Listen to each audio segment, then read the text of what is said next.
You're listening to a production of SportsLink Digital Radio. A gloomy Sunday afternoon, but the Ball State Cardinals have an opportunity to get one final home win. My name is Evan Stowell. Alongside me this afternoon, AJ Switek, as we're going to take you through the Ball State football pregame show. AJ, these are two teams that have had a completely different year. The Cardinals are 3-7, Bowling Green 6-4. These two teams completely opposite ends of the spectrum. Well, Evan, let's switch up the narrative a little bit. I think gloomy, not the right term for what is happening right now with Ball State football. There's actually a lot of hope and excitement down on the sidelines. It's a new head coach, interim Colin Johnson, taking over for Mike New. Evan, you could kind of feel it just looking down there. Yes, you're right in terms of weather. A little bit foggy, a little bit chilly today, but hope really at an all-time high right now with this group at this Ball State Schumann Stadium. Yeah, AJ, the weather probably doesn't reflect the overall vibes down there on the field for this Cardinals team. There is a lot of hope because, as you mentioned, Colin Johnson is going to go ahead and get the opportunity to become the interim head coach for the Ball State Cardinals. And this is a big opportunity for him, the offensive line coach. He's getting that step up. If he wins the final 2 games of the season, who knows? Maybe he has this head coaching job going into the future. Yeah, and this is a guy who wears a lot of different hats. You mentioned it, still coaching the O-line. He also still maintains his role as the run game coordinator, something that Ball State will need to get going today against the MAC's best passing defense. And then, AJ, we've talked about the fact that Ball State needs that interim head coach, and the reason for that was head coach Mike New had been let go. He made a couple of bowl games. He had a decent spell during his time here at Ball State, but he's had a couple losing seasons in a row. What does it mean for the program, not only to move on from their head coach, but to move on with a couple games left in the season? Well, first things first, I think that the move doesn't come without some hard feelings from everyone involved. Obviously, Mike New did a heck of a lot for this Ball State program. Keeley, what he did in 2020, taking the Cardinals all the way to the MAC championship, then, of course, postseason eligibility and play. But frankly, what we saw the last few seasons, at least in the eyes of new athletic director Jeff Mitchell, was not enough. So it's Colin Johnson now interiming. You mentioned it. It's kind of like a tryout, a 2-game one here for Ball State, who has really their 2 toughest in-conference games ahead of them. Yeah, and Colin Johnson, he's returning to his alma mater to become a head coach, AJ. He played here from 1999 to 2002. He was the captain of that 2002 squad. He's been coaching for 17 years since then, and he's had a lot of success. You know how exciting this must be for him, too, just to have the opportunity not only to become a head coach, but to do so at the place where he played college football. An exciting opportunity at that, and he's very fortunate to have the staff he does around him, really formulated by former now head coach Mike New. But Kevin Lynch maintains his role as the assistant head coach, and then first-year offensive coordinator Jared Elliott has been turning a lot of heads with what his group has been able to do through the air. So it's a solid staff for the Cardinals. Yes, 3-7 on the season, 2-4 in Mid-American Conference play. Not where anyone wanted to be at this point in the season, but now it's about looking to find things to build off of moving into next year and potentially find the long-term answer in terms of the leadership up top. Yeah, and AJ, these two teams are looking at a completely different future here as far as the next couple of weeks are concerned. As November rolled around, that means that postseason play starts becoming something you're taking a look at. And Bowling Green, they're bowl eligible, and they're 5-1 in the Mid-American Conference. The Ball State Cardinals are only 2-4. Bowling Green has an opportunity not just to go bowling this year, but they also have the opportunity to potentially play in a MAC championship. They would need to win the next couple of games, though. So the first task is they're going to have to beat the Cardinals. How nice would it be for Ball State to play spoilers and keep Bowling Green from heading to the MAC championship? Well, it would be very nice, right? The reality is these are two programs heading in different trajectories. You mentioned it, Bowling Green State University already eligible for bowl play. Ball State has already been eliminated from such with back-to-back in-conference losses, but it really feels like it is a very substantial outing for either side. I mean, this is a Bowling Green team that is frankly looking to make some noise here moving forward with 2 regular season games remaining and then that bowl game looming. And as for Ball State, I mean, it hasn't been the season that they had hoped for to this point. I mean, there's been some bright spots. You look to Tanner Koziel, you look to Caden Samanza, but now with Colin Johnson, the former offensive line coach who helped Ball State back in 2020, under the helm as the interim head coach, this is a big test for this group to see if they can get up and play for their new guy. Yeah, and then for Bowling Green, we'll talk about MAC standings here just for a second because the top of the table is so close. Number one right now, number one is Ohio. Number two is Miami, Ohio. Both of them are 6-1 in conference. Bowling Green 5-1, and then Buffalo 5-2. The Cardinals just came off of a loss to Buffalo where they played them pretty close, a 48-51 loss at Buffalo, and they lost in overtime. AJ, this is a Ball State team that's been able to hang with some of those MAC frontrunners. It just seems like their defense has let them down at points. Yeah, you put that perfectly, Evan. 99 combined points, and you lost. That's something that Ball State can't get away with. Their offense has been far from the problem, really grading out to an above-average level in the Mid-American Conference. However, on the other end, they're in the bottom third in rushing defense and dead last in pass defense. These are two secondaries on completely different stratospheres. BGSU getting recognized nationally for what they've done with their nickel package. As for Ball State, they've had a really hard time slowing things down through the air, and although we haven't really seen any signs of that changing to this point in the season, it goes without saying that an interim head coach really does a lot to change the culture really overnight. Yeah, in the last game for Bowling Green State University, they beat Western Michigan 31-13 at home, so they're coming in with a little bit more momentum. They're feeling pretty good about that. The upcoming schedule for both of these two teams, BGSU, they take on Miami, Ohio. That one is pretty much going to be the deciding factor. If Bowling Green's able to beat the Cardinals today, that's pretty much going to decide who goes to that MAC championship game. And then the Cardinals have an opportunity to play spoiler once again when they go play Ohio, because right now Ohio sits at the top of the table. So a couple different opportunities for Ball State, not to make the postseason or to really do anything, but just to play spoiler and kind of stop other teams from completing some of their early season goals. Oh yeah, I mentioned it, right? It's a couple of very tall tasks for the Cardinals. That Ohio Bobcats team playing really good football and really just finding ways to win games. When it comes down to one possession, you want to be on the right side of the coin. Ball State more often than not has not, and Ohio has found a way. They're sitting atop the MAC and really control their own destiny, just a couple of W's away from reaching that MAC championship game. I think you mentioned it a little bit, but when you look at stats for this Cardinals team, the offense is not the problem. They're averaging 27 points per game, just like Bowling Green, who's also averaging 27 points per game. But that big thing you circle there is Bowling Green's only given up about 20. Ball State this season is giving up 40 points per game, AJ. That's just a number you can't have. Yeah, Jeff Knowles, first season defensive coordinator, was with Butler as a DC for a couple of years. It's been tough treading for this Cardinals group. Really top to bottom, they've just been beat up out back, and it's really hard when the back of your defense is as banged up as Ball State's is and also has struggled the way they have, because you look at it now, already eliminated from postseason contention with only 2 games to go. It's about getting the most out of this group, especially the guys you look at who will be returning, right? Yates, only a freshman who has been playing meaningful minutes at corner. Then you also take a look at Jordan Coleman, all he's done as a redshirt freshman and now sophomore in this campaign, respectively. You're looking to get D.D. Snyder back, Miles Norwood.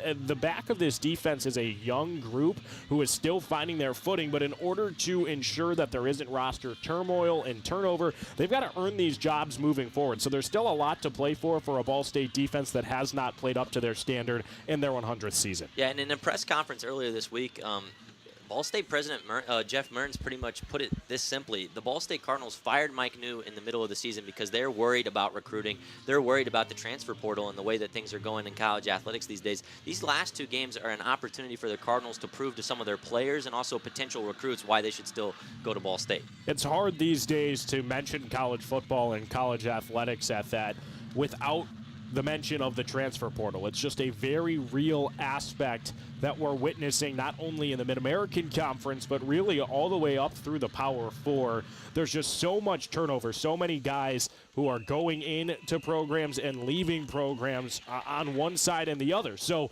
if Ball State at their highest position, you mentioned the university president, we've talked about the athletic director, if they felt this was the right direction to go to try to get more recruits into town and get some talent into Schumann Stadium, you can't fault them for trying. Yeah, and we'll take a quick break. When we come back, we'll talk to our sideline reporter, Braden Carroll. Don't go anywhere. You're listening to the Ball State Football pregame show presented by SportsLink Digital Radio, presented by Victory Honda of Muncie.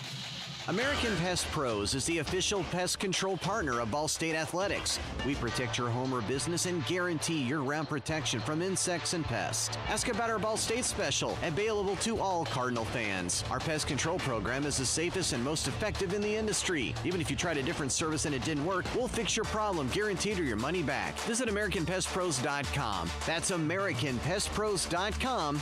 And don't forget to ask about our Ball State special.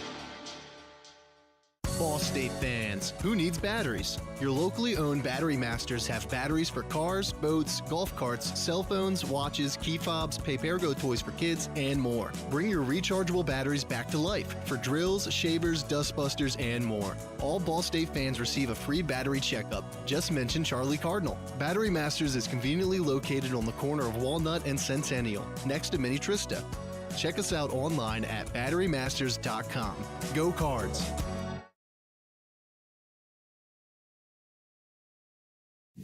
You're listening to Ball State Football, streaming live with SportsLink Digital. Now back to the stadium.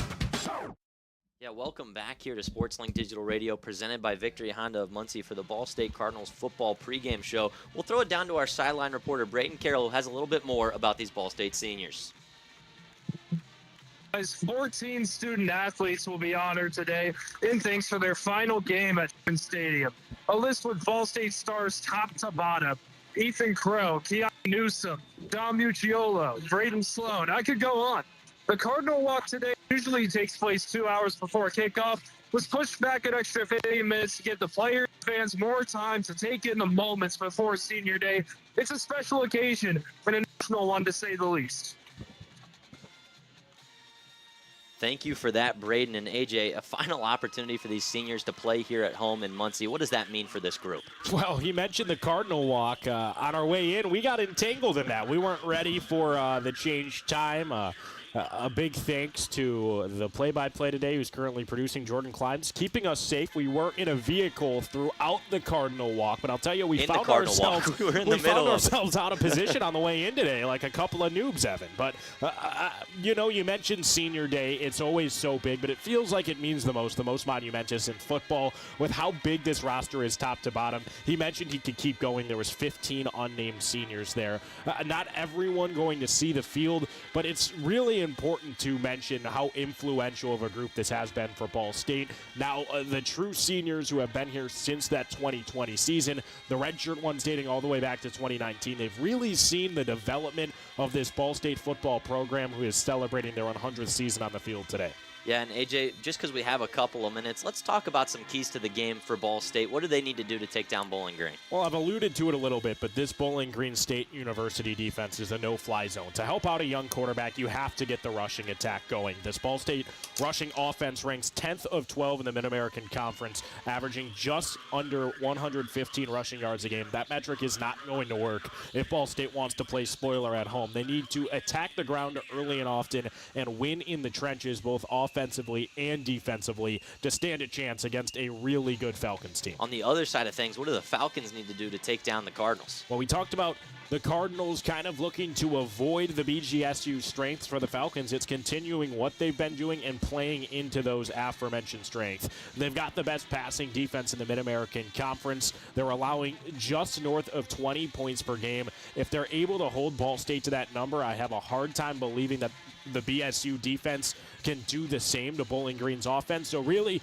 it comes down to the defense for the Falcons. This Ball State offense just is fresh off of an outing where they put up 48 points on the road, on the board, at Buffalo. And now it's about, how does this offense come out looking for Ball State, and how does BGSU maybe not look to completely stop things, but at least slow them down? Yeah, and AJ, I think the easiest decision we've made all afternoon was picking our impact players before this one. It's going to be a tight end battle. Yeah, that it will be. Two of the best, not only in the conference, but in the country. Let's start with the visitor.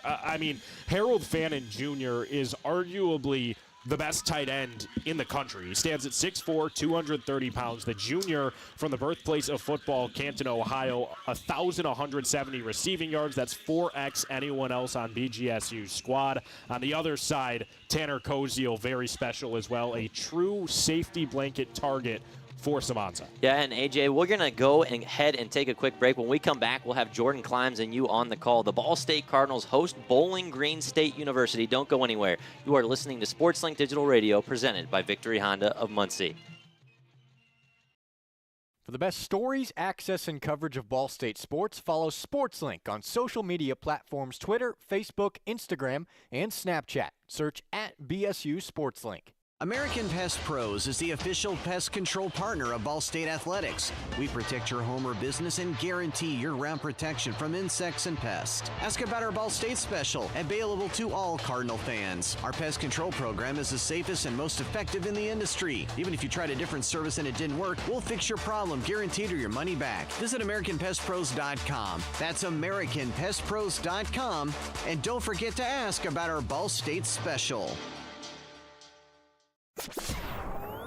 Your home for live Ball State sports, streaming right in your timeline. This is SportsLink Digital.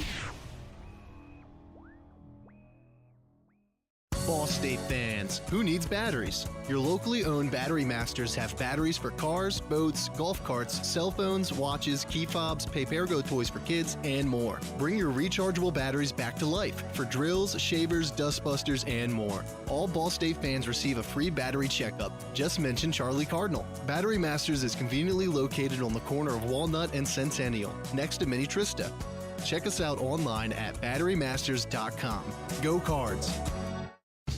SportsLink is the official production partner of Ball State Athletics. All the chirp you can handle. Whether you're getting ready for the big game or getting ready for the workday, you always want to start with confidence. Cintas has the essential products and services to help businesses provide a clean, safe environment for their employees and customers. With routine restocking of essential cleaning, hygiene, and safety supplies, on-site cleaning, professional uniform laundering, and testing and inspection of fire equipment and systems. Give everyone the confidence they need to start their day. Visit Cintas.com and get ready for the workday.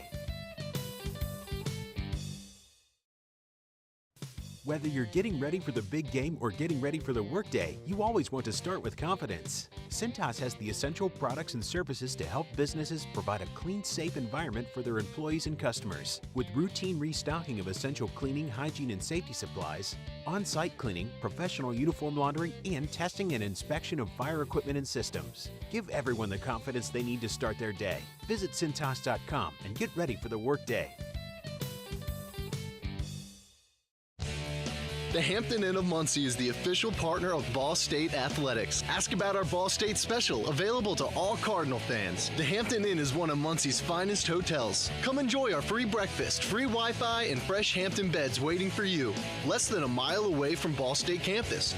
Don't forget to ask about our Ball State special. Search Hampton Inn of Muncie online at munciesweets.hamptonin.com. At munciesweets.hamptonin.com.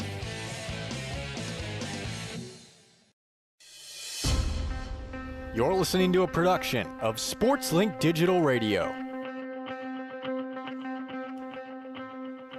It's a brisk 40-degree day in Muncie, Indiana, which means it's officially football weather.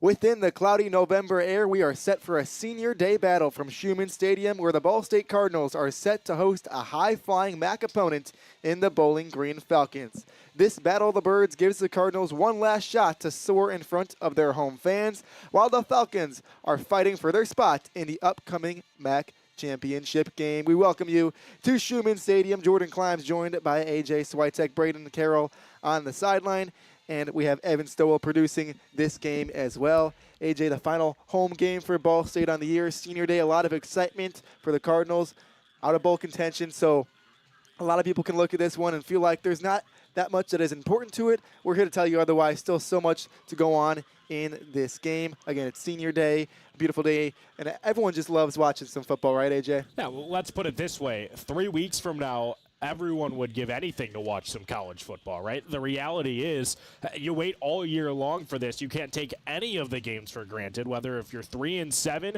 or 6-4, it matters just the same. These guys want to go out there and they want to win, maybe a little bit extra for senior day, but especially a little bit extra for Colin Johnson, the interim head coach. It would be such a big feeling for him to be able to get a game ball delivered directly from the athletic director after the fact for his first ever win as an NCAA Division I head coach. Well, they talked about Colin Johnson in our pregame show, a former Ball State Cardinal himself, been coaching here for a while, was the run game coordinator and the offensive line coach as well. And Coach Mike New was let go this week after a great stint here at Ball State, was able to win a bowl game for the Cardinals. Their first ever bowl game win, so a lot of success, but a new era in Muncie, Indiana, and it starts on this November afternoon in Schumann Stadium. We're about 4 minutes away from the first kickoff. Before we get there, AJ, we were talking about a couple of the players heading into our last break in the pregame show. You talked about the tight ends, but I want to dive a little bit into the quarterback situation on this team because a little bit different, but also the numbers have been, solid on both sides. We'll start with Ball State, a redshirt freshman quarterback in Caden Samanza. Had some expectations coming into this season, but I think he's exceeded those expectations as a redshirt freshman. Yeah, it's safe to say that the expectations were warranted, right? The former three-star from Mission Viejo High School, which produced the likes of Mark Sanchez and Jordan Palmer, had plenty of hype out of high school, enough so to start 3 of the first 4 Ball State games a year ago as a true freshman. He then used his red shirt. It's looked to be the right decision. The only thing that really has been a question mark for number 3 to this point has been decision-making at times. We know his arm can make all of the throws. He's really a plus runner, which he doesn't get a lot of credit for when he's sharing the backfield with Kyle Kelly. But Samanza is really a do-it-all guy who's still coming into his own, but you love to see all of the tools he has equipped to his arm.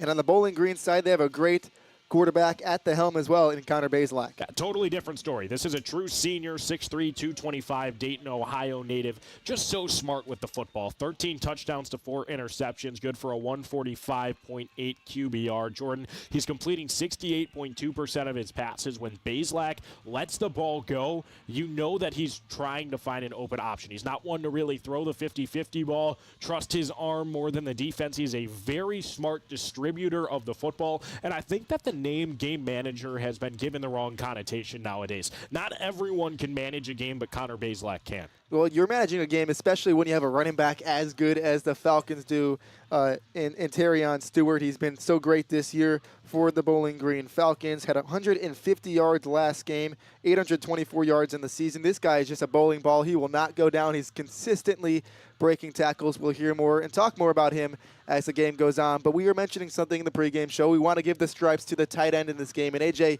you talked about it a little bit, but looking at the tight end matchup, these are not only 2 of the best tight ends in the Mid-American Conference, but these are, full-fledged 2 of the best tight ends in all of college football.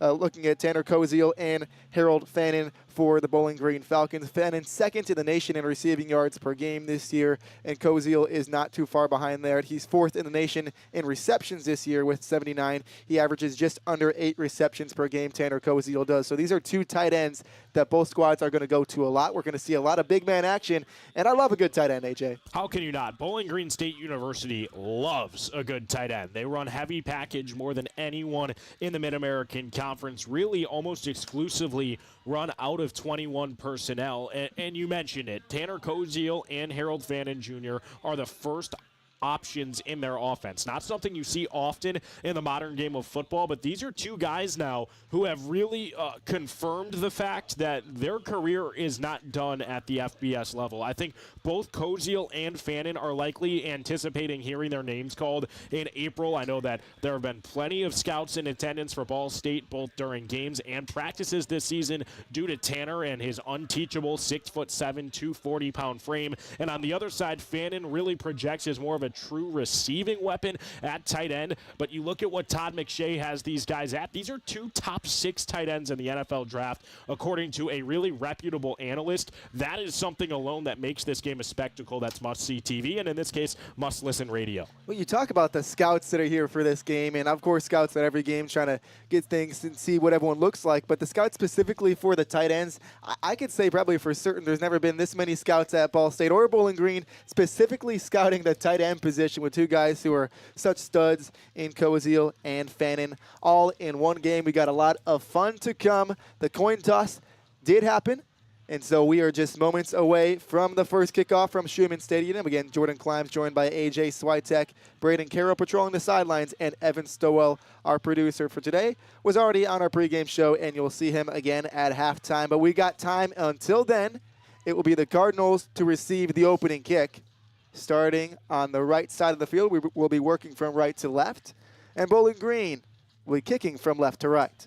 Both teams wearing sharp looks today on Ball State Senior Day. It's all blacks with white numerals, white names, and red stripes. On the other end, Bowling Green whipping out a new look with the white socks paired with brown pants with a little herringbone of orange and white. Then on top, it's a clean white uniform with an orange helmet and white face mask. Jordan, it's Mid-American Conference football at its finest. Little bit of a cold, dreary Saturday, November the 23rd.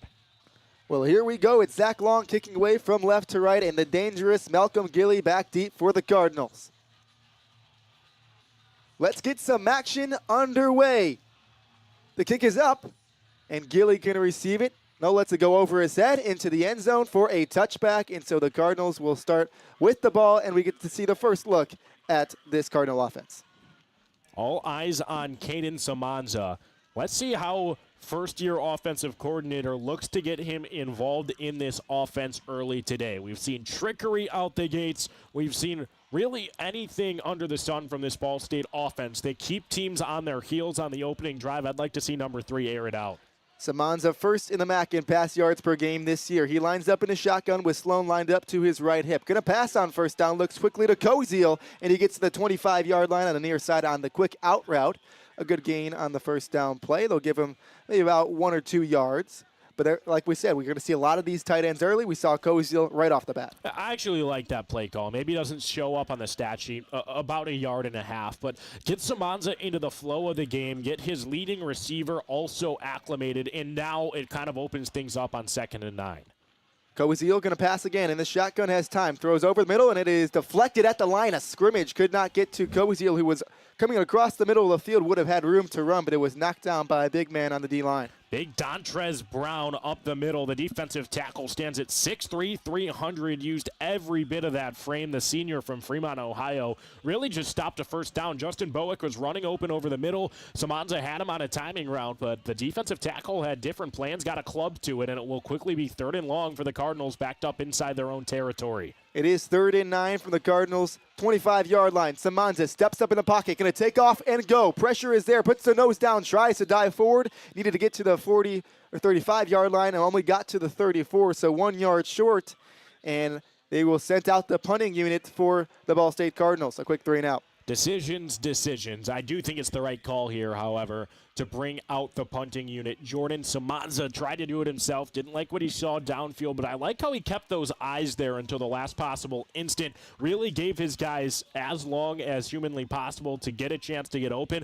Then he decided to tuck it and run and really marked about a 1/4 to 1/2 yard short, but here on their own 34, not surprised Ball State will trot out the punting unit early. 13:45 to play in quarter number 1, and the Cardinals punted away. Score 0-0. A low punt from Cooey. Takes a Cardinal bounce to the 20. Continues to roll inside the 10.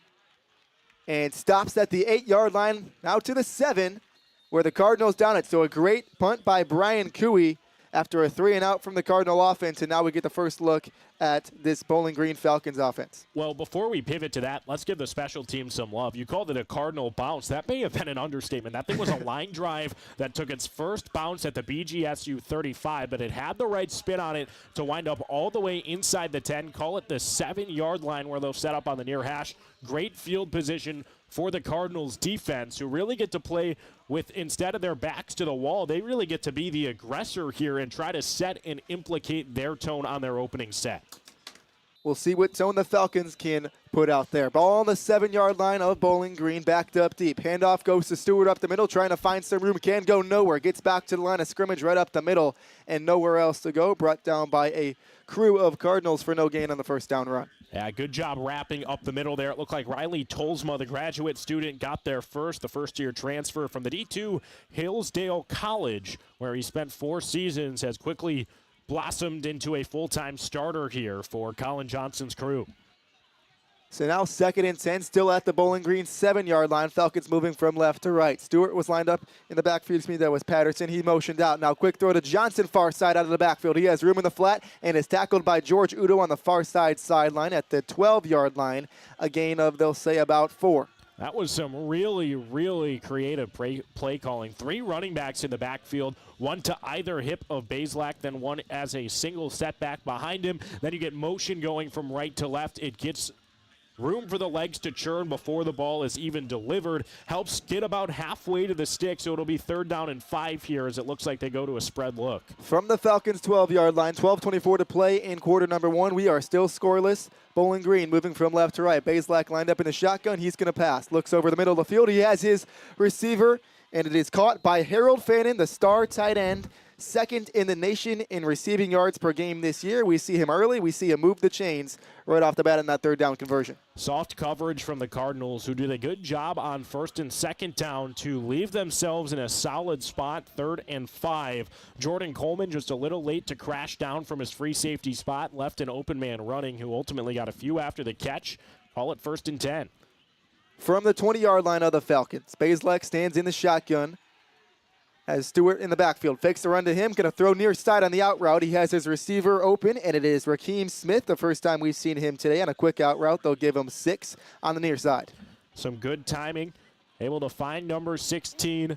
That's where he wanted to go all the way through. Smith will quickly check right back out into a more common look for BGSU. I'm surprised we hadn't seen it to this point, but here come the tight ends. As Elijah Boyd going to check in what looks to be a true running look here, Jordan.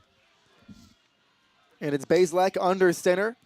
Has Stewart lined up right behind him. Fakes the give to Stewart, going to pass. Throwing deep down the far sideline. He has Fannin wide open at the 45-yard line, nearing midfield and pushed out of bounds at the 49 of Bowling Green. That's the type of thing that Fannin will do if you put him in one-on-one coverage. He had 2 options there out of the backfield. Terrion Stewart had fooled everyone, and it was a great look. Had me fooled up here in the booth as well. Under center, heavy formation. Really sold that play action, had everyone bite, and then had options. Instead of going for the check down, opt to push the ball down the field. It's the right choice. Bazelak trusts his arm and moves the sticks. So just short of midfield at the Bowling Green 49-yard line. 1st and 10 for the Falcons. We are still scoreless 0-0 with 10:46 to play in quarter number 1. Bazelak under center again. Receiver coming in motion behind him. It's Rakeem Smith as he cuts upfield. Has some room and gets past midfield down to the 45-yard line of the Cardinals and is tackled by a couple of players. Keontae Newsome, the first one there for Ball State. More creativity. This time it was Jason Patterson. Lined up really about 5 yards from the hip of the quarterback, unorthodox from where you typically see the tailback, but he ended up really functioning as the lead blocker on that look on the end around that helps you get a pancake and pick up 7. So 2nd and 3 from the 44-yard line of Ball State. The Falcons in enemy territory right now.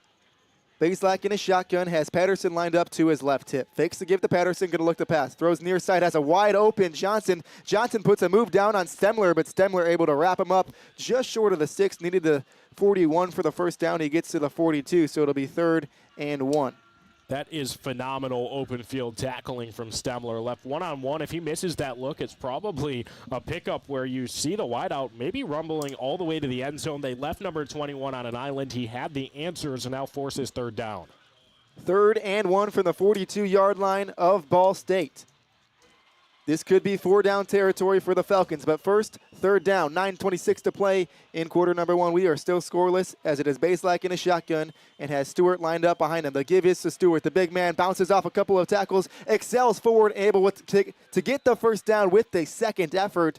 Was originally going to be stumped in the backfield, but kept the legs churning and bursted forward to move the chains once more. Great contact balance. He was hit by both Stemler and Hughes in the backfield, somehow shrugged them both off and really did that all on his own after a draw up the middle on 3rd and 1 from shotgun, a play call I personally didn't love. Making the most out of it was Stewart, as he often does. The Memphis kid able to move the chains.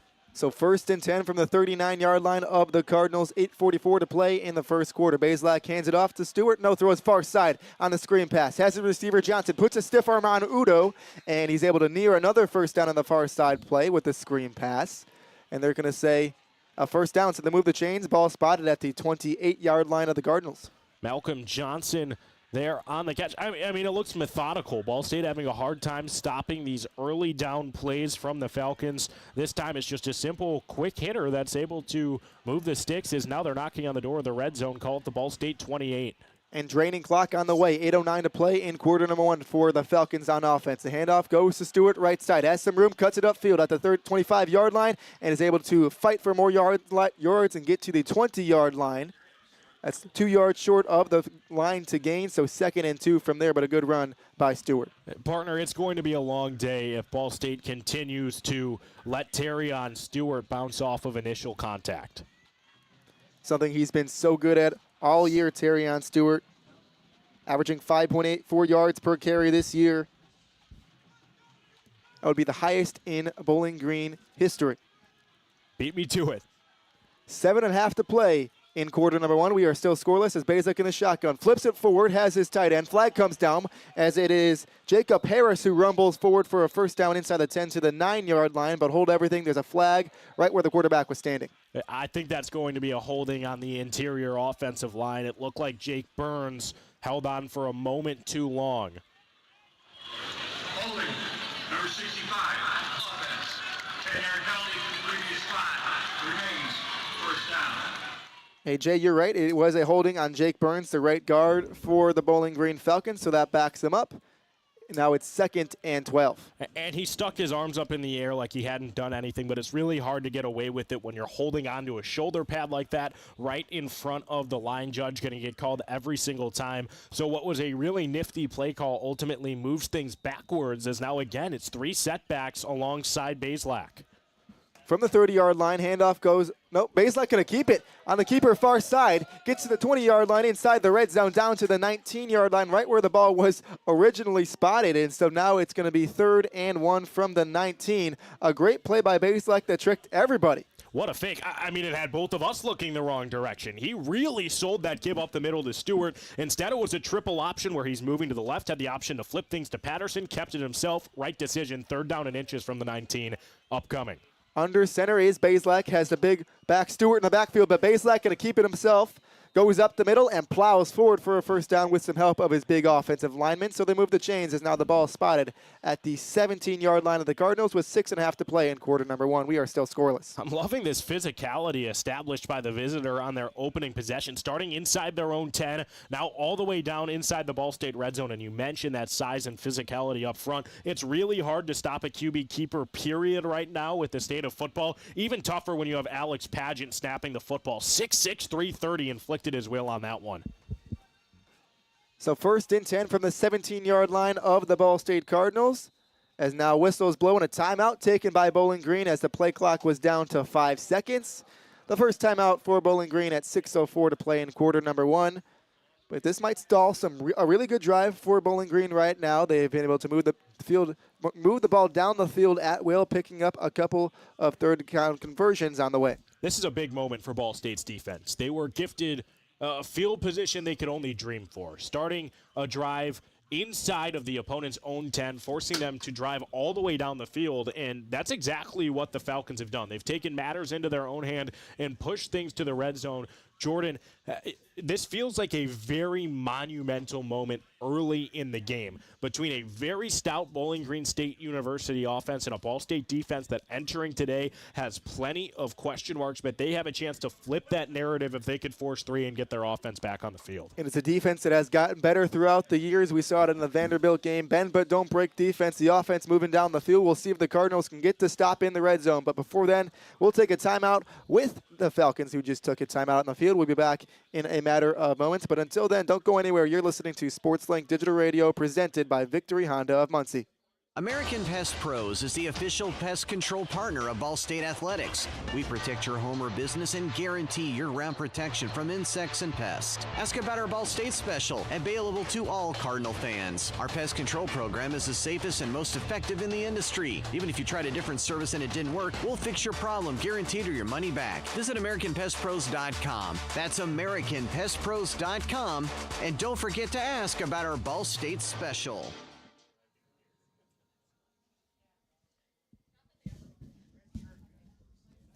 0-0 from Schumann Stadium as the Bowling Green Falcons knocking on the door. But first, we're going to knock on Braden Carroll's door. He's our guy down on the sideline. Braden, what do you got for us? Mike New out as head coach. Now enter Colin Johnson into the interim role. Former Ball State center from 1999 to 2002, he was a true workhorse for the team, breaking his right hand in his junior year, and then get this, through it by learning how to snap with his left hand. Fast forward to his coaching career, he has stops as an assistant at DePaul, College of Wooster, and Butler before returning to his alma mater, and now he has the opportunity to head coach his team. Well, thank you, Braden. Astute analysis as always. You know, staying on the topic of coaching, ahead of this look, from the press box is Max Warner, the co-offensive coordinator for Bowling Green State University. He was just given an extensive time period to draw up a play here on 1st and 10. You look to pick up at least 5 after burning the timeout. From the 17-yard line of the Cardinals, it's Bazelak in the shotgun. Going to hand it off up the middle to Stewart, who bounces outside, far side, inside the 15, working for more yards, breaking more tackles, and eventually wrapped up at the, we'll say, the 14-yard line of Ball State. So give him about 3 on the first down run, as he had to fight for every single one of those yards. Gosh, that kid is hard to bring down. Bounce to the outside, then puts on a spin move, stiff arm, just never going down on initial contact. He'll head back to the sideline for a well-earned breather, but Stewart, definitely a name to keep an eye on here, especially with a red zone push here. He checks out. Patterson comes in. He's to the left hip of Bazelak, who's in the shotgun receiver across the formation. It's Smith. Handoff is fake to Smith, and now flip to the middle for Fannin, who leaps over a man, hurdles his way down to the 4-yard line, and picking up the first down on the way. That's the second time we've seen a flip go underneath to a tight end. This time it's Fannin, and this time there is no flag, and it moves to change. It's 1st and goal from the 4-yard line for the Falcons. It worked the first time, just had a flag thrown in the opposition's favor. BGSU leaves no doubt this time around. Harold Fannin takes the flip, does the most with it. You mentioned goes completely vertical to evade a defender. It brings up a goal-to-go situation from the 4. Bazelak in his shotgun. Patterson in the backfield to his right hip. Fakes a handoff, throwing far side. Has his tight end wide open. A huge play in the corner. Fannin goes up and gets it, and that's why he is one of the best in the nation. Harold Fannin, and a 50-50 ball goes up and mosses the Ball State defender for a Falcon touchdown. Well, the last thing I want to do is discredit you, but Jordan, wide open? Absolutely not. He's always wide open. Yeah, that's what I was just going to get to. Jordan Coleman was draped all over Harold Fannin Jr. on a fade to the back right pylon. Really zero room to work, but Fannin goes up to get it, climbs the ladder, 9th touchdown on the year. So the extra point coming from Zach Long. And it is knocked through. And so a 7-0 lead after a massive Falcon drive that took a lot of time off the clock. 4:46 to play in the first quarter. The Falcons up 7-0 as the Ball State defense could not stop this explosive Falcon offense. Yeah, a good sign for BGSU's offense early. They really showed they can hit you from so many different areas, whether if it's Stewart from the backfield or Fannin in the passing game. Everyone looked composed and poised, and it all starts with the senior gunslinger Connor Bazelak, who, again, as we're used to seeing from him, not putting the football in harm's way, making the right decision, pushing the ball down the field. When it's time to throw deep, he'll do such, but he's only going to do it if it's there. Calculated was number 7, who really just dinked and dunked his way down the field, picking and prodding through Ball State. And the visitor starts off up 7. We'll have to see what Samanza and co can come up with for an answer. We'll take a quick break before we can see what Ball State is able to respond with, but a massive drive by the Falcons to go up 7-0 here on Ball State Senior Day. Don't go anywhere. You're listening to SportsLink Digital Radio, presented by Victory Honda of Muncie. So just how big is the Mammoth Pizza at Mancino's? How about a big 24-inch round pizza loaded with all of your favorite toppings? Made to order just for you when you call 287-1300. The perfect size for the big game, the next game, or any event that demands not only the best, but the biggest pizza you can order. And Mancino's is ready anytime. Call, wait 10 to 15 minutes, then head to Mancino's for pickup. Man, is it good. When a large pizza isn't enough, you need at least one Mammoth from Mancino's. Pepsi Zero Sugar has a new, better flavor. A Zero Sugar Cola has never tasted this good. But we don't expect you to take our word for it, so we're putting it to the test. Starting with me. My mouth is watering already, so I think we can skip the drum roll and get right to the main event. Cue the fireworks. We have an official best Zero Sugar ever. It's delicious, it's refreshing, and it's so good you'll need to try it for yourself. Trust me. Pepsi Zero Sugar. Zero never tasted so good. That's what I like. Standards. High standards. That's what sets teams apart. It's also what sets us apart at Pridemark Construction.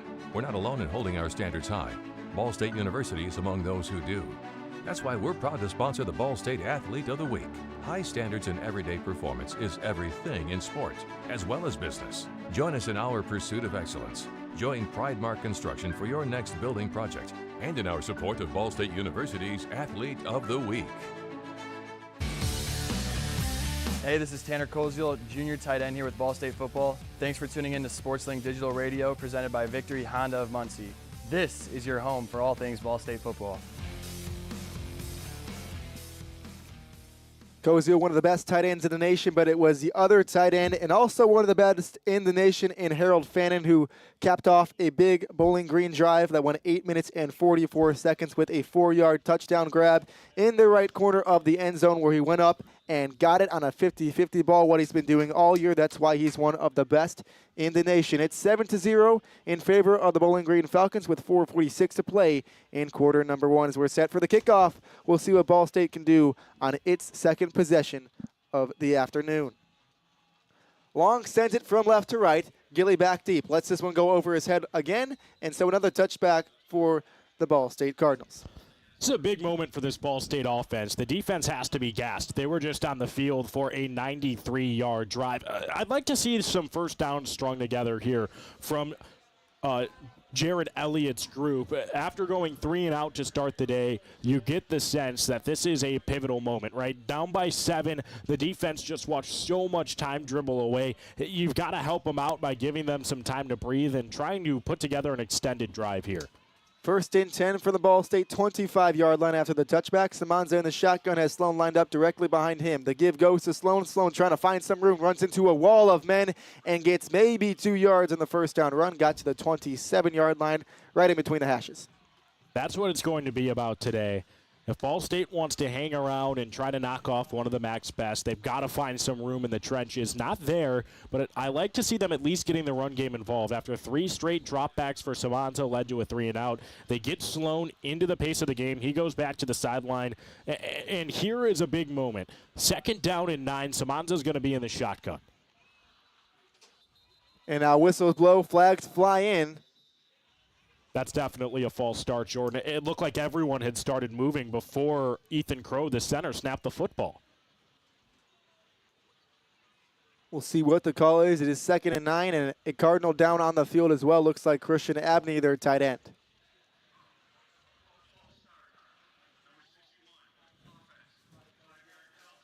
It is a false start. It looked like they had called it against Luke Dalton. But really, that's one where it's everyone involved. Everyone's moving.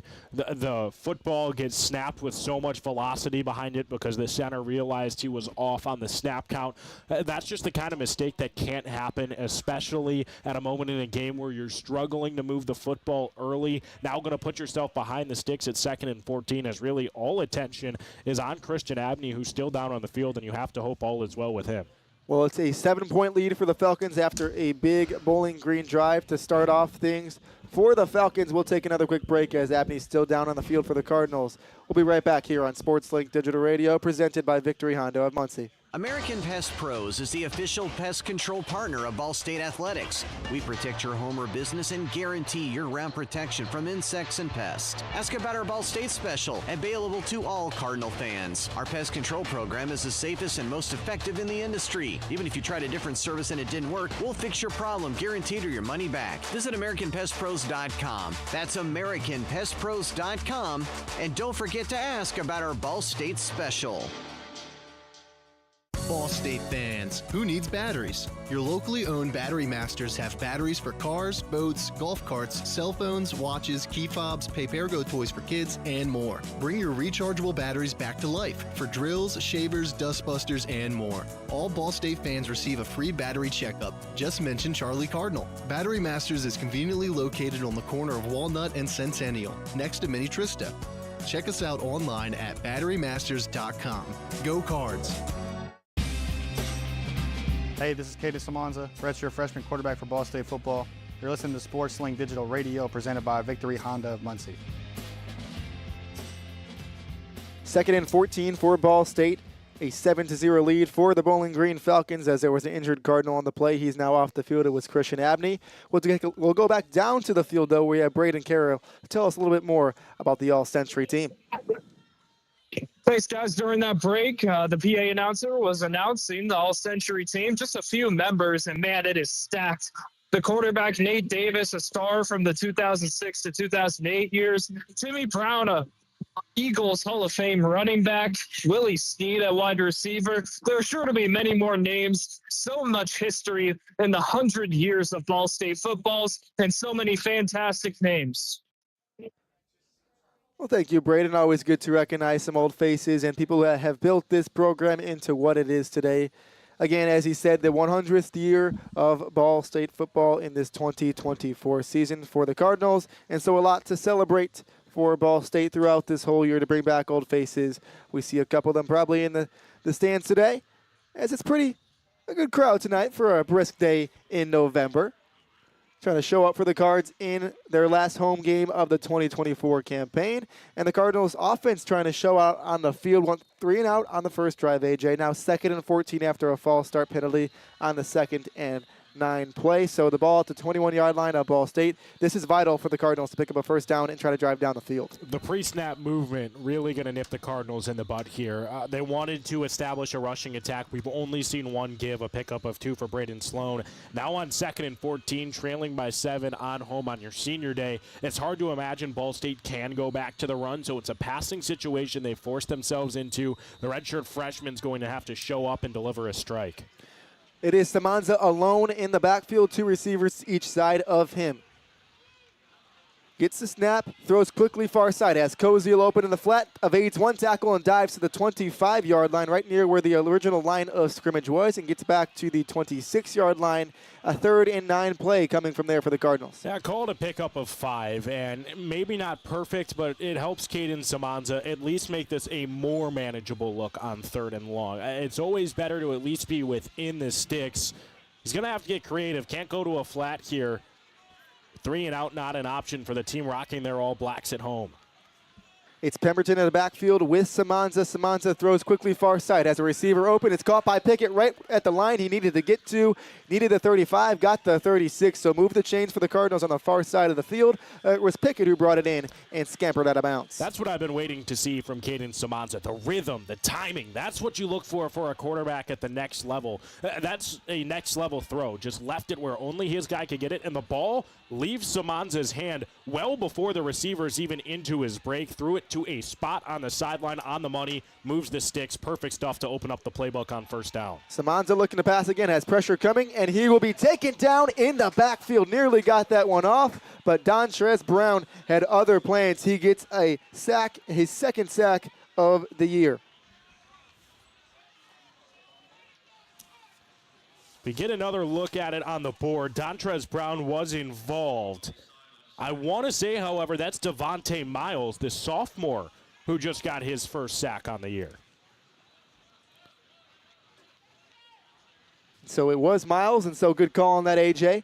A lot of Falcons were there to hit him. Eventually, Samanza was brought down for a loss of 9 on the first down sack. So 2nd and 19 from the 27-yard line of Ball State. 2nd and long for the Cardinals, already down 7-0. Handoff goes up to middle to Sloan as Sloan tries to put the nose down and get a good chunk on 2nd and long. He gets a couple, move the ball to the 34-yard line of the Cardinals, where it'll be 3rd and 12 from there. From the 34-yard line again, where the Cardinals already down 7-0 in a 3rd and long situation. What this BSU team is doing on first down to this point, not a recipe for success, right? 3 different first downs, none of which have surmounted to more than 2 yards. They're leaving themselves backed up in the sticks and asking a lot from Samanza, as we'll see here in a 3rd and 12 try.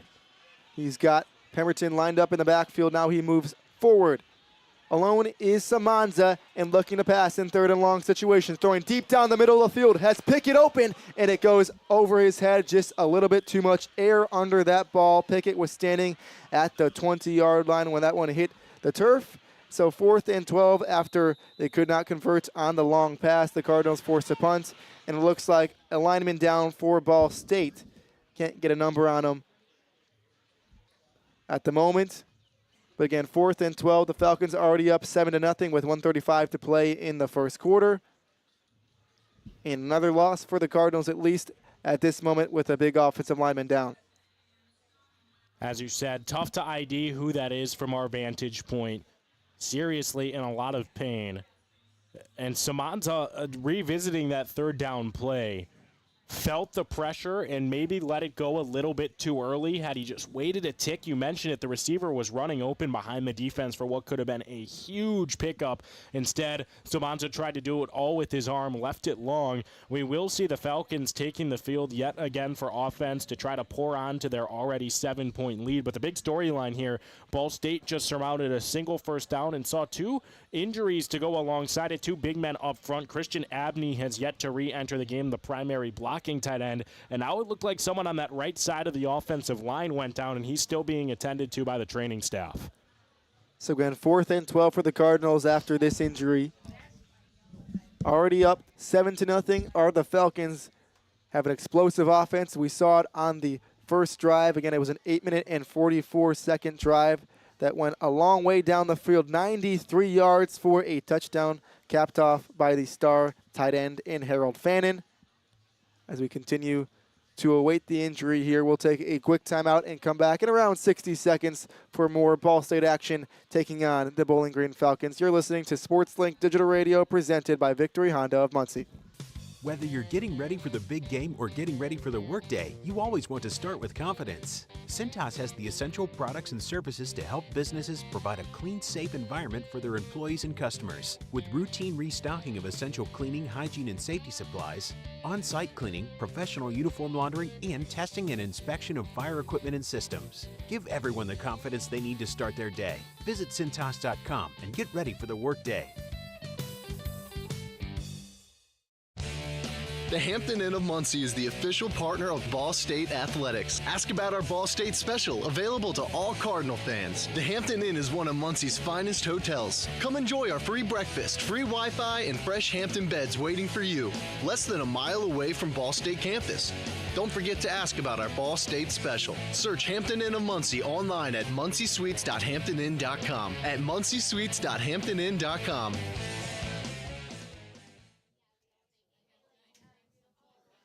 Bowling Green Falcons up 7-0, and the Ball State Cardinals forced to punt for the second time on this November afternoon. It is Brian Cooey to send it away, standing on his 20-yard line. And deep is Piggies. A short punt can let this one hop again. Bounces near the 30-yard line and goes out of bounds right about at the 30-yard line of the Falcons. It's exactly where they will spot it, and so now we get to see for the second time this afternoon the Bowling Green offense, who already went a ways down the field on a 93-yard touchdown drive, 8 minutes and 44 seconds taken off the clock on that drive. They got the lead. 7-0 is that lead with 1:28 to play in the first quarter. Worth noting that in the break, we did ID that it was Luke Dalton who went down, the backup right guard, so Ball State going to have to get creative as he was helped off the field when they're back on offense. Now it's up to the defense. 1st and 10 from the Bowling Green 30-yard line. Bazak in a shotgun and has a running back to his right hip. Handoff goes to Patterson up the middle. Gets a couple of yards, hit by Berger right off the bat, and then a couple other of Cardinals fly in there to make the tackle, as it was a gain of a couple. They'll give him 4 on the first down run. It was Tolzma who eventually was able to finish off Patterson on the run. 2nd and 6 from the 34-yard line now for the Falcons.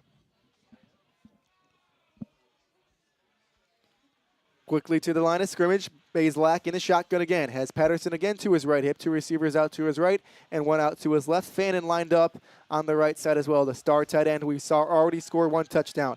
Bazelak going to drop back and pass it. Throws it short to Patterson. 1 hops it to him. Could not get it there, as it is an incomplete pass. They will say it is not a fumble, and so an incomplete pass on 2nd and 6 brings up 3rd and 6 from the 34-yard line of the Bowling Green Falcons. It was eerily close to being a backwards pass to Patterson. Off platform, Bazelak just kind of tried to loft it to him over the offensive line. Nothing open. Wise to go to the check down instead of trying to force something, but kind of let that pass sail a bit short on him. Fortunate that it did indeed go forward, so ultimately just a reset here on 3rd and 6 with 46 to go in the first frame. Falcons up 7-0 and trying to pick up a big 3rd down conversion. Bazelak looking to pass. Has time to throw. Rolls out to his left side. Trying to look down the field, throws back across his body over the middle, and it is incomplete. Nearly picked off by D.D. Snyder, who flied in front of that one.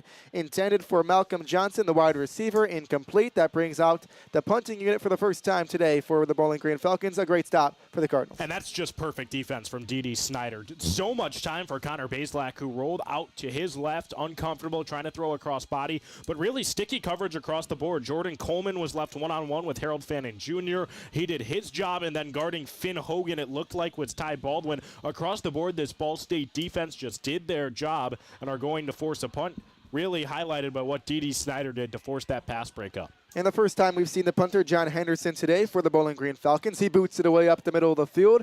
It is going to be, they'll let that one hop. It was Munson back deep, and that one takes a Bowling Green roll this time inside the 15-yard line down to the 13-yard line of the Ball State Cardinals. So a new punt returner was back there in Munson for Ball State as he let that one roll. And of note, with Meter and Dalton now out, the third-string right guard, who is typically listed as a tackle, Chris Hood, will be penciling in on the right side of the offensive line. The reason I mentioned he's more comfortable at tackle, it's not every day you see a 6'10", 330-pound right guard. That's a big man inside. We'll see how he can make an adjustment at the guard position for the Cardinals. Little Mekhi Becton-esque. Exactly. You're a Jets fan. Now he's with the Eagles. First and 10 at the 13-yard line of Ball State. Deep in their own territory. Handoff goes to Sloan. Sloan finds a gap left side. Able to explode forward and continue to churn past the 25 to the 30-yard line. They'll mark it right at the 30-yard line, moving the chains on the way. You talk about running the football. There's a big play from Braden Sloan. That's just what the doctor ordered, and I'd be shocked to see Ball State call another play with 8 seconds on the clock. That's the momentum you want to bring out of this first stanza. Just beautiful up front. Really immediately, Chris Hood steps in and does his job, and it was the left side of the offensive line continuing to go to work. John Mucciolo, who has been the best offensive lineman for the Cardinals this year, generated some really good push. He's been proving why he was on that 2024 preseason All-MAC first team. Jordan, that was really about as wide open as you'll see a lane for Braden Sloan, who wasn't asked to do a whole heck of a lot, but was able to pick up the first down. He was able to capitalize on it. We'll see what the Ball State Cardinals can do picking up a first down. 15 minutes elapsed the end of quarter number 1, and a 7-0 lead for the Bowling Green Falcons. Cardinals with the ball.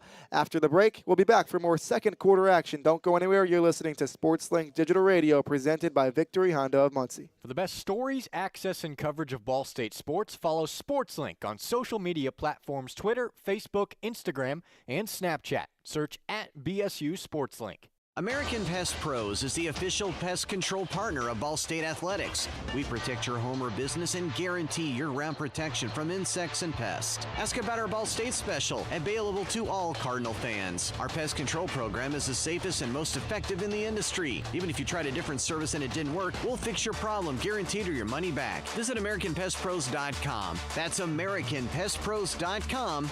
And don't forget to ask about our Ball State special.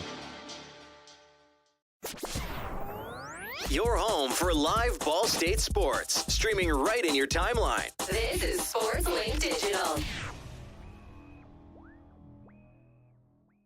Ball State fans, who needs batteries? Your locally owned Battery Masters have batteries for cars, boats, golf carts, cell phones, watches, key fobs, pay-per-go toys for kids, and more. Bring your rechargeable batteries back to life for drills, shavers, dustbusters, and more. All Ball State fans receive a free battery checkup. Just mention Charlie Cardinal. Battery Masters is conveniently located on the corner of Walnut and Centennial, next to Mini Trista.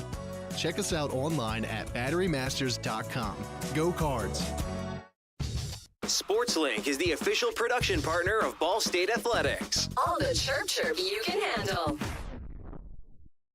Whether you're getting ready for the big game or getting ready for the workday, you always want to start with confidence. Cintas has the essential products and services to help businesses provide a clean, safe environment for their employees and customers. With routine restocking of essential cleaning, hygiene, and safety supplies, on-site cleaning, professional uniform laundering, and testing and inspection of fire equipment and systems. Give everyone the confidence they need to start their day. Visit Cintas.com and get ready for the workday. Hey, this is Keontae Newsom, senior linebacker with Ball State Football. Thanks for tuning in to SportsLink Digital Radio, presented by Victory Honda of Muncie. This is your home for all things Ball State sports. End of quarter number 1 gives way to a Falcons 7-0 lead. After 15 minutes have been elapsed, we'll go down to the field with Braden Carroll. A couple of injuries in quarter number 1 for the Ball State Cardinals. We'll get an update on some of those. Thanks, guys. So Christian Abney, who went down late in that first quarter, one of Ball State's tight ends on the squad, he has been taken to the locker room. It is unsure if he will return. Maybe he will come back at halftime, but with a lower leg injury, it appears as though he is doubtful to return. All right, thank you, Braden. Abney used, as you said before, AJ, as a blocking tight end, has 50 yards this year and 1 touchdown through the air as well for the Cardinals. Would be a big loss up front. And also a couple of offensive linemen already hurt for Ball State, so an even bigger loss considering the Cardinal players that have already gone down. Let's see how this Cardinals team looks adversity into the eye under Colin Johnson. Everything was in the corner of BGSU in the first quarter, but it's a fresh 15 minutes here to establish a new tone. 1st and 10 from the 30. Flag flies as Samanza rolls left, throwing down the field to the far side, and it is almost intercepted at the 40-yard line, knocked away. Terrible. Absolutely terrible. That's C.J. Brown who ran the route for the wide receiver. The flag was out, and unless if this is a free play, which we'll have to see the signal. If it was, then sure, Samanza does that. In my eyes, the offense moved early, and there's nothing coming from that play in the first place. So not only are you... Yeah. Formation, too many men in the backfield on the offense. 5-yard penalty remains. First down. And that's exactly what I was getting at, Jordan. I mean, in that situation, you have to play smarter football. When the flag comes out pre-snap like that, looks like it's being signaled towards the offense. It really shocked me and appalled me to see Caden Samanza just whip one as high and far as he could down the field. He's really fortunate that C.J. Brown plays defense and not receiver because that thing rattled right off of his paws. One that should have been intercepted. We'll see if the Cardinals can try to paying after an opportunity missed by the Falcons. Handoff goes up the middle to Sloan, and Sloan gets maybe 1 yard, gets to the 16-yard line, started at the, or excuse me, to the 26-yard line, started at the 25-yard line. So 2nd down from there. After a big first down penalty that moved them back, they'll say 2nd and a long 13 with 14:30 to play in the second quarter and a Falcon 7-0 lead. And again, Ball State, a down is passed, and they are behind the chains. That is not something that can continue to happen to stay competitive with a really good BGSU squad. They have to start backed up, and again are asking a lot from their young gunslinger who just put the ball in harm's way a couple plays prior. It is Samanza alone in the backfield, had Horton with him. Now he split him out wide to the left side. Samanza looking to pass. Looking over the middle of the field, he has a receiver open at the 38-yard line. It continues to move forward. Needed the 40-yard line, picks up the first down and more down to the 45-yard line of the Cardinals.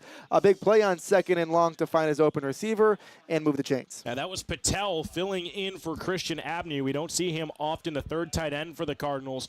Really nice work there from Samanza, putting that pass play behind him because he just worked through all of his progression. Started looking left, didn't like what he saw, worked to the right side of the field, and then starts to feel the pressure, keeps his eyes downfield.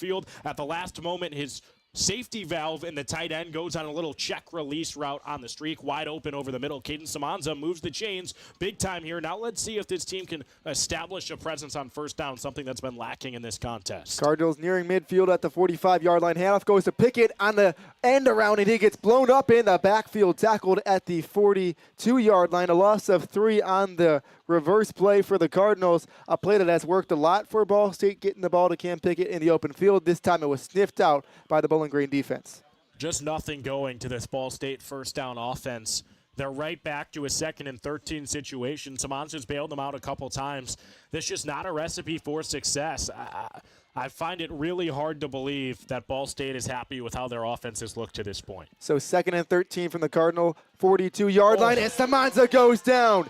Hit in the backfield for a big loss. It is a sack coming from Joseph Sipp, the star linebacker for the Falcons, and he blew up Samanza. He was a free rusher. No one picked him up. Great blitz drawn up from the defensive coordinators of Bowling Green State, the co-guys in Morrison and Loanson. Jordan, I think Ball State fans just took a huge breath of relief to see Samanza jump right back up. That's one of the harder hits he's taken on the campaign. Well, there's no breath of relief looking at a 3rd and 19 here for those same Cardinal fans. 3rd and long from the 36-yard line of Ball State. Simonza in the shotgun, going to look to pass in a 3rd and long situation. Steps up in the pocket, throws over the middle of the field, and has Magwood open past midfield to the 48-yard line of the Bowling Green Falcons, but still not enough for a first down. Needed the 45, and so 3 yards short.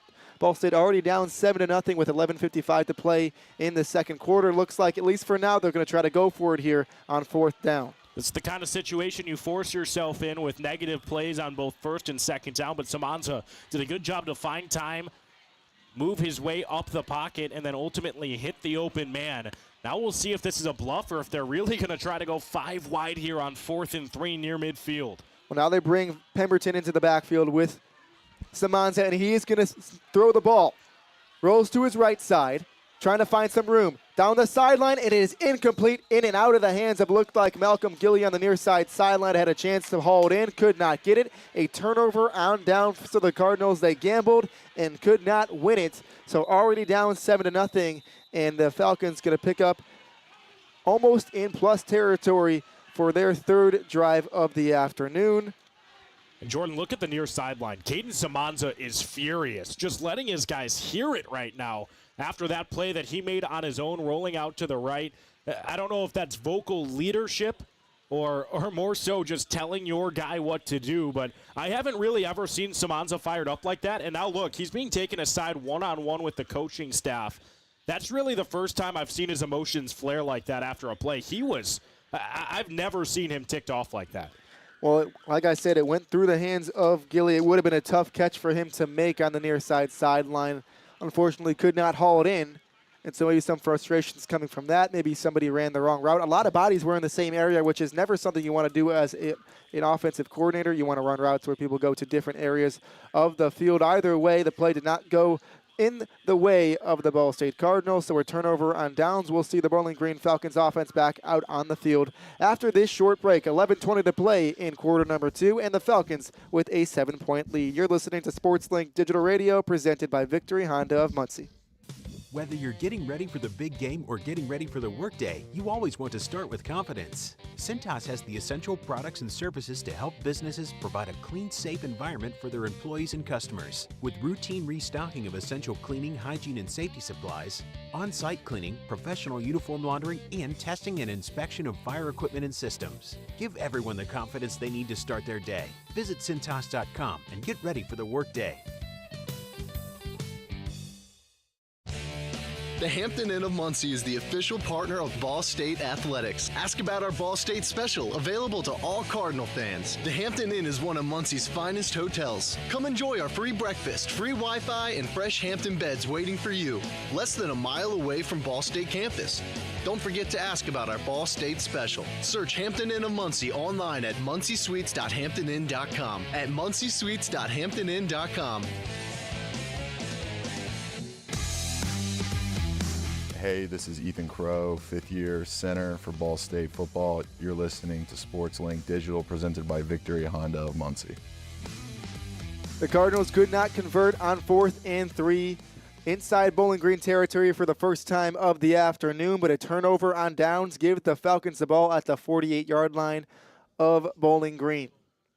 Something that I find very interesting, Kevin Lynch, during the entirety of that break and still now, taking time one-on-one with that Microsoft Outlook blue pad, watching that drive with Caden Simonza, some coachable moments for number 3, who did a lot to help his team get to midfield, but ultimately would have liked to execute further, as again, it's another down situation for Ball State, this time setting BGSU up with some wonderful field position at their own 48.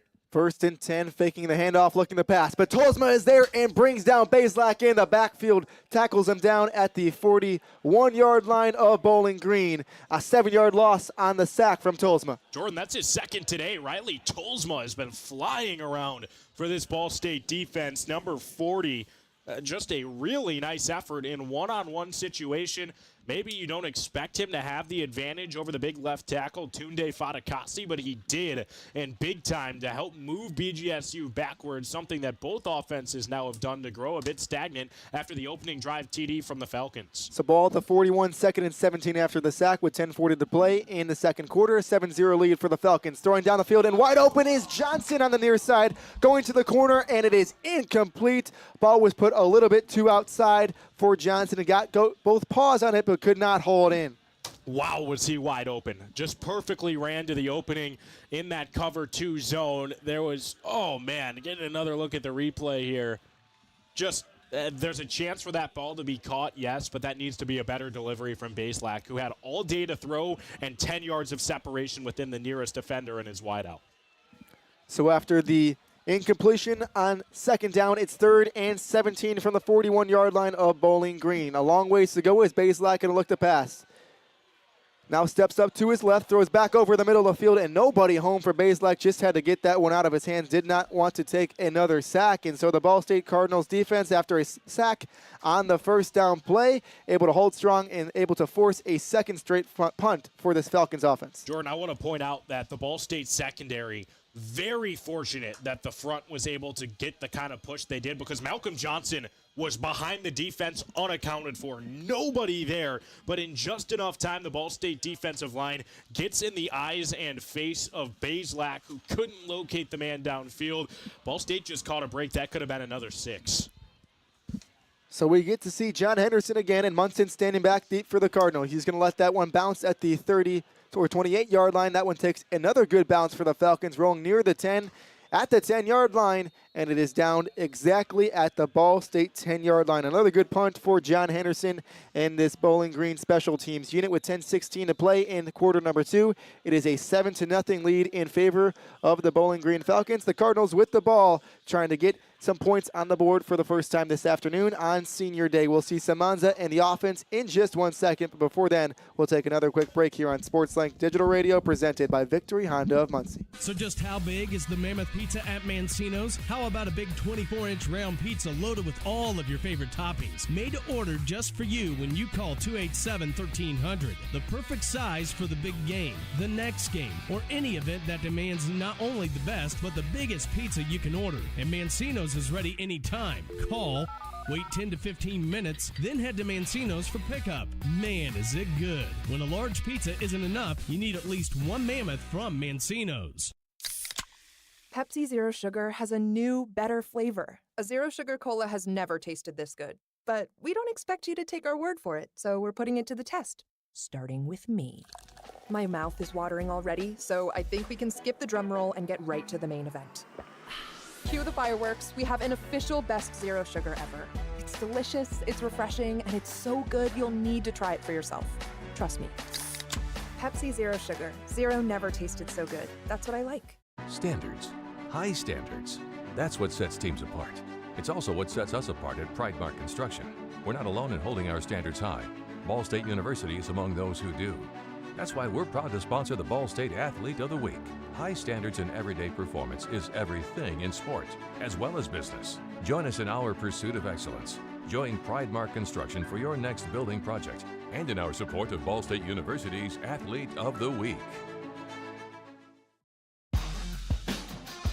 What up, Cardinals fans? This is Kyle Kelly, redshirt junior cornerback for Ball State football. You're listening to SportsLink Digital Radio, presented by Victory Honda of Muncie.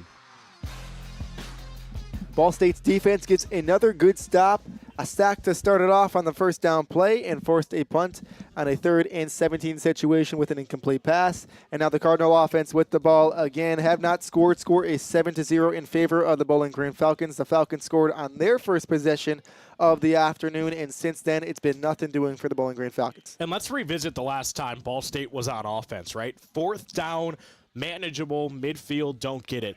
You think on paper that's having trust in the offense, but really what interim head coach Johnson just showed is the fact that he trusts his defense, and rightfully so. If it wasn't converted, like it wasn't there, you need your defense to step up, giving the opposition field position like that. They do just that, actually moving them backwards and getting the offense right back on the field. Cardinals deep in their own territory as a handoff goes to Sloan, and Sloan gets to the 11-yard line, gets a gain of 1. Ball was spotted at the 10-yard line of the Cardinals, and so 1-yard run on the first down run went to the far side near the left hash. Yeah, that was some really good get-off up front. Looked like it was Avi McGarry, typical nickelback, lined up off the edge. Unconventional look, but this BGSU team plays a defense unlike any you've seen, almost exclusively with 5 to 6 defensive backs out there at all times. 9:45 to play in the first half, a 7-0 lead for Bowling Green. A quick throw to Horton in the flat, trying to evade a tackler, and he able to get maybe 1 more yard off of it. Goes down at the 13-yard line, so give him 2 yards on the play in the flat for the running back. But a 3rd and 7 situation, which for this Cardinal offense has actually been kind of short because they put themselves in so many 3rd and long situations. You're exactly right. In that instance, Horton had no time to hear a who. He was immediately just smashed to the turf by a couple of Bowling Green State University Falcons. No room to run, no room to really even think there. But as you mentioned, as sad as this is, 3rd and 7, good for the Cardinals to this point today. From the Cardinals' 13-yard line with 9 minutes to play in quarter number 2. Samanza throws, has a receiver open. It's Gilly. Gilly at the 20-yard line now gets to the 25-yard line and goes out of bounds, picking up a first down on the way. Needed the 20-yard line, got to the 25-yard line. With 9 minutes to play in quarter number 2, the Cardinals pick up a first down to the 25. Falcons still up 7-0, but the Cardinals trying to put a drive together. How about that decisive strike from Samanza? Knew where he wanted to go all along and trusted Pickett. Right decision. He comes back on a little get-back route, 12 yards into the formation, does a little jiggy after the grab to help pick up a couple more, and now Ball State with a little more breathing room to their backs, opening up the playbook. 1st and 10 from the Cardinal 25-yard line, 8.5 to play in the first half. 7-0 lead for Bowling Green as a receiver comes in motion from the top. Handoff goes up the middle to Pemberton, who bangs off a couple of tacklers and gets down to the 35-yard line, right at the line to gain a 10-yard run on first down. That moves the chains. A big play for Pemberton. And that's all Von Pemberton after a little bit of mismanaged pre-snap work from Caden Samanza. He failed to identify the fact that pressure was coming off of the edge as they sent in a corner blitz who got into the backfield and had the initial contact on Pemberton right at the line of scrimmage, but he shrugged things off, was able to make the most out of it. Good job to get over the ineptitude. Ball State helping themselves out there with a good carry. Ball placed at the Cardinal 35. Samanza in the shotgun. Fakes the run to Pemberton. Going to throw it over the middle of the field. That's Koziel. He almost got it with one hand, but could not bring it back down. That would have been the catch of the year for the Cardinals, but incomplete. Nothing doing now, 2nd and 10. Please excuse me before this reference. It had to be made at some point. That would have been Garrett Wilson-esque. I mean, he looked like the Air Jordan logo going up to get that. And seriously, that would have been already was one of the best efforts I've seen this season from Ball State. That would have been far and away the best catch. That's something you can't teach. 6'7" with a foot-high vertical, getting all the way up with the right hand, just couldn't reel it in. Ended up being incomplete, so it brings up 2nd and 10 from the 35. Throw to the far side for Magwood in the flat on a screen pass, able to go forward and get a couple of yards, but at the tail end of it, 2 flags come down right near where some of the receivers were blocking, a likely holding on the screenplay. Yeah, Ball State already moving backwards. It was a good idea to give Keon Magwood the keys there. Had the opportunity to try to drive forward, full ignition, but by the time he had already gotten to open space, you mentioned it, a couple of yellow towels already on the turf, the laundry indicating Ball State will again be pushed behind the chains. Holding, number 82, offense. 10-yard penalty from the previous spot. Remains 2nd down. So indeed was a holding on the Cardinals, so now makes 2nd and 10, a 2nd and 20 situation, puts the ball at the 25-yard line of Ball State, and just too many times where Ball State has been lined up behind the chains, right? Yeah, you're right, but I do like the accountability here from the coaching staff. The perpetrator of that penalty immediately comes to the sideline and checks in a replacement. If you're going to set us up behind the sticks, it's the mentality. You've got to come take a seat. Samanza throws far side for Horton, incomplete in the flat, and they're going to say it's a live ball for now. They finally say it's incomplete as Horton was able to dive back on top of it. Nearly a fumble situation, but it looked like it was a forward pass from Samanza. I've got to ask you a question. All right. 2nd down and 20. What's the thought process in a little halfback, not even a slip screen, just a wheel route with no blockers there? I don't know if that's Samanza going rogue or if that's the play call, but if it is, you're really hoping then to set yourself up for 3rd and long. That's the best case scenario on that call. maybe trying to get a small chunk, maybe 7, let Horton get it in the open field. But either way, he got nothing. Pass was incomplete. Samanza at the 25, going to throw again. Under center and throws it to Pemberton over the middle, who gets a couple of yards down to the original line of scrimmage at the 35-yard line. So a 10-yard gain on 3rd and 20, but not nearly enough. Ball spotted at the 35 of the Cardinals. 4th and 10 from there, and the punting unit comes out again for Ball State. Samanza and Co. able to salvage a bit, though, there. I like, instead of just lofting it deep and accepting an incompletion, get some of the damage back. Help your special teams and defense winning the field position battle. This is a big punt incoming from Cooey Jr., who has been up and down both on the campaign and in this contest. So ball at the Cardinal 35-yard line. Cooey standing at his own 20. Booted away at the 25. Standing deep is Pegues, who's going to fair catch that one at the 20-yard line. A good punt for Brian Cooey. A 50-yard punt right on the dot for Cooey and his Cardinal squad. Flips the field and has Bowling Green in the situation back on offense, but it's still a long way to go. We've seen them go a long way today, had already a 93-yard touchdown drive. That is the only score we have seen thus far today, a 7-0 lead for the Bowling Green Falcons with 6:47 to play in the first half. The Cardinals, nothing doing so far on offense, but the defense stepping up in a big way. We'll see if they can do it again after this short break here on SportsLink Digital Radio, presented by Victory Honda of Muncie. Ranked number 2 in the nation for sports media by the Broadcast Education Association. This is Ball State Sports Link.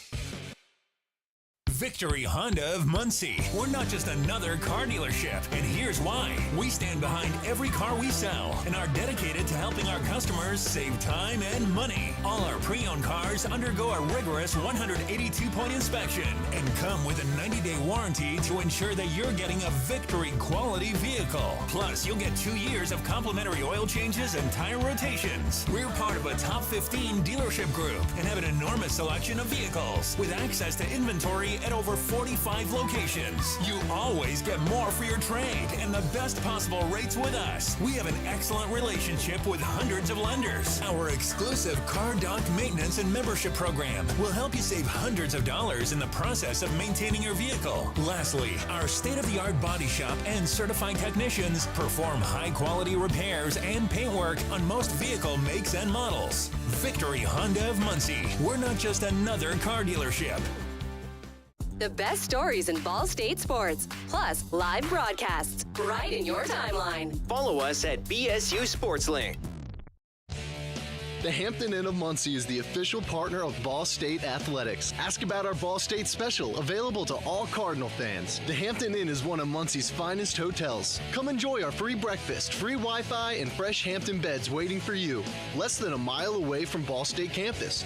Don't forget to ask about our Ball State special. Search Hampton Inn of Muncie online at munciesweets.hamptoninn.com. At munciesweets.hamptoninn.com.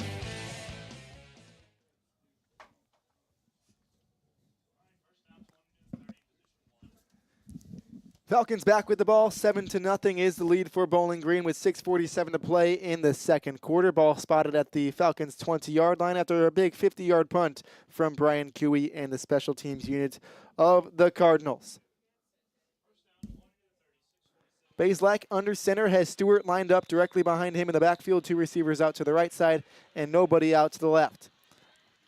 Bazelak gives it to Stewart, who has room near side. Finds some room and puts the pedal to the metal. Gets to the 30-yard line. A flag comes back behind it, though. Yep. Yeah, number 42 for the Ball State Cardinals had set the edge and was being held throughout the entirety of that play. I was waiting to see the flag come out. This one's going to head backwards, Jordan.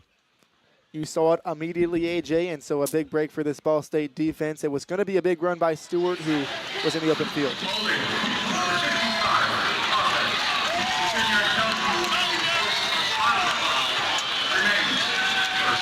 That's Jake Burns' second holding of the game. Saw the first one on the first drive for the Falcons. Did not stop them there. But now a first and long situation for Bowling Green. Ball spotted at the 12-yard line, excuse me. And so 1st and 18 from there for Bowling Green. Handoff goes to in the reverse on the far side of the field and brought down inside the 10 at the 9-yard line, blown up by Joey Stemler. Joey Stemler, such a great person on and off of the football field. I mean, that's just, again, a really good open tackle, his second of the game. Really a 5-yard swing, depending on if he could bring the guy down or not.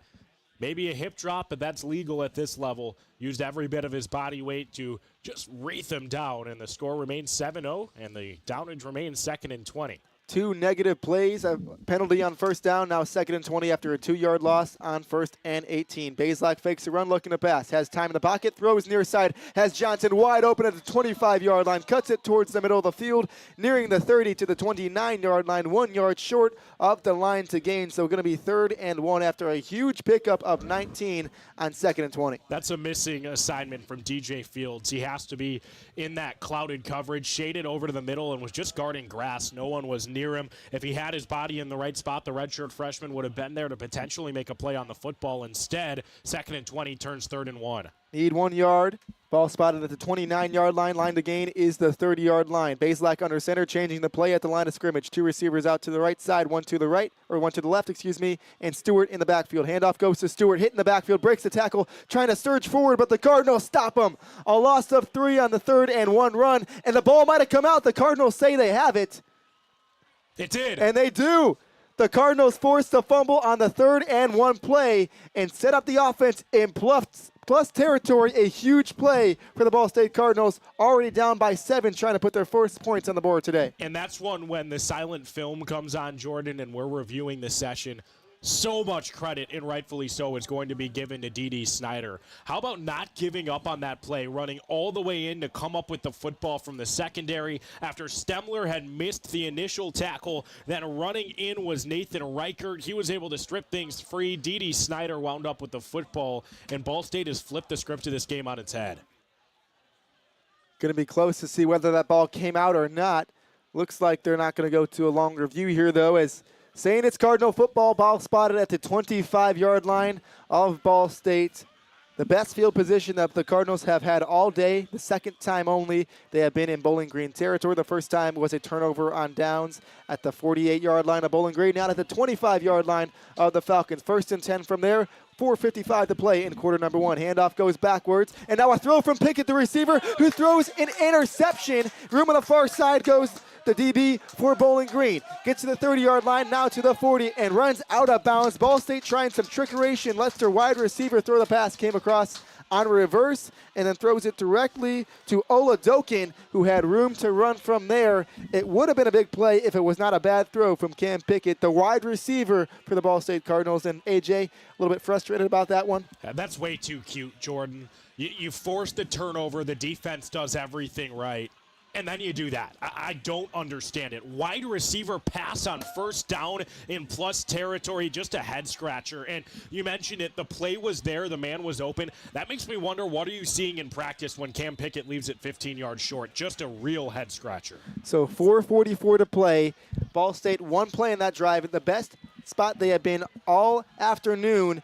And an interception thrown by the wide receiver on 1st and 10, thrown to the far side, has Fannin open, the tight end, nearing midfield down to the 49-yard line of Bowling Green. They'll mark it actually right at midfield for the Falcons. Jordan, as a former quarterback myself, obviously nowhere near this level, but I can tell you that has to be really frustrating for Caden Samanza. He didn't even get the opportunity to operate with the offense there. They took the ball out of his hands, and instead of trusting the young gunslinger who had gotten them to that point, it's a turnover from a wide receiver pass. That just really messes with the flow and moxie of an offense. Patterson gets the give up the middle in between the hashes, picks up 2 on the 2nd down run, makes it 3rd and 1. Ball spotted at the 48-yard line of the Cardinals. Bowling Green into Cardinal territory with 4 minutes to play in the first half. The Falcons already up 7-0.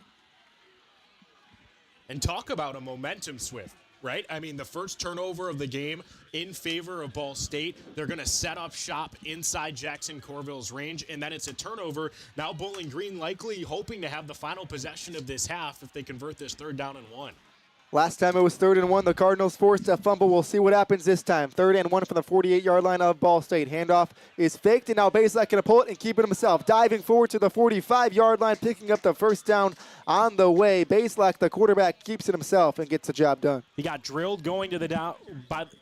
He got grilled going to the ground by Keontae Newsome, but still immediately pops up, points the arm forward, indicating a first down. Good toughness there from number 7, who knew he was going to take a hit if he held the football, but also knew it was the right read. That's veteran poise. So ball at the 45-yard line of Ball State now. First and 10 from there, and 3 minutes to play in half number 1. A 7-0 lead for Bowling Green. Throw far side, caught out of the backfield, and a gain of 6. Spotting the ball at the 39-yard line. Looked like it was the running back who hauled that one in. Yeah, it looked like that was Jamal Johnson. It's been the buzzword in football recently, Jordan.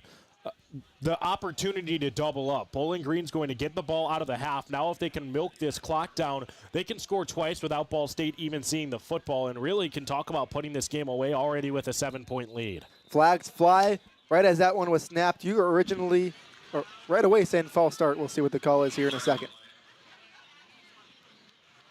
The Falcon offense backing up. Number 75, offense.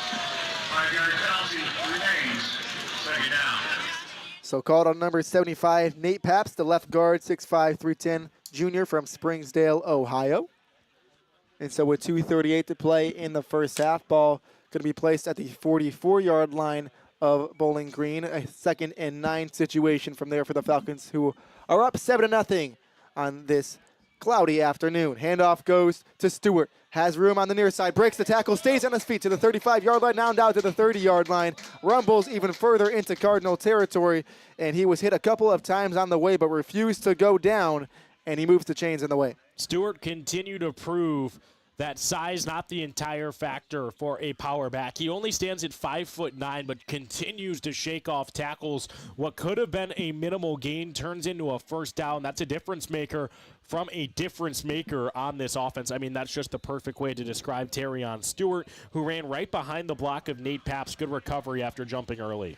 So 7-0 lead the Falcons scored on drive number 1 for Bowling Green. Since then, it has been nothing. It was the Cardinals who forced a turnover. One play later, the Cardinals turn it over, courtesy of a wide receiver pass that was intercepted. And now the Falcons driving down the field as we have reached the 2-minute timeout here in Schumann Stadium on Senior Day. We'll be back for the last 2 minutes, but first we'll take a quick break here on SportsLink Digital Radio, presented by Victory Honda of Muncie. So just how big is the Mammoth Pizza at Mancino's? How about a big 24-inch round pizza loaded with all of your favorite toppings? Made to order just for you when you call 287-1300. The perfect size for the big game, the next game, or any event that demands not only the best, but the biggest pizza you can order. And Mancino's is ready anytime. Call, wait 10 to 15 minutes, then head to Mancino's for pickup. Man, is it good. When a large pizza isn't enough, you need at least one Mammoth from Mancino's.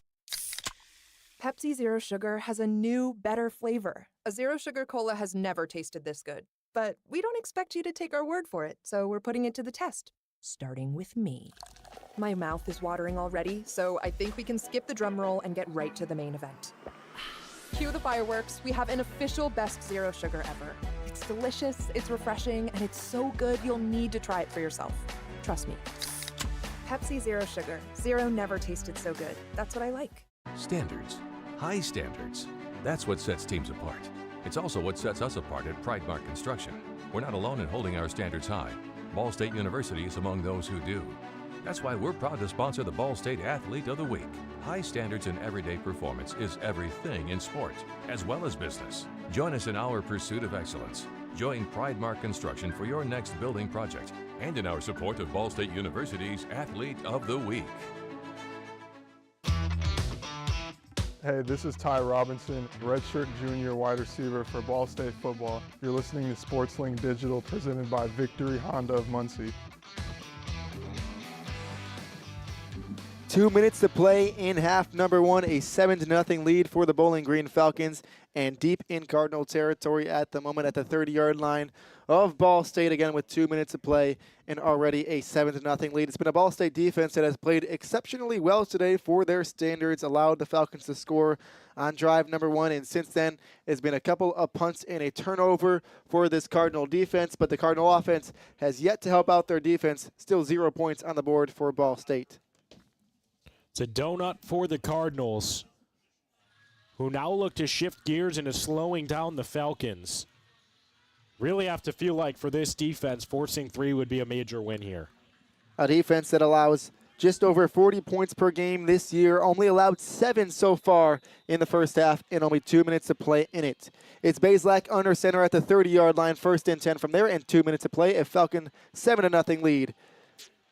Faking the handoff as Bazelak has time in the pocket. Looking all over, now checks it down to Patterson at the 30-yard line, moves to the 25-yard line and pushed out of bounds. He was caught that ball in the flat and gets to the 24 for a pickup of 6 on the first down play. And I don't want to sound like a broken record, but again, just smart football from Bazelak, who continues to display such. Wanted to push the ball to the end zone, saw fronts of jerseys rather than backs. Ball State picked up the defensive coverage perfectly. So Bazelak says, you know what, I'm going to cut my losses, take the check down, and take a gain of 5. It's the right decision from number 7 to make it 2nd and manageable. Bazelak hands it off on 1st down. No, he keeps it himself. Gets to the 25-yard line and gets 1 more yard, actually to the 24-yard line. And so they'll give him 1 on the keeper.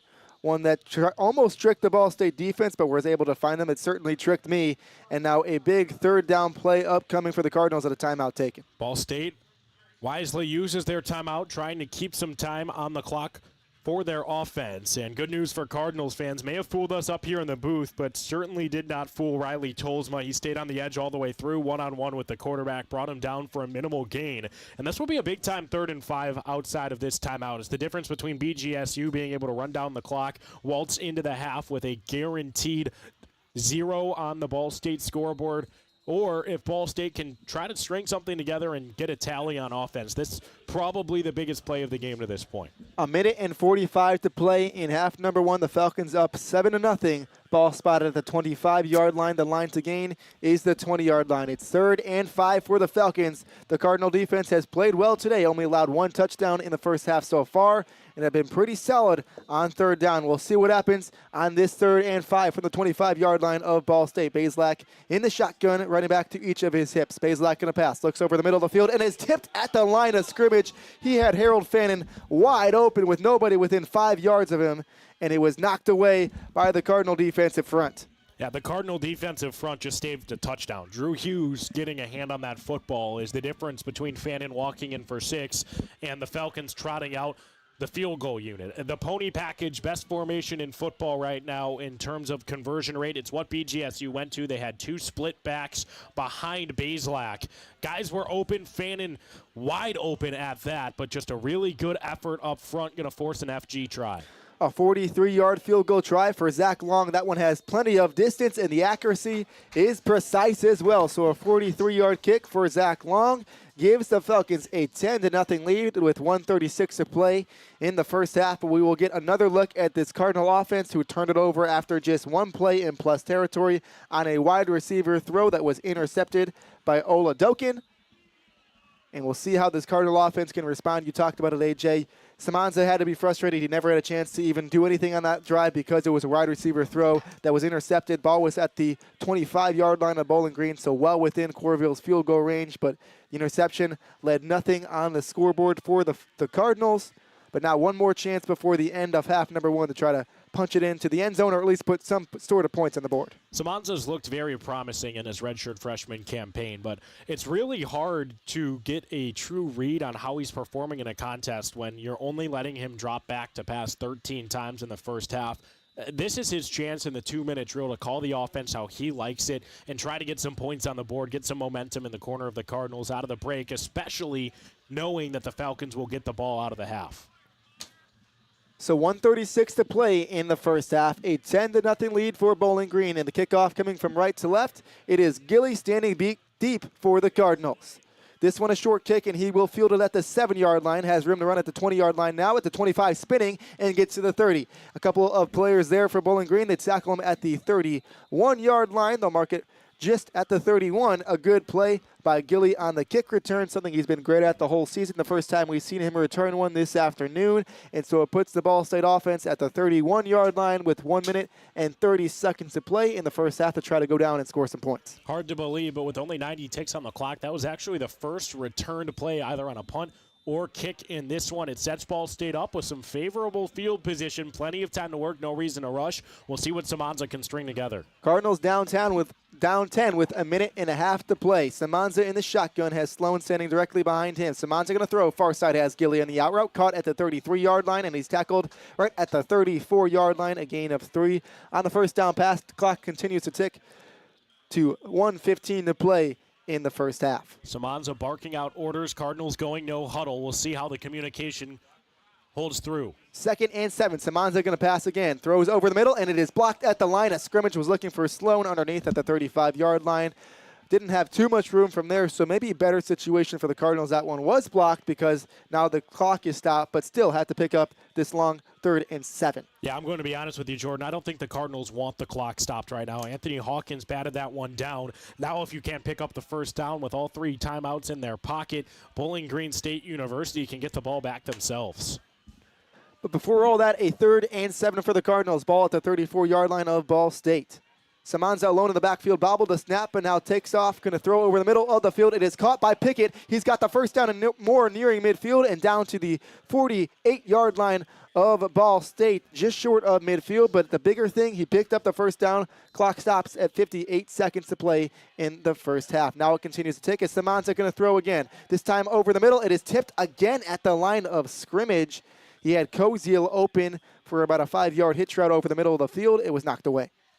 Samanza on that 3rd down, really good job just delivering a missile. Off-platform twitchiness on display. He went to a sidearmed arm slot just to fit it into where only his guy could get it. But then there, tried to go sidearm again, couldn't get it over the defensive line. It's Anthony Hawkins' 2nd bat down of the possession.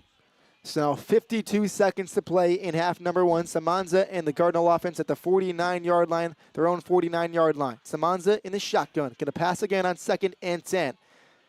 Is pressured, now rolls out to the left side. Throws it as a receiver open and just a bit too far behind Magwood, who was standing at the 35-yard line. It floated inside. He would have had the first down and more. Instead, it brings up 3rd and 10, AJ. It's a little flick of the wrist against the grain from Samanza. Had an open man, tough ass to throw cross-body to the far sideline, but it's a throw he'd like to have back. That's one we're used to seeing number 3 make. Instead, you mentioned it, Jordan, 3rd down and 10.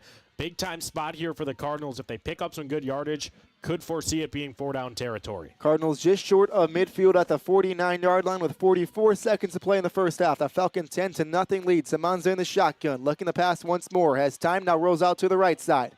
Still plenty of time. Throws it to Pemberton out of the backfield. He's got room down the sideline. Pemberton at the 10, and Pemberton goes all the way for the Cardinal touchdown. Finally, the Cardinals in the end zone, and at the end of the half, able to strike. Just beautiful. Caden Samanza silencing any questioners there. Rolling to his right, lofts one into the breadbasket of Pemberton. And how about the work after the catch? Immediately getting the eyes downfield, chugging down the sideline, not allowing any Falcon to sniff him. That's just perfect. What looked to be a check down with a really good placed ball and some nice yak turns into a touchdown. The best play of the day for the Cardinals. A 51-yard touchdown reception for Vaughn Pemberton, the running back, on the wheel route. Extra point coming from Jackson Corville to make it a 3-point game. Old down kick is up, and it is through. So a 10-7 game. The Falcons still atop the scoreboard, but out of nowhere, the Cardinals strike, score a touchdown with 34 seconds to play in the first half. Samanza getting some business done, rolled outside, and Pemberton did the rest. Again, a 51-yard touchdown for Vaughn Pemberton out of the backfield, and the Cardinals pull within 3 with 34 seconds to play in half number 1. And Pemberton's a guy with some deceptive speed. You don't expect to see those kind of wheels on a 5'11", 250-pound back. But how about that, to outrun the linebacker who had him in coverage and then also close out the edge on the safety? Just perfect. And my question now, Jordan, 34 seconds, up by 3. How aggressive is this BGSU team going to come out before the half? Well, we've seen what their offense can do. Have one of the best tight ends in not just the MAC, but all of college football. And Bazelak is a great signal caller up front. We'll see what the trust is in their offense and what Scott Leffler wants to do, the head coach for the Bowling Green Falcons. But again, 34 seconds to play, a 10-7 lead for the Falcons, who get the ball to start the second half. We'll see how aggressive they get, but for now, it is Homer kicking from left to right for the Cardinals. As we get back underway, a short kick fielded at the 15-yard line. It is going to be a fair catch right at that spot. And so that puts the ball On the 25. On the 25, yep.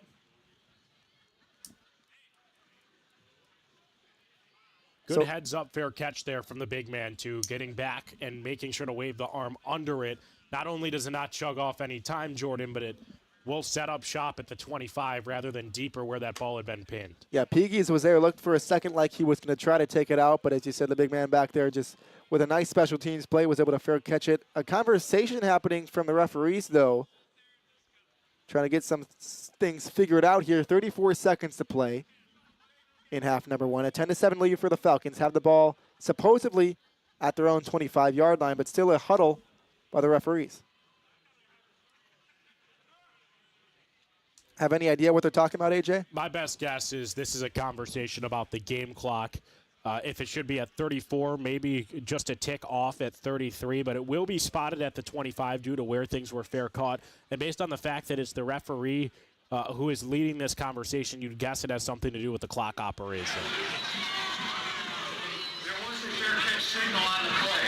However, the player who made the signal did not, or the players who made the signal did not catch the ball. The ball was caught by someone who did not signal. As a result, the ball is dead and it's spotted to catch. First and 10. All right, so we'll try to clear it up just in case you could not hear what was being said there. So there was a fair catch called on the play as we talked, but the person who made the fair catch signal was not the person who caught the football, and so therefore the ball is spotted where the ball was originally caught at the 15-yard line. So from there it's going to be first and 10. A lot to sort out. Good job by our referees to get that all figured out. I'm not going to lie to you, Jordan. We're sitting directly next to the replay booth, and jaws are dropped. I'm watching the replay right now. There was a fair catch signaled for.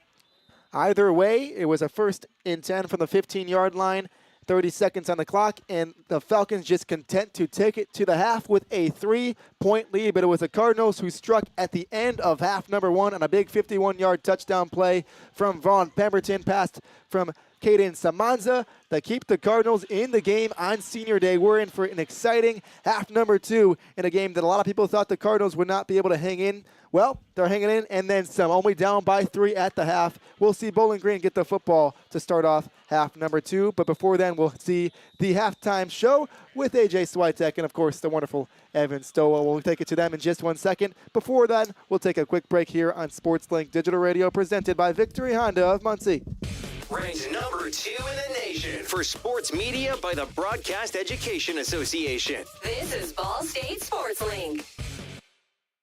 Victory Honda of Muncie. We're not just another car dealership, and here's why. We stand behind every car we sell and are dedicated to helping our customers save time and money. All our pre-owned cars undergo a rigorous 182-point inspection and come with a 90-day warranty to ensure that you're getting a Victory quality vehicle. Plus, you'll get 2 years of complimentary oil changes and tire rotations. We're part of a top 15 dealership group and have an enormous selection of vehicles with access to inventory at over 45 locations. You always get more for your trade and the best possible rates with us. We have an excellent relationship with hundreds of lenders. Our exclusive Car Doc maintenance and membership program will help you save hundreds of dollars in the process of maintaining your vehicle. Lastly, our state-of-the-art body shop and certified technicians perform high-quality repairs and paint work on most vehicle makes and models.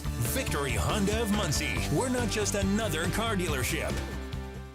The best stories in Ball State sports, plus live broadcasts right in your timeline. Follow us at BSU SportsLink. The Hampton Inn of Muncie is the official partner of Ball State Athletics. Ask about our Ball State special, available to all Cardinal fans. The Hampton Inn is one of Muncie's finest hotels. Come enjoy our free breakfast, free Wi-Fi, and fresh Hampton beds waiting for you. Less than a mile away from Ball State campus.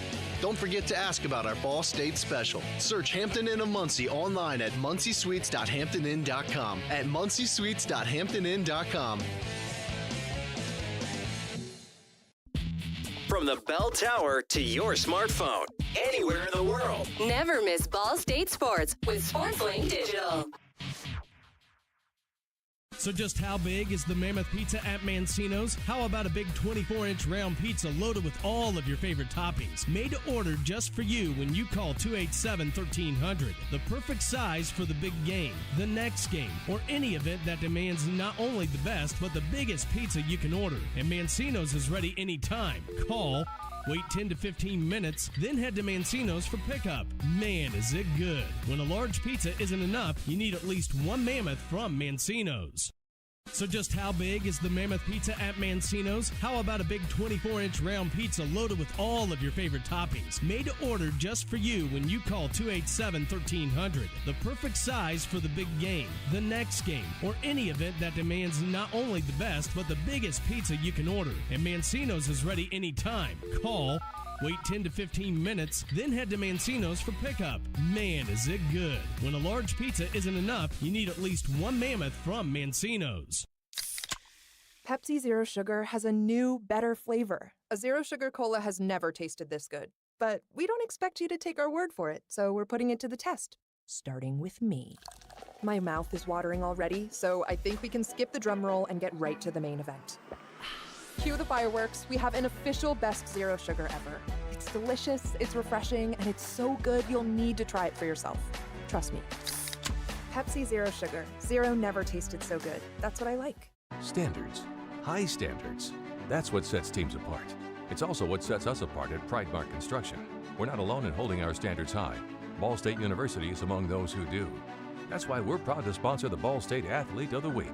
High standards in everyday performance is everything in sport, as well as business. Join us in our pursuit of excellence. Join Pridemark Construction for your next building project and in our support of Ball State University's Athlete of the Week.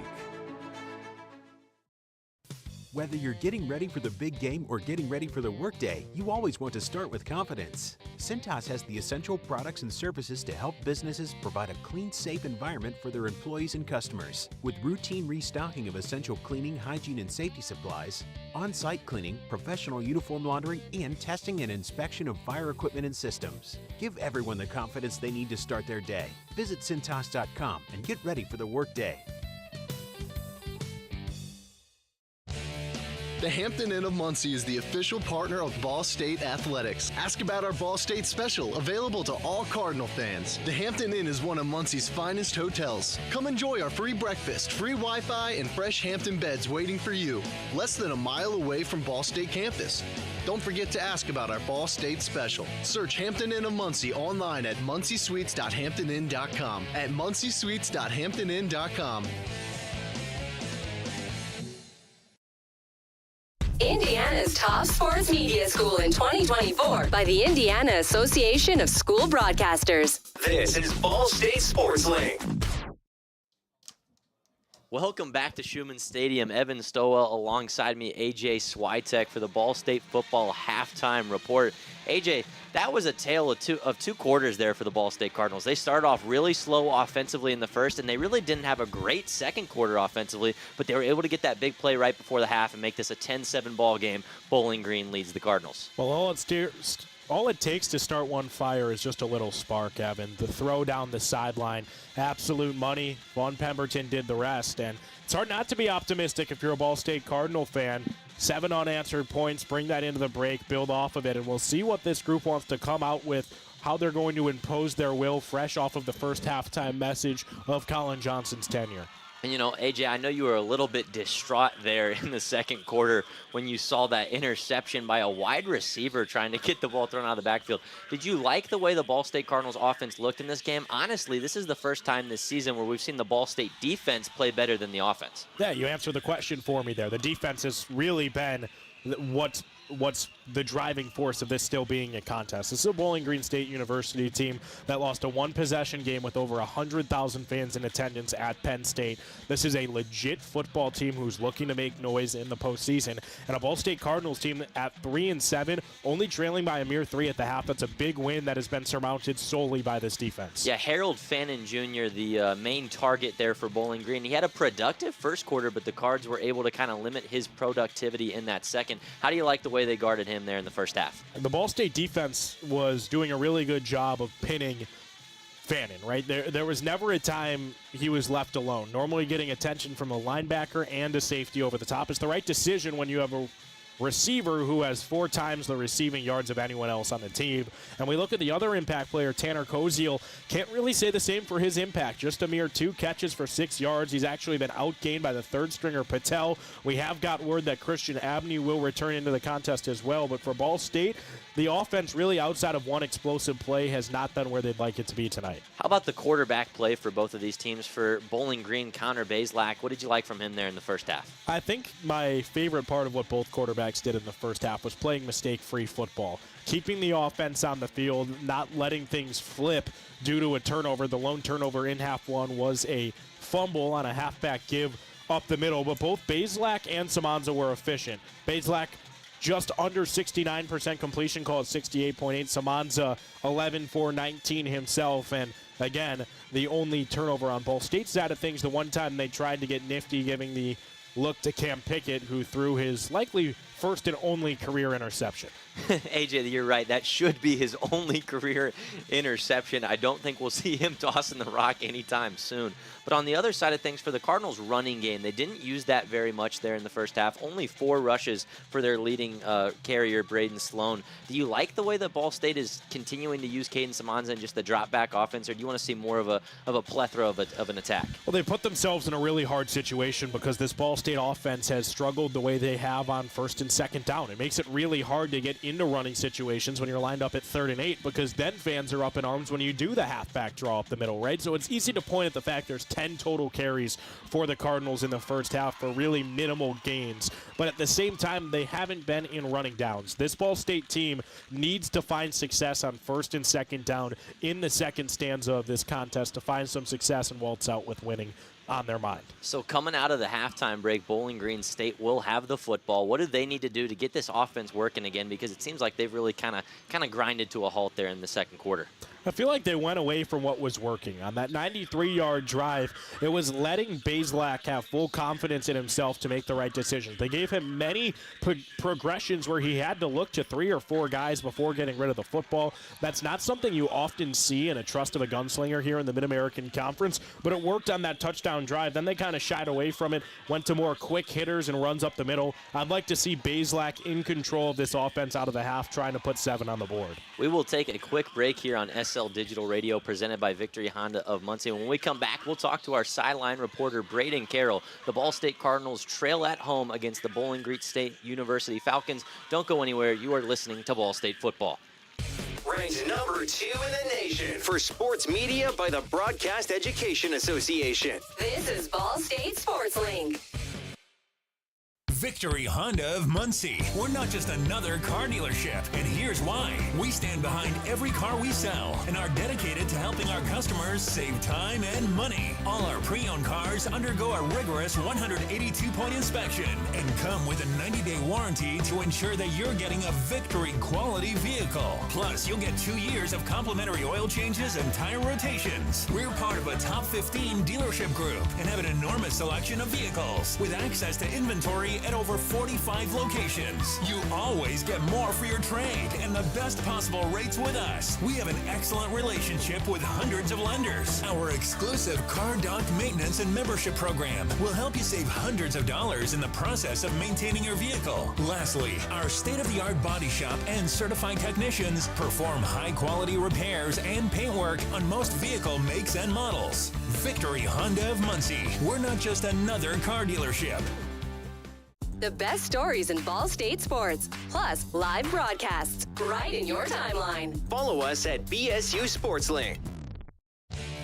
The Hampton Inn of Muncie is the official partner of Ball State Athletics. Ask about our Ball State special, available to all Cardinal fans. The Hampton Inn is one of Muncie's finest hotels. Come enjoy our free breakfast, free Wi-Fi, and fresh Hampton beds waiting for you.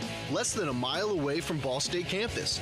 Don't forget to ask about our Ball State special. Search Hampton Inn of Muncie online at munciesuites.hamptonin.com. At munciesuites.hamptonin.com. From the bell tower to your smartphone, anywhere in the world. Never miss Ball State sports with SportsLink Digital. So just how big is the Mammoth Pizza at Mancino's? How about a big 24-inch round pizza loaded with all of your favorite toppings? Made to order just for you when you call 287-1300. The perfect size for the big game, the next game, or any event that demands not only the best, but the biggest pizza you can order. And Mancino's is ready anytime. Call, wait 10 to 15 minutes, then head to Mancino's for pickup. Man, is it good. When a large pizza isn't enough, you need at least one Mammoth from Mancino's. American Pest Pros is the official pest control partner of Ball State Athletics. We protect your home or business and guarantee year-round protection from insects and pests. Ask about our Ball State special, available to all Cardinal fans. Our pest control program is the safest and most effective in the industry. Even if you tried a different service and it didn't work, we'll fix your problem, guaranteed, or your money back. Visit AmericanPestPros.com. That's AmericanPestPros.com. And don't forget to ask about our Ball State special. Ball State fans, who needs batteries? Your locally owned Battery Masters have batteries for cars, boats, golf carts, cell phones, watches, key fobs, pay-per-go toys for kids, and more. Bring your rechargeable batteries back to life for drills, shavers, dustbusters, and more. All Ball State fans receive a free battery checkup. Just mention Charlie Cardinal. Battery Masters is conveniently located on the corner of Walnut and Centennial, next to Mini Trista. Check us out online at batterymasters.com. Go Cards! And welcome back here to Schumann Stadium for the Ball State football halftime report. We're going to throw it down to our sideline reporter, Braden Carroll. It's November, and that means Thanksgiving. What do you got for us, Braden? It's a special one. I mean, state championships are on Thanksgiving weekend.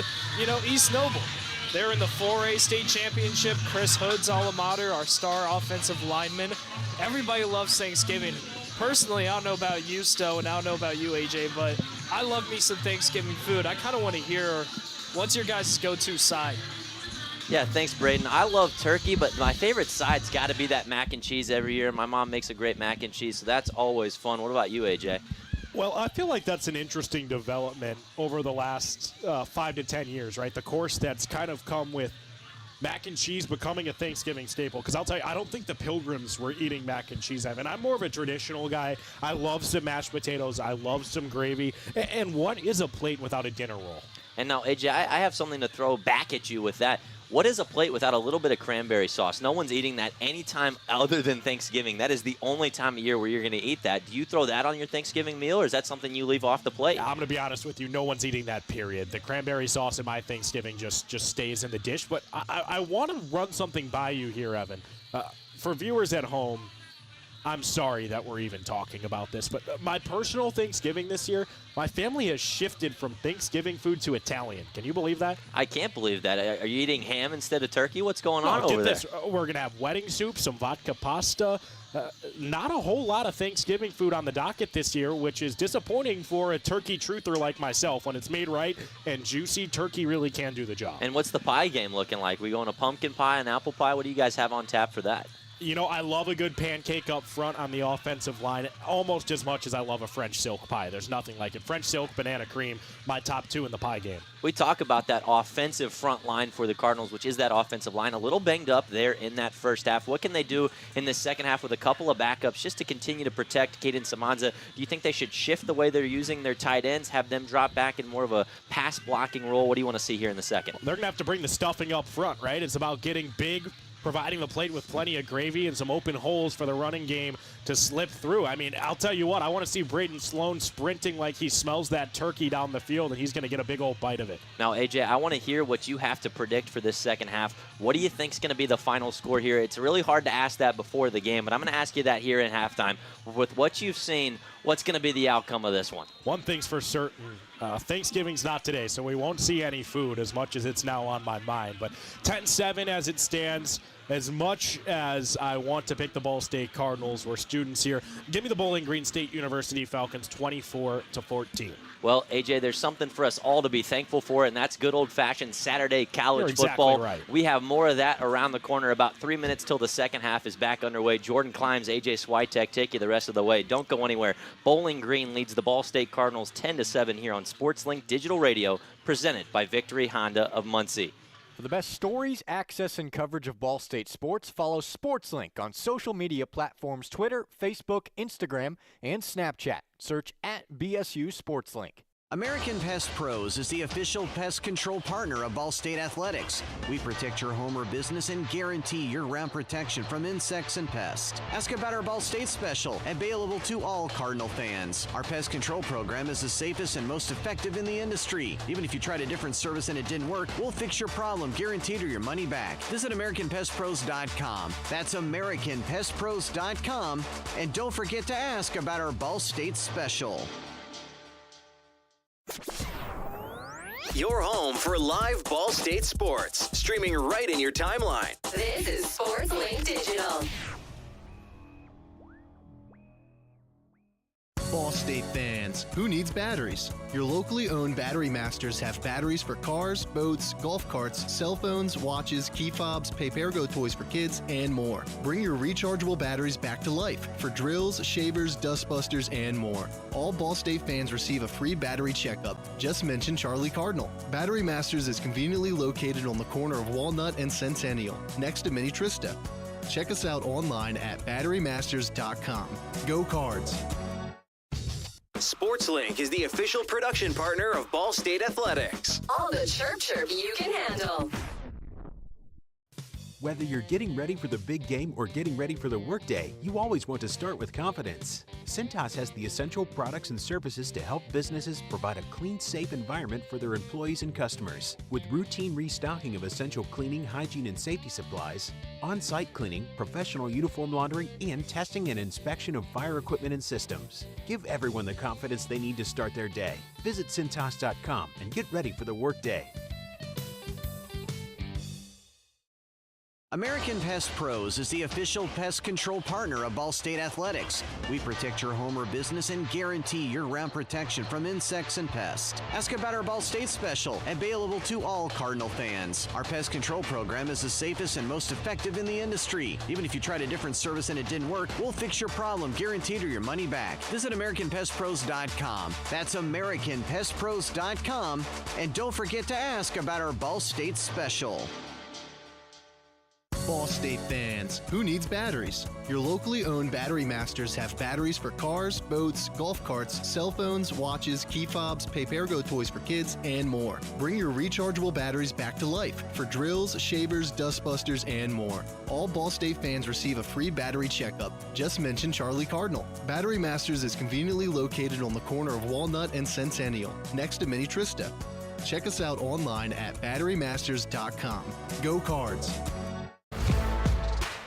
Hey, this is Keontae Newsom, senior linebacker with Ball State Football. Thanks for tuning in to SportsLink Digital Radio, presented by Victory Honda of Muncie. This is your home for all things Ball State sports. Back here for Senior Day action in Schumann Stadium on this cloudy November afternoon. It's a 10-7 lead in favor of the Falcons as we are just moments away from the second half kickoff. Jordan Climbs joined by A.J. Switek. Evan Stowell, you just heard him in our halftime show, and Braden Carroll patrolling the sidelines on this cold afternoon. We thank him for being down there the whole game for us on this sideline. We'll hear from him in just a little bit. But 15 seconds back up on the clock. A 3-point lead for the Falcons, who will receive the second half kickoff as it is Homer set to kick it away from left to right to the Falcons. Awaiting deep is Piggies.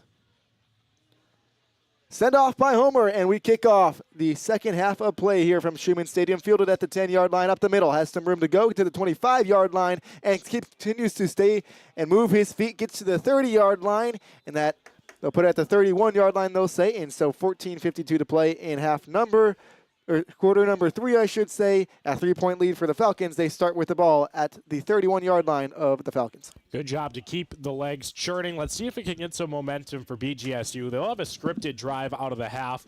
Knew it was coming when they deferred the opening kickoff.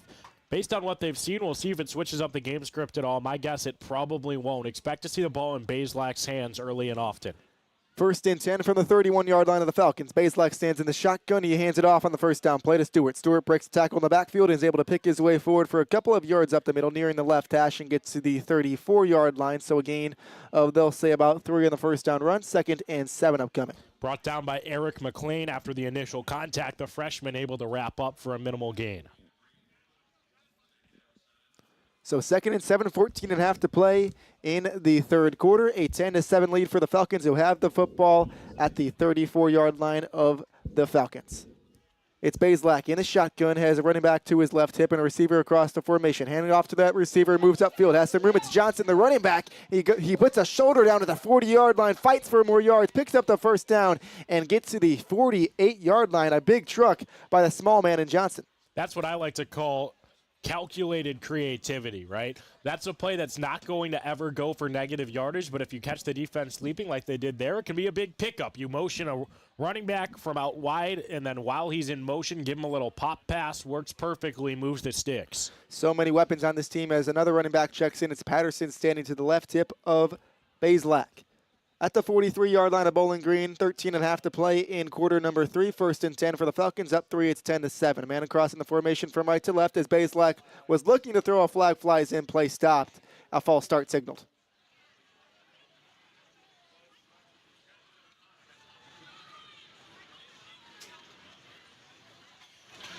False start, number 0, offense. 5-yard penalty remains. First down.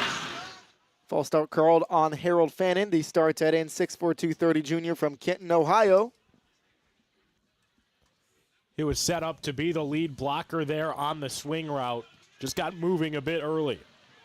So 13:32 to play in quarter number 3. Falcons up 10-7. Ball at the 38-yard line of Bowling Green after that penalty. 1st and 15 from there. Bazelak alone in the backfield. He's going to look to throw over the middle of the field. Throw behind the intended receiver. Nearly intercepted. That one hits the grass. And a lucky way for the Falcons. It looked like it was Newsom who tried to break on that ball and nearly pick it off. Newsom was in the right place at the right time, playing good blanketed coverage. Got a hand to it. Would have been a tough ask. But for the first time today, really, Bazelak put the ball in harm's way. Ball State unable to capitalize. Fortunately for them, however, defense still in a good spot. The offense behind the change, it'll be 2nd and 15. From the 38-yard line, 13:22 to play in quarter number 3. The Falcons still up 10-7. Bazelak in a pass again. Has time to throw. Rolls to his left now. Throws it down the sideline, and it is incomplete. And no flag coming in. It was Fannin who almost caught it on the sideline. He was trying to come back to the football. He got grabbed for a second there. Say it was not enough to warrant a flag. AJ, you agree with that call? I'm shocked no flag was thrown. I think that's one of those 50-50 situations where a lot of times fans like to see the ref keep that yellow flag in their pocket, but it's a little bit different when it happens to Harold Fannin Jr., right? He almost deserves that treatment where if it's an iffy call like that, it goes in his direction. He was shocked to not see one as George Udo was definitely there a bit early. They'll say the ball wasn't catchable, so Ball State's defense catches a big break. So 30 and 15 from the 38-yard line of Bowling Green. Ball State in a good position defensively here. Sending a bunch of players, and nobody gets home yet. Now Stemler comes in, thrown over the middle of the field, and it is caught by Fannin, and short of the sticks. Catches that ball at the 48-yard line of the Cardinals, so get across the midfield, but you need the 47-yard line, so we're 1 yard short, and at least for now, the offense staying out onto the field. A huge pickup on 3rd and 15 of 14 by Harold Fannin to start that end. What a throw from Connor Bazelak to find his guy. Was able to deliver despite being drilled up front by Joey Stemler. Hit as he threw, still delivered a strike to the open man. Makes this a situation where it will be a 4th down and manageable. They'll actually move the spot back, call it 4th and 3. Right at midfield, and Bazelak going to pass. Throws it out of the flat to Patterson, who's wide open and picks up the first down and more. Scampers inside the 45 to the 40-yard line, marked right at the 40-yard line. He moves the chains and enters Cardinal territory. Too easy. That was methodical. He knew where he wanted to go all the way through, read the defense at the line of scrimmage, faked the give, flipped it to Patterson and Jordan. That's where the veteran leadership of a quarterback comes in. You could see he was barking out commands to his offensive line, knew what he wanted to do, switched up the play call, right decision. So now at the 40-yard line of the Cardinals into Cardinal territory. 1st and 10 from that spot. 12:05 to play in quarter number 3 and a 3-point lead for the Falcons. 10-7 as the run goes to Stewart out the middle, bouncing it outside, but goes backwards. A big play brought down in the backfield. It was Miles Norwood, the cornerback, who snuck in and brought down Terrion Stewart. Showing some true talent there as the first-year transfer from Iowa State. So far to this point in the contest, that's one you expect Terrion Stewart to just shrug off and keep moving. Instead, after an initial missed tackle, it winds up in a loss of a yard due to a really good open field effort from number 26 for the black and red. So puts the ball at the 41-yard line, 2nd and 11 from there, and 11 minutes and 30 seconds to play in the third quarter. Bazelak throws in a screen pass to Rakeem Smith near side. He's able to pick forward for a couple of yards, gets past the 35 and to the 34-yard line. Actually, no, they'll mark him down just short of the 35, so mark him at the 36. They'll say the knee was down before then, and so a third and manageable, but about medium coming up here for this Falcons offense. This is a big situation for the Cardinals defense. That it is. After tripping a bit and the ankle, it looked like clipped the turf. It hurts the spot for the Falcons. So in 3rd and 6, it's really who wants it more here. I expect Ball State to come out in some form of man coverage and bring some heat. From the Cardinal 36-yard line, a 10-point lead for the Falcons, 10-7 the score, 10:40 to play in the third quarter. 3rd and 6, again from the 36-yard line of Ball State. Bazelak in a shotgun, has running back to his left hip, and 3 receivers lined out to the right side, but a timeout called beforehand by the Ball State defense trying to get things settled out. Scott Leffler just ran 30 yards up the sideline to signal that timeout, but it looks like Ball State maybe was a bit unaware of the situation. Now both sides taking their huddles. Jordan, Scott Leffler wants to make sure he has the right play call off of his sheet here on 3rd and 6 on the opening drive of the second half. So 3rd and 6 from the 36-yard line. A very important play because probably just at the edge of field goal range for Zach Long, the kicker for Bowling Green. His long on the year is 50 yards. From this spot, it would be probably about a 53, 54-yard kick. And so I'd assume they're going to try to pick up the first down and not to worry about a kicker at all. But there would be a decision if they're not able to pick up this first down. Again, a 3rd and 6 from the 36-yard line of Ball State. This is a BGSU team that's had a bit of a kicking carousel as well. It started the year as Jackson Cleather's job, but after missing a couple of big-time kicks, they moved to Long, who has the long field goal on the season for BGSU at 50. It would be 53 from where it stands, so obviously moving the chains the top priority, but if they can pick up a couple, I do anticipate this being 4-down territory. We've seen them go for it on 4th down a couple of times today. Worked out on this drive where they were able to pick up a 4th down conversion on a pass to the running back Patterson out of the backfield. Want a quick timeout, though. We'll stay with you, though, for a second since we'll be back in just a little bit. We're in immediate timeout, but we'll stay right here with you. You get to hear our wonderful voices as we await a big 3rd and 6 upcoming for the Bowling Green Falcons. Got the ball to start off the half and have drained just about 4.5 minutes off of the clock to start things off offensively. A 10-7 lead for the Falcons, who were playing very well. We're up 10-0 until the Cardinals got the ball at the end of the half and were able to score a 51-yard touchdown. That was a pass to Pemberton out of the backfield for the Cardinals that lead the Cardinals in the game right now. This is a big possession for the Cardinals to try to get a stop. Could be a 4th down stop, could be a 3rd down stop. We'll see what ends up happening, but either way, the Cardinal defense has stepped up in a big way thus far. That it has, and in situations like this, it's when you look to your superstars. I'd be shocked if the first read for Bazelak isn't a look to Harold Fannin Jr. It'll be interesting to see how Ball State wants to try to control number 0. They line them out outside. They'll even line them up alongside the offensive line. But my best guess here, 3rd and 6, that's where you want to look. Never a bad option. 2nd in the nation in receiving yards per game this year. 3rd and 6. This place ready to get loud for some Cardinal action. They're chirping. Their defense trying to make a big stop here. From the 36-yard line of the Cardinals, it's Bazelak back in the shotgun and has a running back to his left hip, 2 receivers out to the right, and 1 out to his left side. Needs 6 yards, ball at the 36-yard line. It's going to be a handoff to the receiver who came into the backfield to grab it, pushing forward right at the 30-yard line. We'll see where they spot it and immediately say they're going to move the chains. The Cardinals hit him just short of the 30. However, he was able to fight and pick up some more yards and pick up the first down. Looked like it was Jamal Johnson who motioned out from outside and wide, came into the backfield and got the handoff. Jordan, Ball State didn't learn their lesson there. That's the exact play that jump-started this drive. Jamal Johnson lined up out wide on the right. They motion him in, give him a quick little popping motion. You could call it a pass, you could call it a handoff. Whatever it is, it's a first down and a big one, as it looks like the spot will be reviewed, but regardless, it's within inches of that first down marker. A well-designed play, as you said, the second time we got to see it. They're going to take a look at the spot. As I said, originally, Johnson was hit short of the sticks, but there was a second effort coming from him and the rest of his team that was able to push him to try to get past the line to gain. Again, needed to get to the 30-yard line, was hit at the 31. And so they'll take a look and see if they can try to see exactly where that ball was downed. But as you said, it would be a 4th and short regardless for a team that has shown a lot of strength today in the Bowling Green Falcons up front. All they would need is 1 yard, but we'll see what the call ends up being.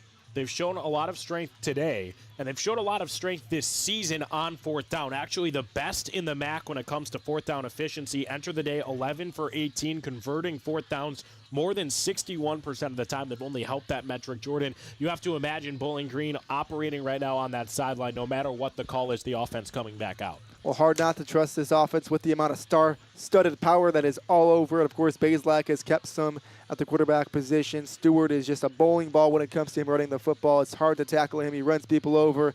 And then their tight end and Fannin, I mean, one of the best in the nation.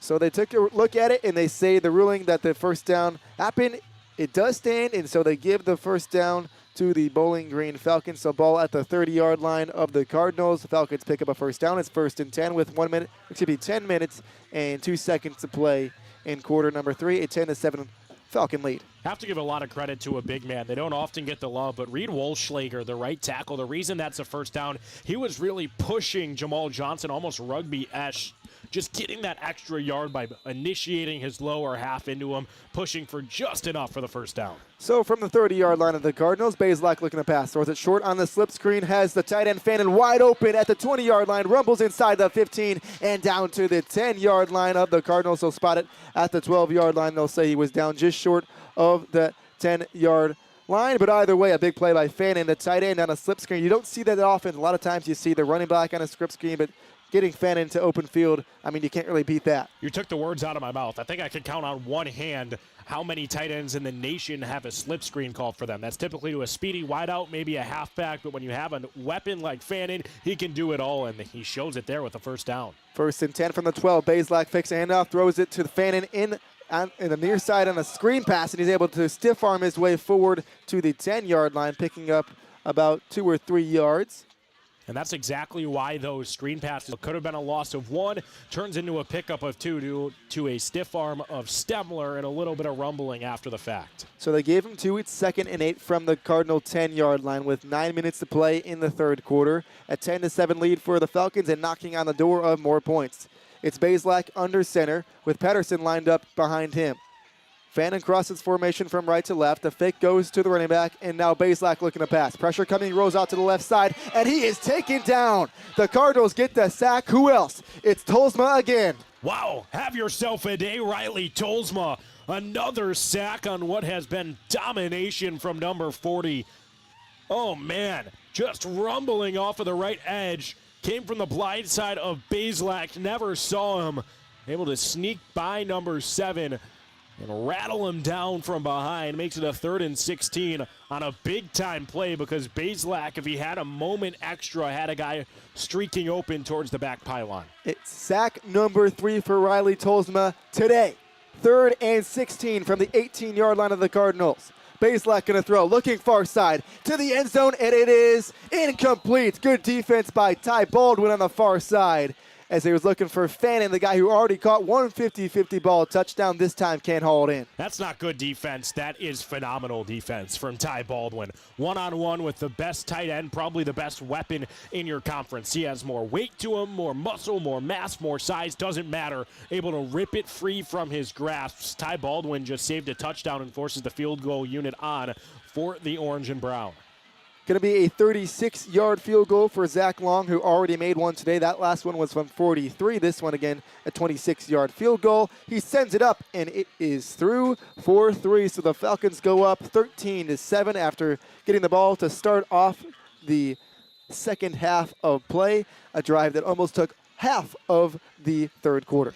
It's exactly what I was going to get at, Jordan. 3 points, maybe not exactly what Bowling Green was looking for, but how about tiring out that Ball State defense? We're under 8 to play in the third quarter, and the Cardinals offense hasn't yet seen the field. That is a really good job of using the clock to your advantage to wither away at a Ball State defense who has been very stout to this point. Well, still a one-score game with just under 8 minutes to play in the third quarter. We'll be back to see the Ball State offense out on the field for the first time in half number 2. You're listening to SportsLink Digital Radio presented by Victory Honda of Muncie. For the best stories, access, and coverage of Ball State sports, follow SportsLink on social media platforms Twitter, Facebook, Instagram, and Snapchat. Search @BSU SportsLink. American Pest Pros is the official pest control partner of Ball State Athletics. We protect your home or business and guarantee year-round protection from insects and pests. Ask about our Ball State special, available to all Cardinal fans. Our pest control program is the safest and most effective in the industry. Even if you tried a different service and it didn't work, we'll fix your problem, guaranteed, or your money back. Visit AmericanPestPros.com. That's AmericanPestPros.com. And don't forget to ask about our Ball State special. Your home for live Ball State sports, streaming right in your timeline. This is SportsLink Digital. Ball State fans, who needs batteries? Your locally owned Battery Masters have batteries for cars, boats, golf carts, cell phones, watches, key fobs, pay-per-go toys for kids, and more. Bring your rechargeable batteries back to life for drills, shavers, dustbusters, and more. All Ball State fans receive a free battery checkup. Just mention Charlie Cardinal. Battery Masters is conveniently located on the corner of Walnut and Centennial, next to Mini Trista. Check us out online at batterymasters.com. Go Cards! SportsLink is the official production partner of Ball State Athletics. All the chirp you can handle. Whether you're getting ready for the big game or getting ready for the workday, you always want to start with confidence. Cintas has the essential products and services to help businesses provide a clean, safe environment for their employees and customers. With routine restocking of essential cleaning, hygiene, and safety supplies, on-site cleaning, professional uniform laundering, and testing and inspection of fire equipment and systems. Give everyone the confidence they need to start their day. Visit Cintas.com and get ready for the workday.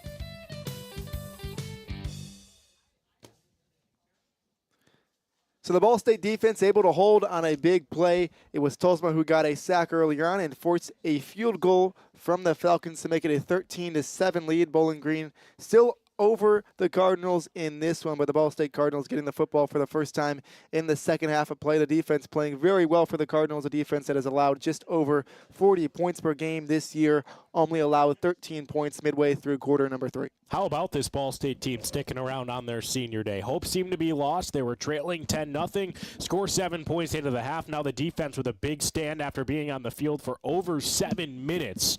Have their team within 6 and within striking distance as the kick is off right to left. It's Gilly back deep for the Cardinals. He takes that one right in his own end zone at the 15-yard line, cuts outside, stumbling. It gets to the 25-yard line. A flag comes down at the back end of it as well. He was not touched, just lost his footing and ran out of bounds. And this one might be going even further back as, again, there's a flag down. Typically doesn't bode well for a returning team when there's laundry on the turf. I'd expect this to be moving them back 10 yards.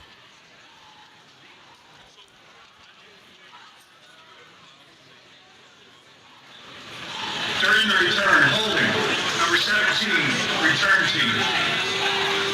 The 10-yard penalty will be enforced for the spot of the foul after enforcement, first and 10. So a spot foul holding on Ball State, so that backs them up even further to start off their first drive of half number 2. A 6-point deficit for the Cardinals, and they'll start at the 13-yard line, their own 13-yard line. 7:53 to play in the third quarter. A 13-7 lead for Bowling Green. First and 10 for the Cardinals as Samanza and the offense try to work in half number 2. Samanza going to start under center with Pemberton, or excuse me, that's Horton in the backfield with him, lined up directly behind him. 2 receivers out to the left side. One comes across in motion as another flag flies. Looked like a Cardinal moved early, a false start. Pre-snap motion. Start, number 45. 5-yard penalty remains. First down. So that backs up the Cardinals even more, a 5-yard penalty. We're at the 13, and now ball spotted at the we're at the 15, and now the ball spot at the 10-yard line. So 1st and 15 from the 10-yard line. Ball State's own 10-yard line. 7:53 to play in quarter number 3. Samanza hands it off the middle, and going nowhere is the running back. It's Pemberton, who got back to the line of scrimmage, maybe got one. They'll say he got to the 11, so they'll give him 1 yard on the first down run. But again, the Cardinals find themselves behind the chains, 2nd and 14. First down woes continue after a holding penalty. They allowed it to parlay into more with a false start, and now a pickup for a mere single tally of a yard for Pemberton. It's time to unleash Caden Samanza. From the Cardinal 11-yard line, 2nd and 14 for Ball State's offense, moving from left to right. Samanza hands it off to Pemberton, and Pemberton able to break one tackle, but now moving backwards, and he gets a couple of yards. They'll say he got near the 15 to the 14-yard line, so they'll give him 3. Still a long ways to go, though. It's going to be 3rd and 11 for the Cardinals from their own 14-yard line. It's ruled that his forward progress was stopped. That's why it wasn't moved any further back. But in your first possession out of the half, 3 and out, not what anyone is looking for on that Ball State sideline. Now they're going to force their young gunslinger into a 3rd and 11 look. He's been good on 3rd down today. We'll see what he could do on this attempt. His first attempt of half number 2 as whistles blow before the snap. A timeout taken by the Bowling Green defense. I can see why. There's only 10 players on the field. A good reason to take one. And furiously running out onto that field is Sammy Lewanson, the co-defensive coordinator, who had to signal for that timeout himself, is hot-headed over there. So they have to blow one of their timeouts. That's already the second used by BGSU in this 3rd quarter with still 6:38 to play. They just have to hope those don't come into play later into the contest.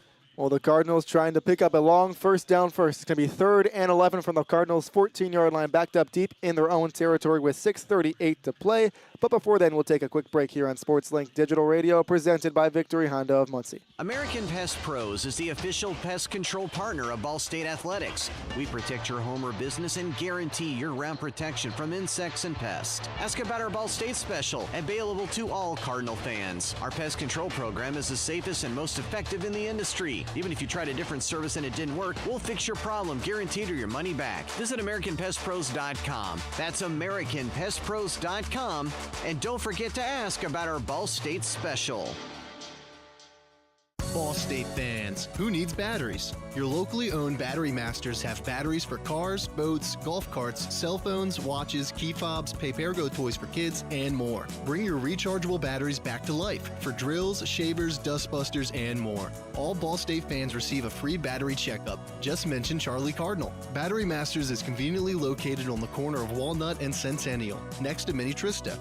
Check us out online at batterymasters.com. Go Cards!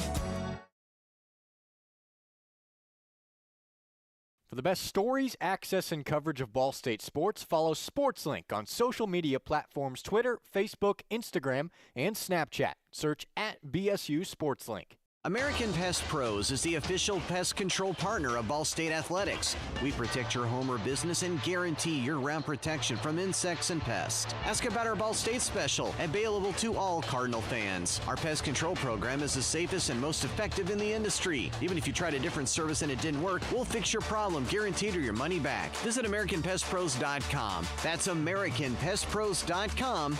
And don't forget to ask about our Ball State special. Your home for live Ball State sports, streaming right in your timeline. This is SportsLink Digital.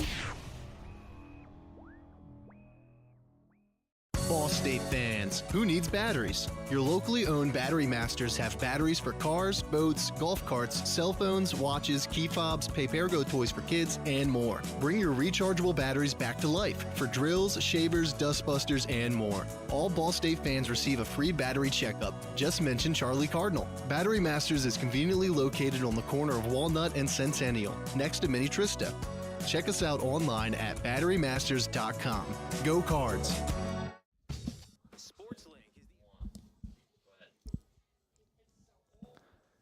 3rd and 11 upcoming for the Bowling Green Falcons for the Ball State Cardinals from the 14-yard line, their own 14-yard line. Still a long way to go. Back themselves up with a couple of penalties. Also a penalty on the kickoff return as well that gets the Cardinals to this spot on the field. 6:38 to play in the third quarter, and a 13-7 lead for the Bowling Green Falcons. Samanza in the shotgun has Horton to his left hip. Looks like a blitz is coming, and so he diagnoses it, switches things at the line of scrimmage. Samanza now alone in the backfield. He's going to pass. Looking over the near side sideline, and it is incomplete. Looking for Malcolm Gilly down the seam, and he could not get it.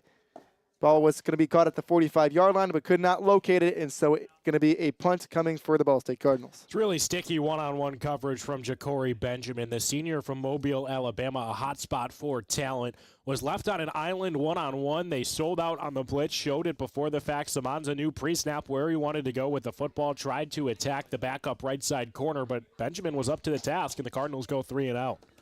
So standing in his own end zone is Brian Cooey Jr., the Cardinal punter. And standing deep is Piggies.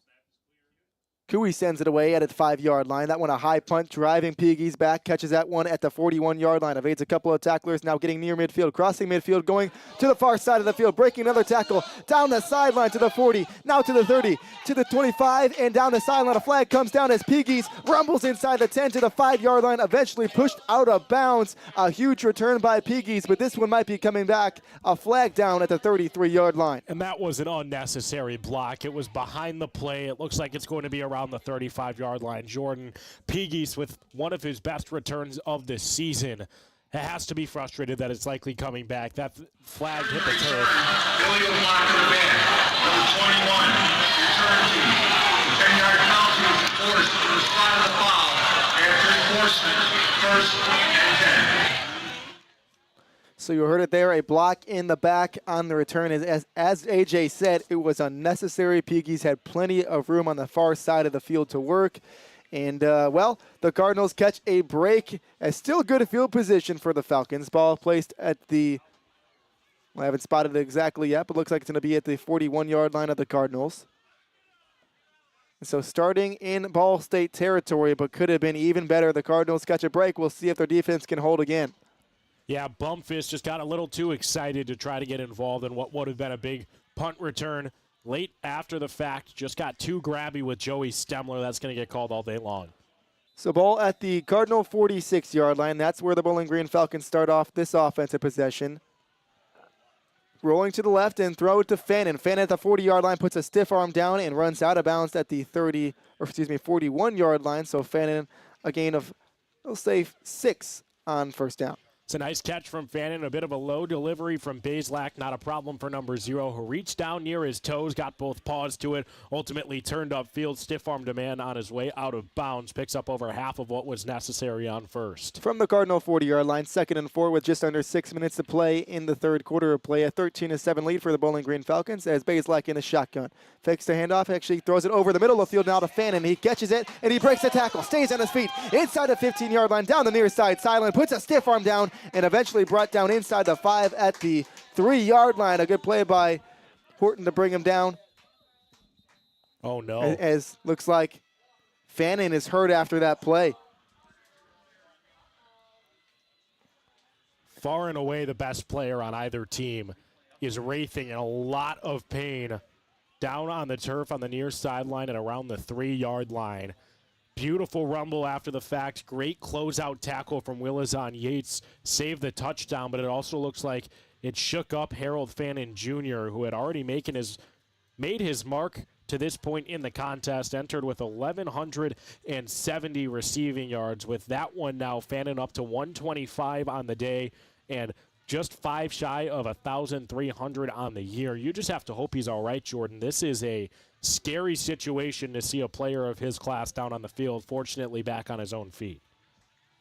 And walking to his sideline, virtually under his own power. He hit the ground hard on that play. Actually going to go directly to the locker room is Harold Fannin, the star tight end for the Bowling Green Falcons. We'll see if we get to see any more of him in this game. Some concern from his squad, but still work to do. Fannin got him all the way inside the 5 to the 3-yard line. And a beautiful play, breaking tackles and rumbling all the way down to set up 1st and goal from the 3. just have to hold your breath, regardless of what team you're rooting for.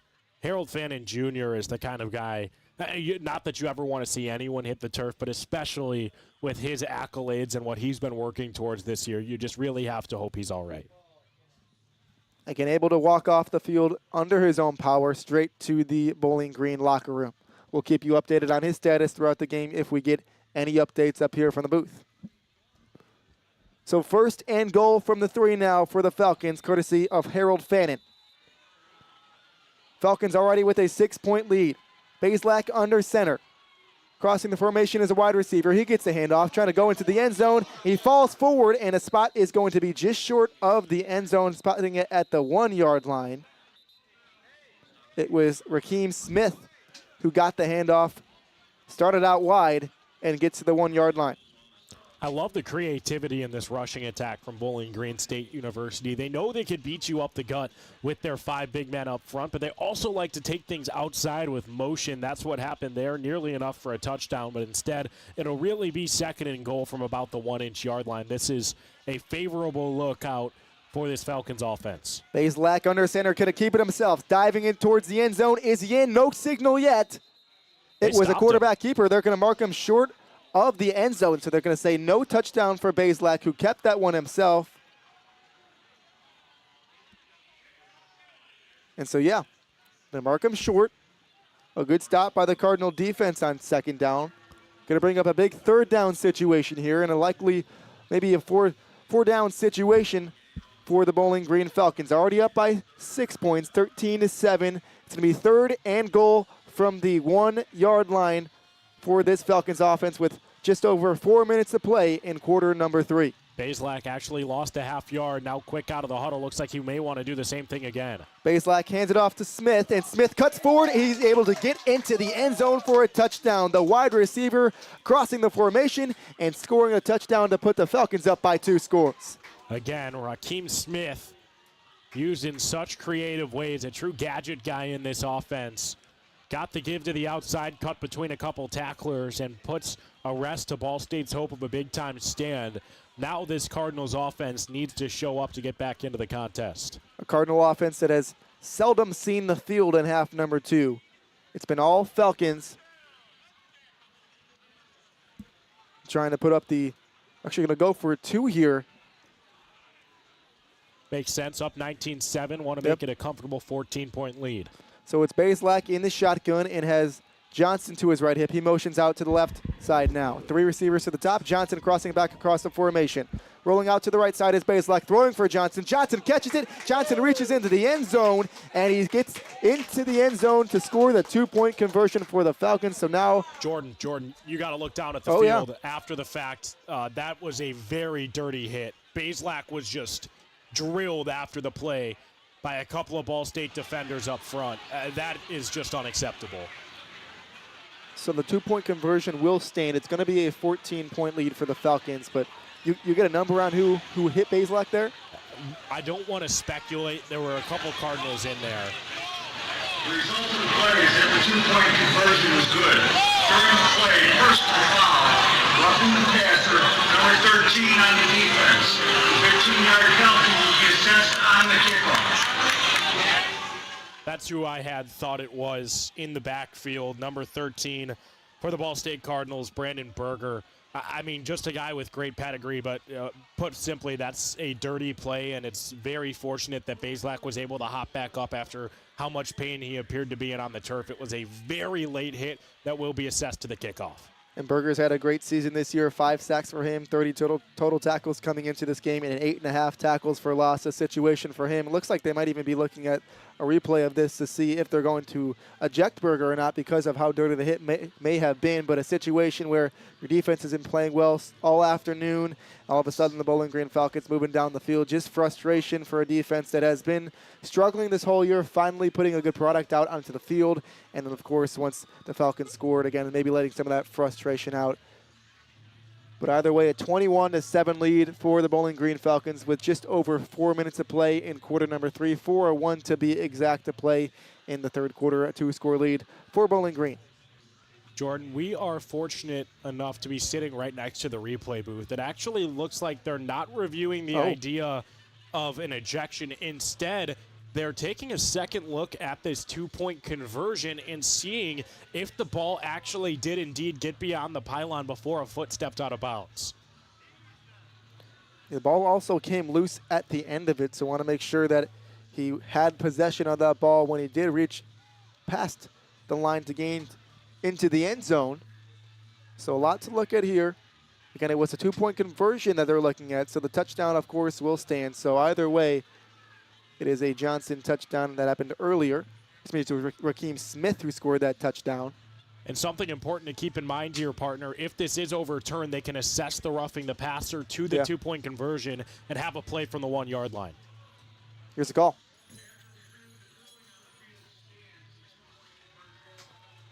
So the ruling on the field does stand, and so the two-point conversion is good. He was able to get a foot in balance and maintain possession while reaching across the pylon into the end zone. And so a 21-7 lead for the Falcons with 4:01 to play in quarter number 3. The Ball State offense will come back out onto the field. Have not seen very much of them in half number 2. This only their second time out on the field and down by 14. That we haven't. It's been a time of possession battle dominated by the Falcons out of the break. Ball State looking to string together a couple of first downs here and just get something going on their side of things offensively, especially with the kind of day this defense has had. We only have seen a minute and 39 seconds of this Cardinal offense in the third quarter. The rest of it has been Bowling Green to the tune of 10 points for the Falcon offense. Actually 11 points since they got that two-point conversion.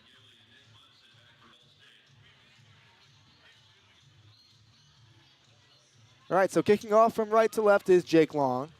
It's Gilly back deep, who had a nice return on the last one, but it got called back because of a holding penalty.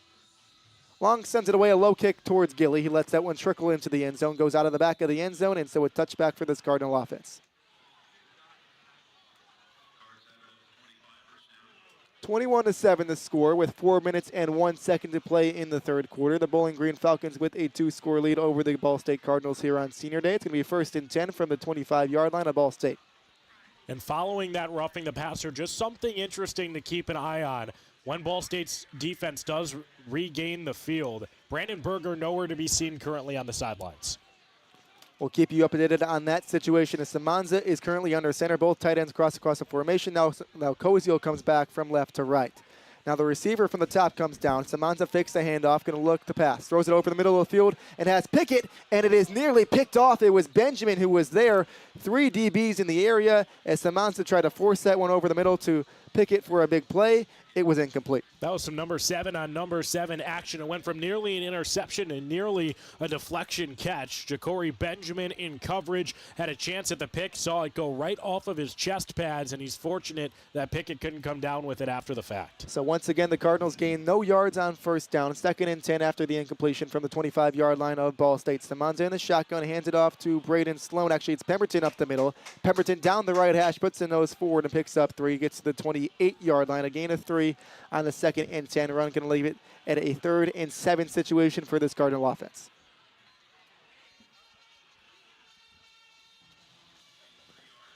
So 21-7, the Falcons have the lead and the Cardinals have the ball. Ball State's got to score at least 2 touchdowns to try to win this football game. 3.5 to play in the third quarter. 3rd and 7 for Ball State at their own 28-yard line. Samanza in the shotgun is running back to his right. Hit that's Horton as Magwood crosses the formation, comes in the right side. Samanza throws left side for Pickett, who drops that ball on the slant route, knocked away by Jordan Oladokin. A great defensive play. Pickett was short of the sticks anyway. Likely was not going to pick up the first down, but leaving no doubt was Oladokin. And now the punt unit back onto the field for this Ball State offense. An offense that we have still not seen very much of in half number 2. Their second drive, and another 3 and out. A nice play by Oladokin, yes, but really what sealed the fate there was the high delivery from Samanza. He left his guy no chance to make the grab, let alone run after it. When you're going to run a slant on 3rd down like that, have to give him some room for yak. Instead, he forced Pickett to try to jump to go up to get to it. It falls incomplete, and Ball State, again, 3 and out. So Brian Cooey has had a lot of work today. He punts this one, a high punt caught at the 35-yard line, or 30-yard line, caught by Piggies right there. He fair caught it. And so that's where we will see Bowling Green's offense, a high-powered offense here in the second half, start their 3rd drive of half number 2. Scored on both possessions, once a field goal and once a touchdown, topped off with a 2-point conversion. Gives the Falcons a 21-7 lead here with 3:04 to play in quarter number 3. Still no Brandon Berger on the sideline nor on the field. Don't want to speculate. Who knows if he's being punished for that costly roughing the passer. But he is not out there with the starting group that he typically is. And there he is. He is coming close here on the sideline, but will remain there. Stewart gets the give on the far side stretch, and he is able to jump back inside, try to pick a couple more yards and some extracurriculars after the play as Stewart picked up about 5. They'll mark him down at the 35-yard line.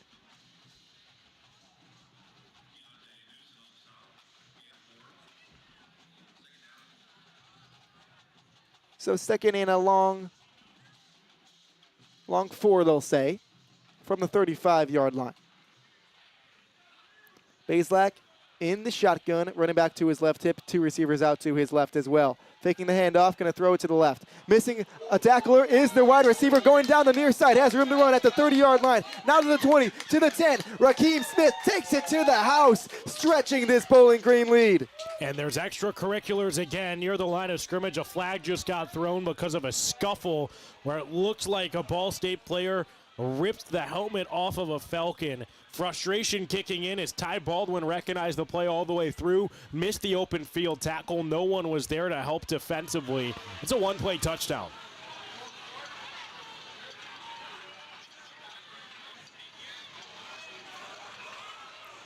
So called on the Ball State defense. Didn't get official word of what it was, but we do know it will be a touchdown for the Bowling Green Falcons. It was a 60.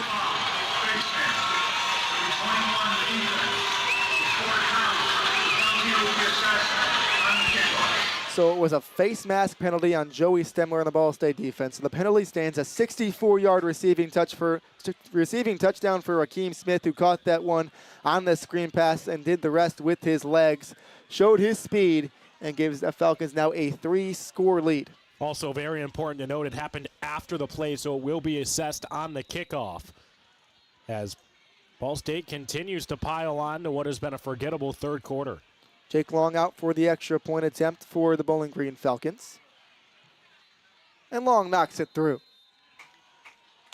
The Cardinals hung around for a while. The defense stepped up, but now back to the old ways as they let up a couple of touchdowns on the last 2 drives, and of course a field goal to start things off in the second half for the Bowling Green Falcons.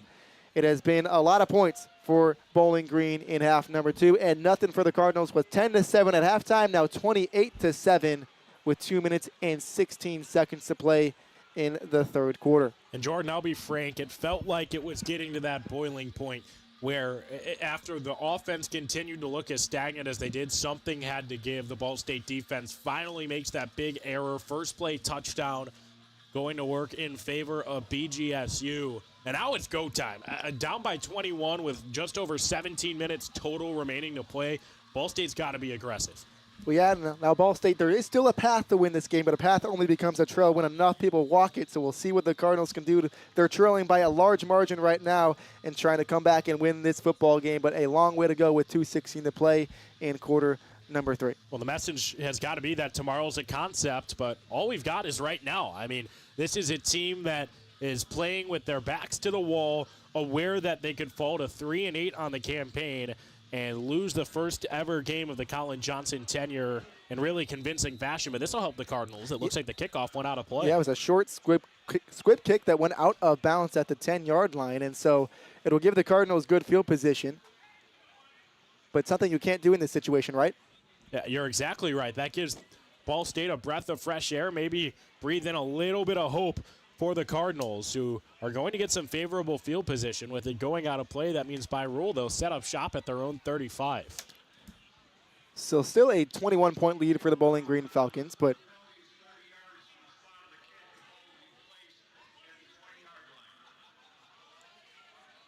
all right, so ball spotted at the 20-yard line. So because of that penalty that happened before, it would have been, it was a kickoff out of bounds penalty that then moves it back to the 20-yard line. So right about where the Cardinals would have started with it anyways. Some 4D chess there from the special teams to let it trickle out of play and ultimately force Ball State to set up at the 20. Samanza hands it off to Horton, who goes to the left side, breaking a couple of tackles, now moving backwards, trying to get back to the line of scrimmage and cannot do it. Brought down in the backfield. Maybe they'll say he got back to the line of scrimmage, as the Falcons were all over him and nothing doing in the run game for the Cardinals today. I love that second effort from the Falcons defense. After the first wave couldn't come through in the backfield, Horton thought he had a little bit of green grass to work with, but the Falcons had other plans. Good penetration all the way through. 2nd and 10 for Ball State. Horton gets a give again. This time he's got room far side. Puts the shoulder down and trucks the man down past the 30 to the 33-yard line. Goes out of bounds. And now the Cardinals move the chains, and we'll get back to the line in a hurry. That was an angry run, trampling C.J. Brown on the way, just lowering the shoulder and initiating contact at Horton. 1st and 10 from the Cardinal 32-yard line, a 28-7 lead for the Bowling Green Falcons. Samanza looking to pass. He tries to step up. Now he's going to be brought down. They'll say he got a yard and a half on the scamper. And so Samanza's able to salvage something out of that play. But the clock continues to run, something that down by 21. I know it's still the third quarter, a minute and 15 to play in the third quarter, but the Cardinals trying to move as fast as they can, but in the huddle right now. Hey, ultimately on that play, that's making something out of nothing. Better than putting the football in harm's way. Caden Samanza picks up about a yard, maybe a yard and a half, but keeps the ball in his possession as the Cardinals look to roll with under a minute to go in the third. 2nd and 9 from the Cardinal 33-yard line. Samanza fakes the run, going to pass. Pressure coming, tries to roll back left, but can't. Nowhere to go. Brought down in the backfield. Joseph Sipp, again, his 2nd sack of the afternoon. The Tampa native running wild and free. No time for Samanza to even think about looking downfield. That pressure was almost immediate. And stop me if you've heard this already today. It's 3rd and long for the Cardinals. Well, I'll stop you because I've heard it a lot. 3rd and 19 to be exact. From the Cardinal 23-yard line, 20 seconds to play in the third quarter and 10 seconds on the play clock, so Ball State will have to run a play. Ball State down by 21. Samanza in the shotgun. Ball at the 23-yard line for Ball State. Samanza, pressure coming. He goes down again. The Bowling Green defense all over Caden Samanza. Back-to-back sacks. This time it's Chase Davis. Great play off the edge, and yet again, Samanza, before he can even load up, has to look down at his line and think about running because of how quick that push was generated. And will run out the clock in the third quarter, but Jordan, it was a frame dominated by the Falcons. 18 points scored by Bowling Green in quarter number 3. A game that was 10-7 at halftime. All of a sudden, it was blown open by an explosive Bowling Green offensive attack. The Cardinals will be forced to punt it, and will start the second half with that punt, and Bowling Green getting the ball once more. A huge lead for the Falcons here on Senior Day. 15 minutes to play in this game as the Falcons up by 21 points. You're listening to SportsLink Digital Radio presented by Victory Honda of Muncie. Ranked number 2 in the nation for sports media by the Broadcast Education Association. This is Ball State SportsLink. Victory Honda of Muncie. We're not just another car dealership, and here's why. We stand behind every car we sell and are dedicated to helping our customers save time and money. All our pre-owned cars undergo a rigorous 182-point inspection and come with a 90-day warranty to ensure that you're getting a Victory quality vehicle. Plus, you'll get 2 years of complimentary oil changes and tire rotations. We're part of a top 15 dealership group and have an enormous selection of vehicles with access to inventory at over 45 locations. You always get more for your trade and the best possible rates with us. We have an excellent relationship with hundreds of lenders. Our exclusive Car Doc maintenance and membership program will help you save hundreds of dollars in the process of maintaining your vehicle. Lastly, our state-of-the-art body shop and certified technicians perform high-quality repairs and paint work on most vehicle makes and models. Victory Honda of Muncie. We're not just another car dealership. The best stories in Ball State sports, plus live broadcasts right in your timeline. Follow us at BSU SportsLink. The Hampton Inn of Muncie is the official partner of Ball State Athletics. Ask about our Ball State special, available to all Cardinal fans. The Hampton Inn is one of Muncie's finest hotels. Come enjoy our free breakfast, free Wi-Fi, and fresh Hampton beds waiting for you. Less than a mile away from Ball State campus. Don't forget to ask about our Ball State special. Search Hampton Inn of Muncie online at munciesuites.hamptoninn.com. At munciesuites.hamptoninn.com. From from the bell tower to your smartphone, anywhere in the world. Never miss Ball State Sports with SportsLink Digital. So just how big is the Mammoth Pizza at Mancino's? How about a big 24-inch round pizza loaded with all of your favorite toppings? Made to order just for you when you call 287-1300. The perfect size for the big game, the next game, or any event that demands not only the best, but the biggest pizza you can order. And Mancino's is ready anytime. Call, wait 10 to 15 minutes, then head to Mancino's for pickup. Man, is it good. When a large pizza isn't enough, you need at least one Mammoth from Mancino's. A 21-point lead for the Bowling Green Falcons. We go down to the sideline now for Braden Carroll. I know it's cold down there, so thank you for sticking around with us. You have been all around the sideline. Let's take a look around the MAC. Let me tell you, 45 degrees here in Muncie. It's chilly. I got my winter coat on, and hopefully I don't need it much more here in 2024. But with the weather, oh, man. You look around the MAC so far, here's the big idea going on. Miami of Ohio beat Northern Illinois 20-9 on Tuesday. Bowling Green walking away with this one. Well, next week, Bowling Green, Miami of Ohio, 2 one-loss teams, first and third in the MAC. That's an eliminator. Although Bowling Green has played well today, they're surely looking ahead to what's going to happen next Saturday. An important one for the Falcons, who just got a touch on that punt for Ball State. It was not fully blocked, as it actually was able to skip its way down the field a decent amount. It was Cooey who got that one partially blocked. Ball trickles down to the 48-yard line, say 47-yard line. So Bowling Green already up by 3 scores. It's a 28-7 lead for the Bowling Green Falcons, with just under, well, we just started the fourth quarter. And they start in Ball State territory already. They actually moved the ball now to the 46-yard line. Still, crisis averted there, all things considered, for the Cardinals. Good job to get a hand to it. That was certainly tipped and affected the motion as well of Corville, but he got a very fortunate hop, as it will wind up with the Falcons setting up shop at the Ball State 46 with 14:49 to go in the fourth, leading by 21. Jordan, this game has been a tale of two halves. The Falcons let this Cardinals team stick around in the first. They had different plans in half number 2. Yeah, I think for the Bowling Green Falcons, they know how good of a football team they are. They were able to hang in games earlier this year with Penn State. At Penn State, they also the same sort of situation with Texas A&M, 2 teams that are ranked inside the top 15 in the college football polls. And so this is a football team in Bowling Green that is legit. That first half was not exactly what you want to see from this team. We're in a close game with Ball State, who, don't get me wrong, it's a MAC game. It's always going to be a tough fight, and this Cardinal team, I think, is better than what the record does show.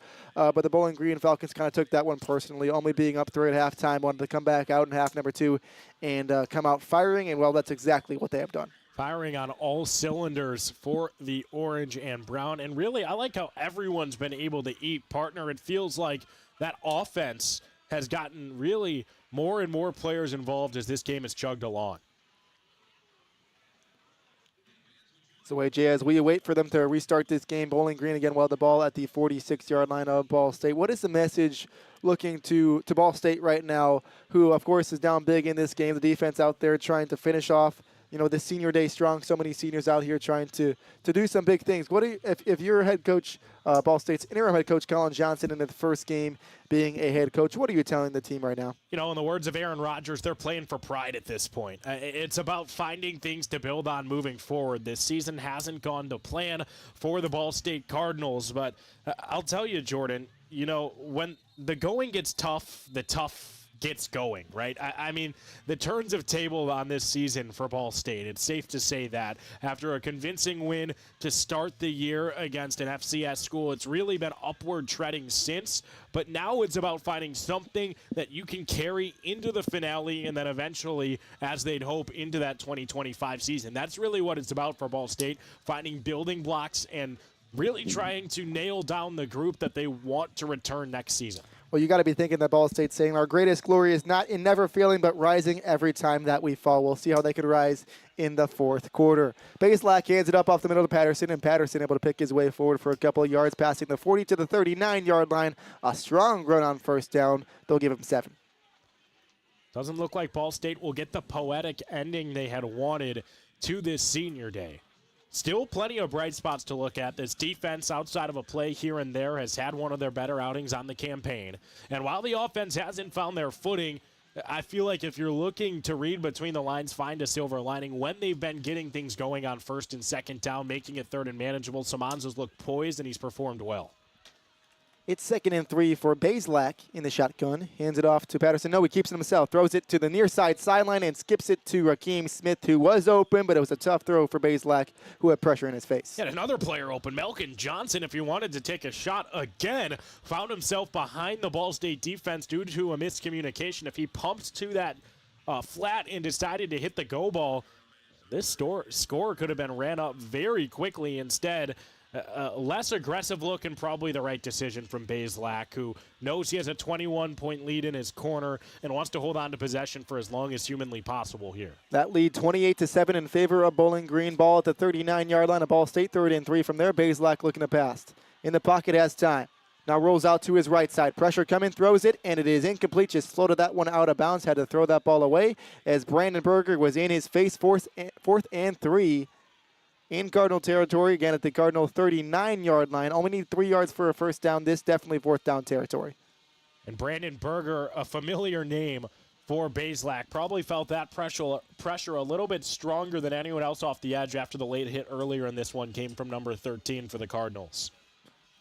Just under 14 minutes to play in this game,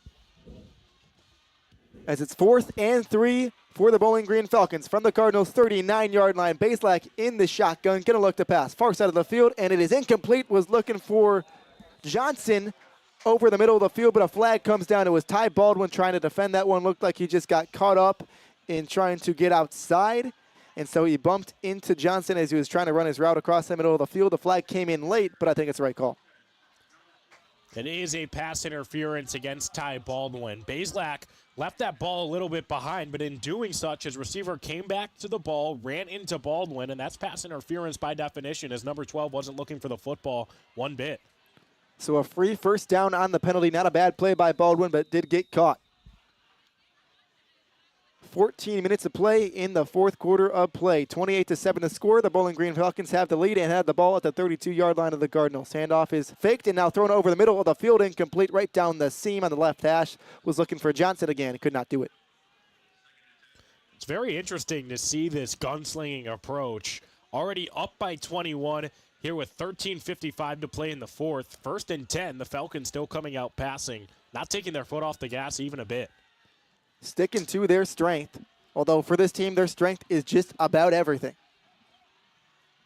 13:55 to play in quarter number 4. A 21-point lead for the Falcons, and now they hand off the ball. This time to Patterson. Patterson to the 30-yard line, and the line pushes them even further.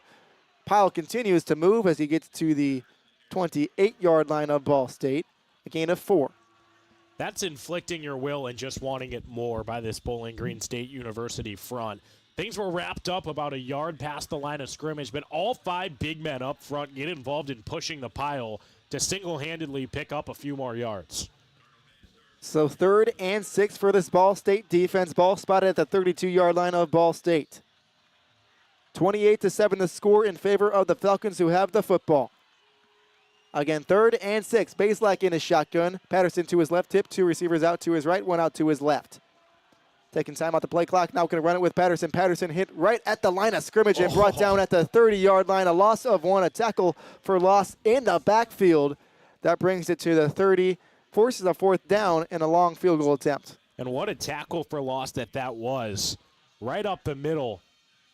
Just nowhere to go, and then being body slammed backwards by a player who's not even listed in the 4 deep for Ball State. So they're getting looks at everybody. That was number 18, who, to my knowledge, just played his first defensive snap of the contest, typical special teams contributor. So now it's Zach Long out for this long field goal attempt of 48 yards. He drives it through and then some. This kid's putting on a show. His long on the year is 50, and he's 3 for 3 on field goals today. That one was from 48-yard line, or that was a 48-yard field goal, I should say. And so now the score 31-7. The Falcons up even bigger. Long has been a big part of that. Remains perfect through the uprights. That one had a little extra leg behind it, too. So 12:25 to play in quarter number 4, a 31-7 lead for the Bowling Green Falcons. The Cardinals will get the ball after this timeout. Don't go anywhere. You're listening to SportsLink Digital Radio presented by Victory Honda of Muncie. So just how big is the Mammoth Pizza at Mancino's? How about a big 24-inch round pizza loaded with all of your favorite toppings? Made to order just for you when you call 287-1300. The perfect size for the big game, the next game, or any event that demands not only the best, but the biggest pizza you can order. And Mancino's is ready anytime. Call, wait 10 to 15 minutes, then head to Mancino's for pickup. Man, is it good. When a large pizza isn't enough, you need at least one Mammoth from Mancino's. Pepsi Zero Sugar has a new, better flavor. A Zero Sugar Cola has never tasted this good. But we don't expect you to take our word for it, so we're putting it to the test. Starting with me. My mouth is watering already, so I think we can skip the drum roll and get right to the main event. Cue the fireworks. We have an official best Zero Sugar ever. It's delicious, it's refreshing, and it's so good you'll need to try it for yourself. Trust me. Pepsi Zero Sugar. Zero never tasted so good. That's what I like. Standards. High standards. That's what sets teams apart. It's also what sets us apart at Pridemark Construction. We're not alone in holding our standards high. Ball State University is among those who do. That's why we're proud to sponsor the Ball State Athlete of the Week.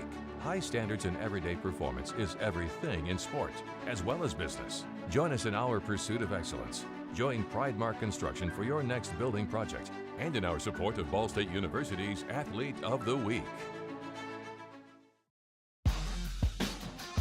What up, Cardinals fans? This is Kyle Kelly, redshirt junior cornerback for Ball State football. You're listening to SportsLink Digital Radio presented by Victory Honda of Muncie. Ball State's offense has struggled to move today. Have not seen much of Kyle Kelly in the offense, their quarterback who comes in running situations. It has been all Samanza, who has played well, but not good enough for the Cardinals. Score 31-7 in favor of the Bowling Green Falcons. Jordan, I'm not entirely sure that Kyle Kelly dressed to play today. He has not been apparent on the sideline. No number 1 for Ball State. See if that is a new mentality here with Colin Johnson, just a full boat of confidence that even in running situations, he keeps Samanza out there. Just something to monitor moving forward for this Ball State team. So a 24-point lead for the Bowling Green Falcons, who are going to kick off to Ball State from left to right. Ball State's offense has been okay today, but have not been able to punch it into the end zone, and have really not had the ball very much in half number 2. Have only had the ball for 1 minute and 39 seconds on one drive and 54 on another one, so not really nothing doing for Ball State. As here's the kick, and Gilly fields it at the 3-yard line. Running down the far side, trying to break some tackles, diving forward past the 25, nearing the 28-yard line of the Ball State Cardinals, and that's where Samanza and this Ball State offense come back out on the field. Gilly lost his footing. There was an opening there. If he could hit the seam, I think he got a little bit excited. The eyes got wide, bulging, seeing that opportunity. It's one he'd like to have back, but regardless, the offense set up with some relatively decent field position. They'll be on their own 27-yard line. And you mentioned it, this is a team that hasn't even put together 2.5 minutes of time of possession in half number 2. That's bound to change here. 12:20 to play in the fourth quarter. As Samanza and the offense at the 27-yard line. Handoff goes to the running back. He tries to find some room up the middle. Down the right hash, nearing the 30-yard line. Gets to the 29-yard line. They'll give him 2 on the run.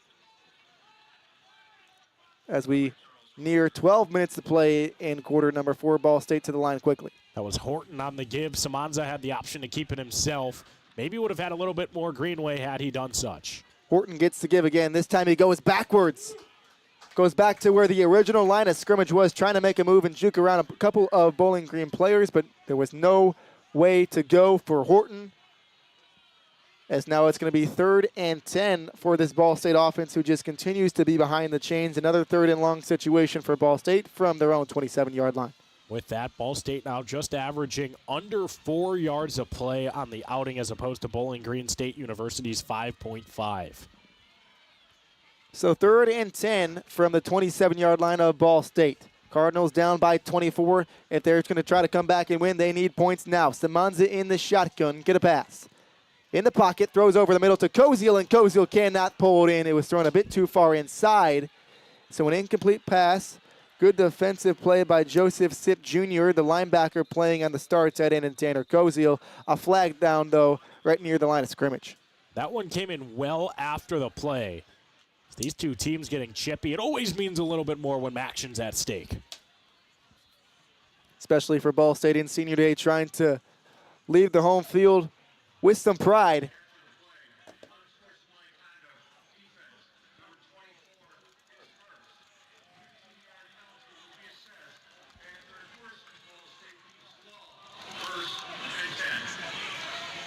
So an unsportsmanlike conduct called on Bowling Green defensively. So that gives Ball State a free first down when there was an incomplete pass, would have forced another Cardinal punt.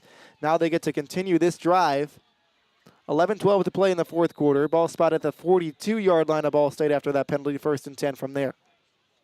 Samanza rolls out right, throwing to Sloan out of the backfield, and Sloan gets to the 45-yard line and is stopped just about there. Gets one more yard to the 46-yard line on the far side out of the backfield. And Justin Eklund really just hand gift wrapped this drive to the Cardinals. It was a 3rd down stop, just perfect coverage from Sipp against the top option. And now after the unsportsmanlike conduct, Ball State giving a little extra life. Cardinals trying to take advantage. There's a throw out to Pickett on the near side. Turns around a quick comeback route nearing midfield. They'll spot it right at midfield. That's where Pickett goes down on the near side, just to the left of the left hash. BSU looking to take advantage of the one-up. It'll be a 3rd down and 2 to do such right around midfield. 10.5 to play in the fourth quarter. Cardinals trying to pick up a first down on 3rd and 2. Samanza going to hand it off up the middle to Horton. Horton, actually, it is Sloan who puts the shoulder down, gets the first down and more inside the 45 to the 43-yard line, moving the chains for this Ball State offense. This is the most we've seen this Ball State offense in all the second half. And it appears from this point forward, Colin Johnson's group is going to be playing from no huddle offensively. Samanza in the shotgun. Hands it off to Sloan. Sloan is swarmed in the backfield. A loss of 1 for Braden Sloan, who has nowhere to go. Again, the run game has been non-existent for the Cardinals. The defensive front for the Falcons have been all over Ball State. Ali Saad just found his way between Mucciolo and Crow up front. Really did that one all on his own. Number 99, forced to be reckoned with at the defensive tackle position. So another loss on first down for Ball State. 2nd and 11 from the 44-yard line of Bowling Green. 9.5 to play in quarter number 4, a 31-7 lead for the Falcons. Cardinals need a score now. Under center is Gaden Samanza. Tight end crossing the formation from right to left. Samanza takes the snap, throws far side screen. Pickett in the open field, cuts it up inside, gets past the sticks, and gets inside the 30 to the 28-yard line, picking up a first down on his way. Now that's a good play call, disguising the fact that you want to throw to the boundary the entire time. Trips on the near side. It was only Pickett left alone there. They knew he had no blockers, but gave number 7 a chance to make someone miss. After the fact, he did just that. Was able to rumble for a first down. Just under 9 minutes to play in the fourth quarter. 31-7 to score. A big lead for the Bowling Green Falcons. The Cardinals with the football at the Bowling Green 28-yard line. 1st and 10 from there. Samanza fakes the runner. Horton could have passed over the middle of the field. Has Pickett in the end zone. It is incomplete. Floated over the top of his head.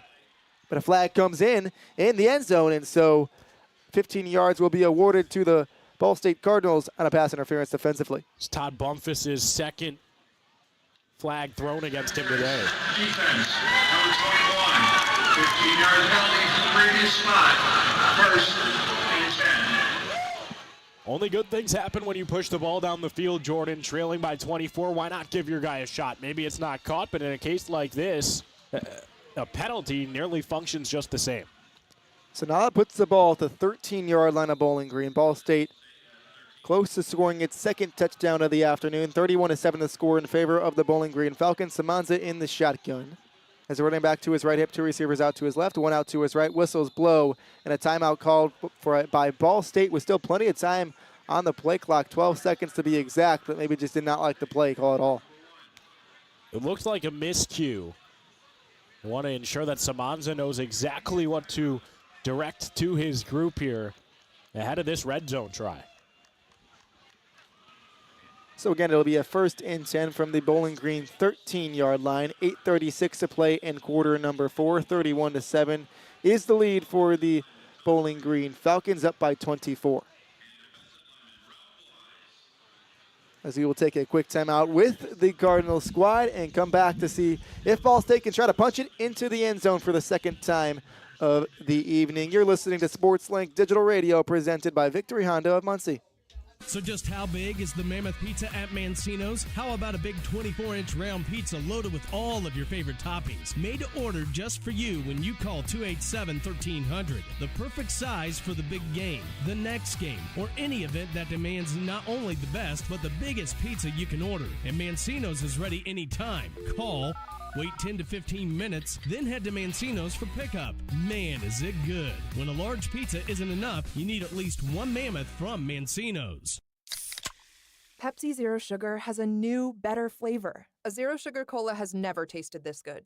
But we don't expect you to take our word for it, so we're putting it to the test. Starting with me. My mouth is watering already, so I think we can skip the drum roll and get right to the main event. Cue the fireworks. We have an official best Zero Sugar ever. It's delicious, it's refreshing, and it's so good you'll need to try it for yourself. Trust me. Pepsi Zero Sugar. Zero never tasted so good. That's what I like. Standards. High standards. That's what sets teams apart. It's also what sets us apart at Pridemark Construction. We're not alone in holding our standards high. Ball State University is among those who do. That's why we're proud to sponsor the Ball State Athlete of the Week. High standards in everyday performance is everything in sport, as well as business. Join us in our pursuit of excellence. Join Pridemark Construction for your next building project and in our support of Ball State University's Athlete of the Week. Hey, this is Kaden Samanza, redshirt freshman quarterback for Ball State football. You're listening to SportsLink Digital Radio presented by Victory Honda of Muncie. Cardinals down big, but knocking on the door. Going to be 1st and 10 from the Bowling Green 13-yard line, where the Ball State Cardinals have the football. A 31-7 lead in favor of the Bowling Green Falcons.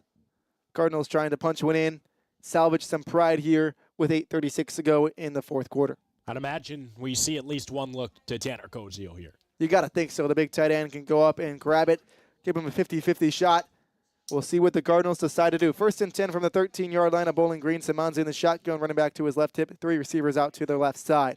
Samanza looking left, throwing left, has Magwood open, and Magwood able to pull it in. He bobbled it, and they say he got it. Touchdown, Keon Magwood. What a grab. Climbing the ladder, fighting through adversity. There was contact there all the way through, but Keon Magwood on the second effort after a bobble, able to get the ankle down in bounds. It's a big score for Ball State.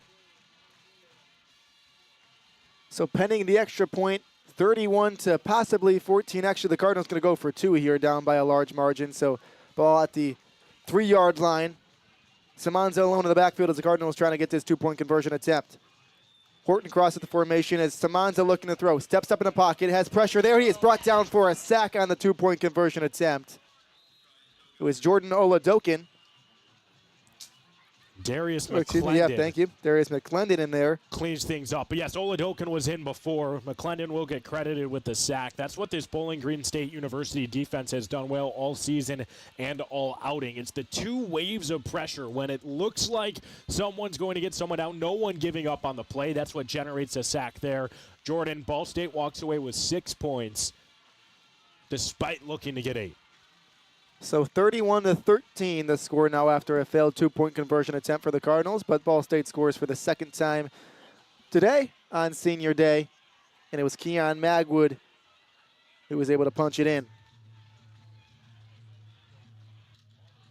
So 8.5 to play in quarter number 4. 31 to 13, the lead for the Bowling Green Falcons. They'll get the football.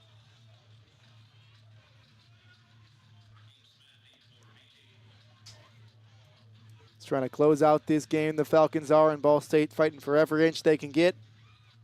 Again, it's Senior Day. A lot of pride on the line for these seniors. Do not want this to be the way that their home stretch ends. Going to try to cap it off in a strong way. A long way to try to win this football game, but can leave everything they got out on the field. Ball caught at the 5-yard line by Piggies, and he cuts it towards the right hash. Now tries to bounce it outside, has room, cuts it inside to the 25-yard line, and he's brought down by Tolsma with a flag down at the end of it. The positioning of that flag is what's interesting, as the umpire who threw it, Tony Smith, looked like he had clear eyes set on the tackle. So it'll be interesting to see the call. Personal foul, face mask. Number 40, kicking team. 15-yard penalty from the end of the run. First and 10. So it was Tolsma who made the tackle that had a face mask on that tackle on Piggies, and so that's 15 more yards added to that return. Puts the ball at the 40-yard line of Bowling Green. It's been that kind of night. Now let's see how much BGSU can trickle off of the clock. Handoff goes up the middle, and it is bounced outside. Trying to find some room at the 40. Scampers to the 42-yard line and bumped out of bounds with some authority was Joey Stemler, who knocked Justin Piggies, the running back, out of bounds. And also something to note, Connor Bazelak is out of the football game. In comes Lucian Anderson, the quarterback, number 2. And so content with how Bazelak played today.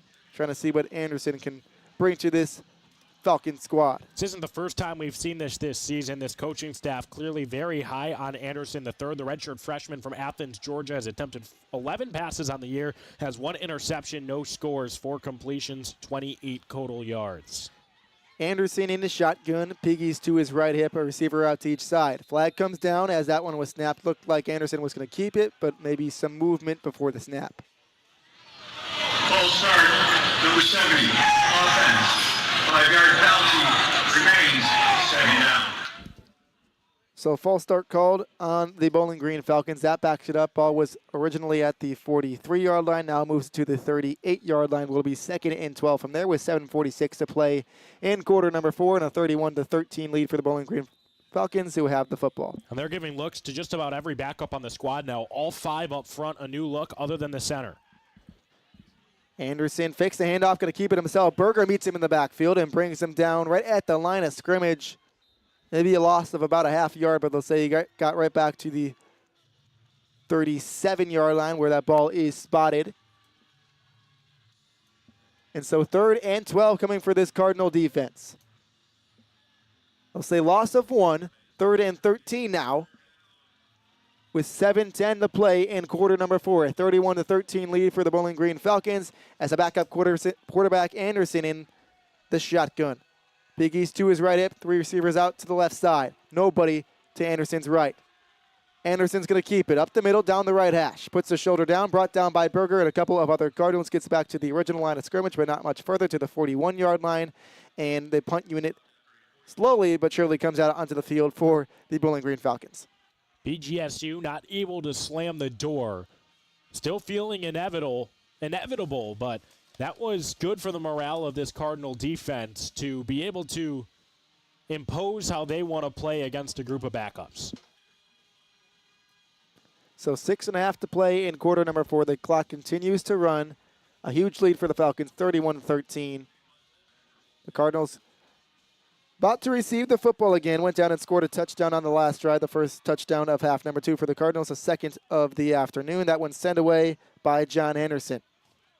Munson grabs it. No fair catch signaled, and so he gets popped right at the 17-yard line. Holds on to the football, and it's ball spotted right at the 17-yard line with 6:04 to play in quarter number 4. Great stuff from the gunner, Kal-El Pascal, only a freshman, but he came ready to go. That's one he'll like to get a second look at in the film room. Just came absolutely hammering and immediately laid the boom. Perfect timing on the special teams tackle. Keeps Ball State set up inside their own 20. So Samanza back out onto the field for the Cardinals. He stays in the game with 6:04 to play in quarter number 4. 31-13 the lead for the Bowling Green Falcons. Ball spotted at the Cardinal 18-yard line. Samanza alone in the backfield, 2 receivers out to each side of him. Samanza looking to throw over the middle, finds Koziel. Koziel gets to the 25-yard line, falls forward to the 26-yard line, nears a first down, about 3 yards short. Needed to get to the 28-yard line. Cardinals in the hurry up. 5:50 to play in quarter number 4. Ball spot at the 26-yard line. 2nd and short from there. Samanza throws right side. It was tipped at the line of scrimmage looking for Magwood, and they say it is incomplete. It is not a fumble, incomplete. So 5:43 to play in the 4th quarter and 3rd down for Ball State. That was a nice effort off of the edge by Chase Davis, the senior defensive lineman, another who doesn't often see minutes, but BGSU getting looks at everybody on the lineup, and they've earned that right with their big-time 18-point lead deep into the game of play here.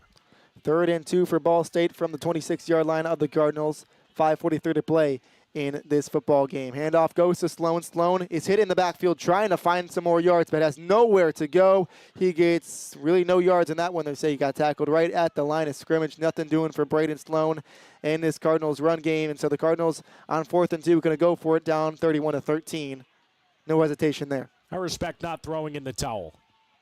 Simonza in the shotgun, Sloan in the backfield. Quick throw to Pickett, who dropped that one. Had a screen set up for him. Might have got the first down and more if he was able to hold on to that football. Could not hold on to it, though. A turnover on downs for this Cardinals offense. That's really been the story of the contest. Ball State unable to string anything together. 4 straight plays after positive yardage on first down. Things really stalled out, and that's a simple first down. Pickett just starts looking upfield before fully corralling the football, and it'll allow Lucian Anderson and company right back onto the turf to try to continue to add to their already staggering lead. And it's moments like this where you kind of think that sometimes you learn more from losing than winning. You kind of learn how to keep going into this Cardinal team, trying to keep going through this senior day and through the rest of the season, trying to spark something and have some pride to end off this football game. Anderson back in the game at quarterback. Piggy's running left side, breaks the tackle, cuts it inside, down the left hash, and is rumbled down at the 22-yard line. A couple of Cardinals there to make that tackle. He broke a couple of tackles before he eventually went down again at the 22-yard line. Was able to shed off Tolsma's tackle. Drew Hughes will get credited with the finish after a 4-yard pickup. Under 5 minutes of play in the fourth quarter, 31-13 to lead for the Bowling Green Falcons, who have the football at the Cardinal 22-yard line. 2nd and 6 for Anderson. He's in the shotgun. Has Biggies to his left hip, 2 receivers out to the right side, a tight end out to the left as well. Anderson, a running quarterback. He's going to hand that one off to his running back, who's able to pick his way forward for a couple of yards, get to the 20-yard line right at the end of the red zone with 4:30 to play in the fourth quarter. They spot at the 20-yard line, 3rd and 6. It's about moving the chains here for the Falcons. Look to continue to watch the clock stall out. See what Lucian Anderson can do. Fun look at the redshirt freshman, who, as you mentioned, has some wheels on him. He lines up in the shotgun again, 3rd and 4, I should say, from the 20-yard line of the Cardinals. Anderson in the shotgun. Piggies to his right hip, 2 receivers out to each side. Anderson going to pass this one. No, he takes off on the quarterback draw. Going forward, and he gets tackled, but not before picking up the first down. Was able to surge through the middle, in between the hashes, and get to the 10-yard line. So 1st and goal coming for the Bowling Green Falcons at the 10-yard line on the play from Lucian Anderson to scramble and pick up a first down on the QB draw. I love that play. Have number 3 drop back as if he's going to pass, but really in the back of his mind, he knew he was going to keep it all along. The QB draw executed to perfection, had Ball State back in coverage, gave Anderson just enough room to work to pick up the first. Under 3.5 to play in this football game. Anderson in the shotgun and going to hand it off to Piggies. Piggies right side trying to find some room, bouncing off tackles, but eventually goes down in the backfield hard. A good play made in the backfield by Jordan Coleman to bring down Piggies, the running back, who is very elusive, has some speed, and is specifically used a lot on the kick and punt return teams. Took exactly what I was going to say, Jordan. This is a good look for Piggies, a typical special teams player who has contributed in the return game and shown his abilities to work in open field. Now gets a look as the lead back here with all of Stewart, Patterson, and Johnson resting. Under 3 minutes of play in the fourth quarter. 2nd and 11 for this Falcon offense. Anderson going to run. Going right side on an option, and he's able to try to speed forward and get inside the 5 to the 4-yard line. They'll say the 3-yard line, so a good play by Anderson, who took off immediately on that quarterback run play. And I like keeping himself safe as well. Could have lowered the shoulder, maybe tried to battle for a touchdown with D.D. Snyder. Instead, wisely waltzes out of play, takes his gain, and now we'll have a 3rd and goal situation from the 3. 2:20 to play in quarter number 4. A 31-13 lead for the Falcons, who have the football and again are at the 3-yard line, knocking on the door of scoring another one. It's a backup quarterback in for the Bowling Green Falcons in Lucian Anderson. He's in the shotgun, has Piggies to his left hip, 2 receivers out to the right. Anderson going to keep it and go left side, trying to bounce outside, has some room to run. Nearly broke a tackle, but a good play by Ty Baldwin to bring him down right at the line of scrimmage. That was a shoelace tackle that saved a touchdown. It's a great play by Ty Baldwin. He had that missed tackle earlier that allowed the broken play touchdown for BGSU, but a good pick-me-up nevertheless, for number 12, who was able to make up for it there in open field. He was left one-on-one with a speedster who seemed to have the edge, but dove, timed it correctly, and was able, as you mentioned, to get the shoelaces. And really, it looks like forced the Falcons to a field goal try here. Going to be 4th and 4 from the 4-yard line as we have reached the 2-minute timeout here in Schumann Stadium. A big lead for the Bowling Green Falcons, up 31-13. Was a 10-7 game at halftime, and the Falcons have blown this one up in half number 2 to the tune of 31 points scored in this game and knocking on the door of a couple more. We'll take a quick break before coming back to finish off the action here from Schumann Stadium. You're listening to SportsLink Digital Radio presented by Victory Honda of Muncie. So just how big is the Mammoth Pizza at Mancino's? How about a big 24-inch round pizza loaded with all of your favorite toppings? Made to order just for you when you call 287-1300. The perfect size for the big game, the next game, or any event that demands not only the best, but the biggest pizza you can order. And Mancino's is ready anytime. Call, wait 10 to 15 minutes, then head to Mancino's for pickup. Man, is it good. When a large pizza isn't enough, you need at least one Mammoth from Mancino's. Pepsi Zero Sugar has a new, better flavor. A Zero Sugar Cola has never tasted this good. But we don't expect you to take our word for it, so we're putting it to the test. Starting with me. My mouth is watering already, so I think we can skip the drum roll and get right to the main event. Cue the fireworks. We have an official best Zero Sugar ever. It's delicious, it's refreshing, and it's so good you'll need to try it for yourself. Trust me. Pepsi Zero Sugar. Zero never tasted so good. That's what I like. Standards. High standards. That's what sets teams apart. It's also what sets us apart at Pridemark Construction. We're not alone in holding our standards high. Ball State University is among those who do. That's why we're proud to sponsor the Ball State Athlete of the Week. High standards in everyday performance is everything in sport, as well as business. Join us in our pursuit of excellence. Join Pridemark Construction for your next building project and in our support of Ball State University's Athlete of the Week. Hey, this is Ty Robinson, redshirt junior wide receiver for Ball State football. You're listening to SportsLink Digital presented by Victory Honda of Muncie. 18-point lead for the Bowling Green Falcons with 1 minute and 59 seconds to play in quarter number 4, coming off of the 2-minute timeout. The Falcons 4th and goal from the Cardinal 4-yard line. And it looks like they're going to go for it here on 4th and goal from the 4. Why not? Have the backup quarterback in the game right now in Lucian Anderson. We've seen him run the ball a couple of times. That's 22 yards on the ground on 5 carries. This time he's in the gun. 4th and 4 and 4th and goal from the Cardinal 4. Anderson rolls out to the right side, gonna throw, has a man open, and it's a touchdown for Raheem Smith. His 2nd touchdown of the afternoon. Pouring it on. Why not get Anderson his first passing touchdown as a collegiate player? And pouring it on indeed. Now 37-13 the lead for the Bowling Green Falcons with the extra point team out to try to make it a 38-13 lead.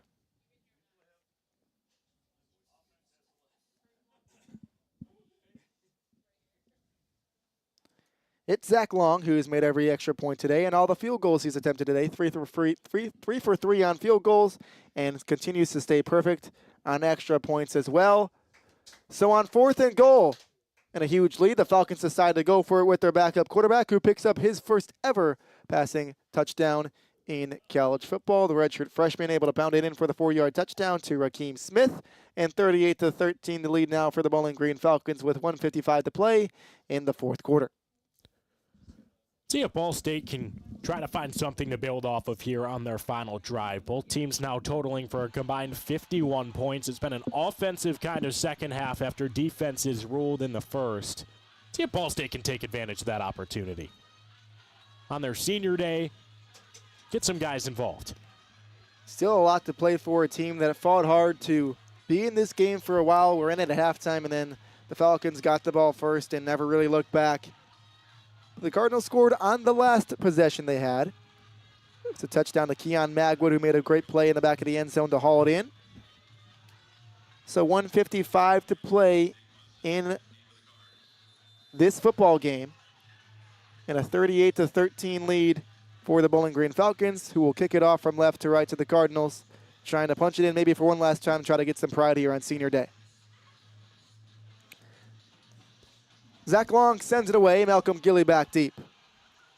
He catches this one at the 3-yard line down the far side, going to try to find some room. Near the 20 to the 30-yard line. Has some speed and is trying to cut it back inside. Gets to midfield, crossing midfield, and to the 48-yard line. A good return for Malcolm Gilly and this Cardinals special teams unit with 1:46 to play in the fourth quarter. The Ball State offense set up in plus territory. Try to go down and punch it in one more time. Killer return from the senior on his day. That was a really good display of his quick acceleration time, showing burst in the Milwaukee, Wisconsin native.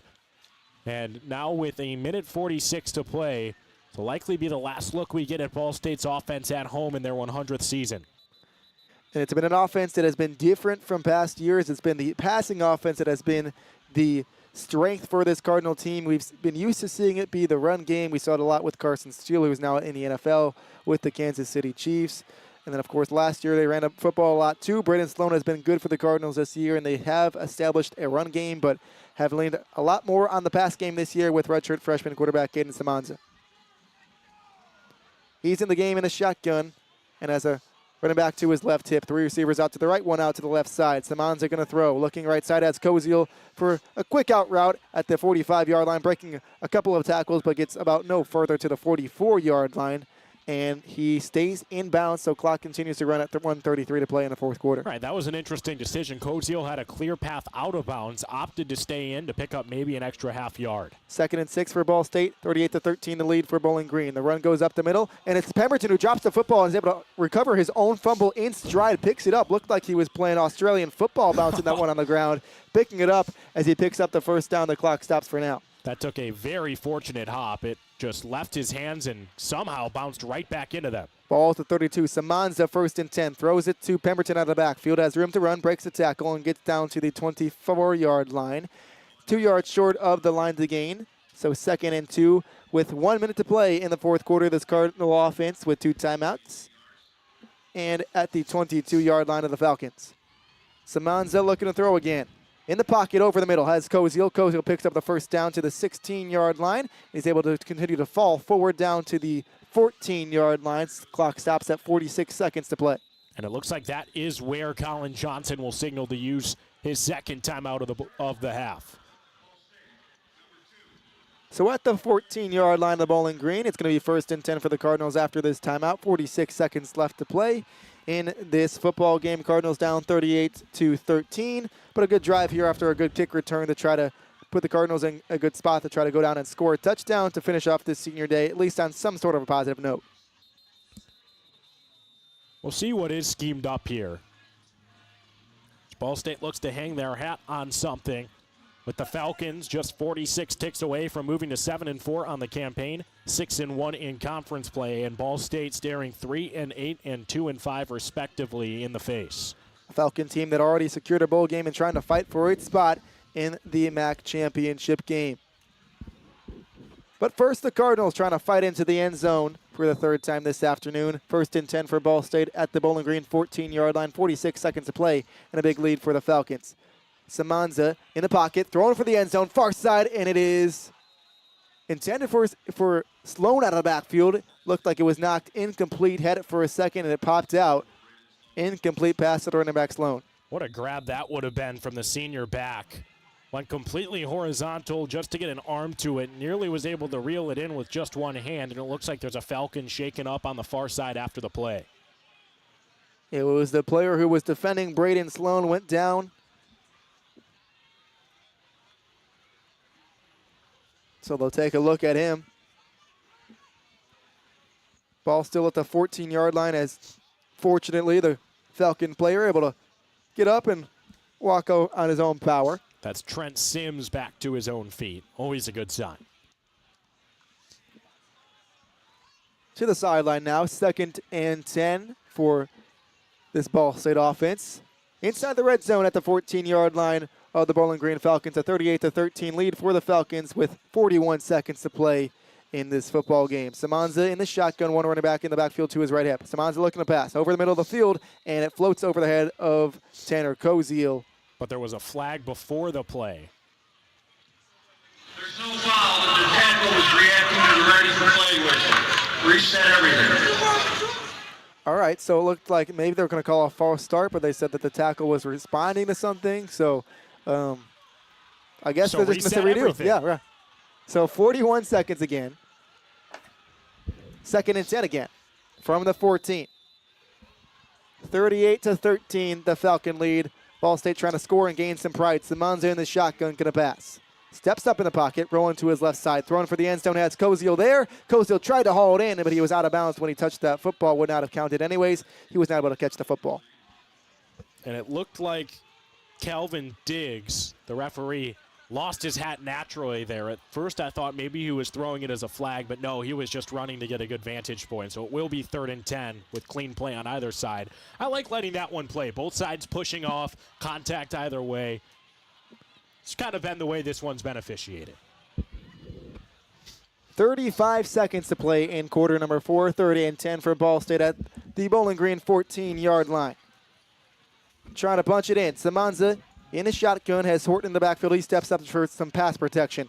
Here comes the blitz. Throwing for the end zone, and it is incomplete, looking for Tanner Koziel. Koziel did not locate the football on the far side of the field. Was trying to float it down up to Koziel down the seam. He could not find it. 2 DBs covering him as well. Brings up 4th down, and the Cardinal offense staying on the field. It's a true zero blitz that forced Simonza to get the ball out as fast as possible.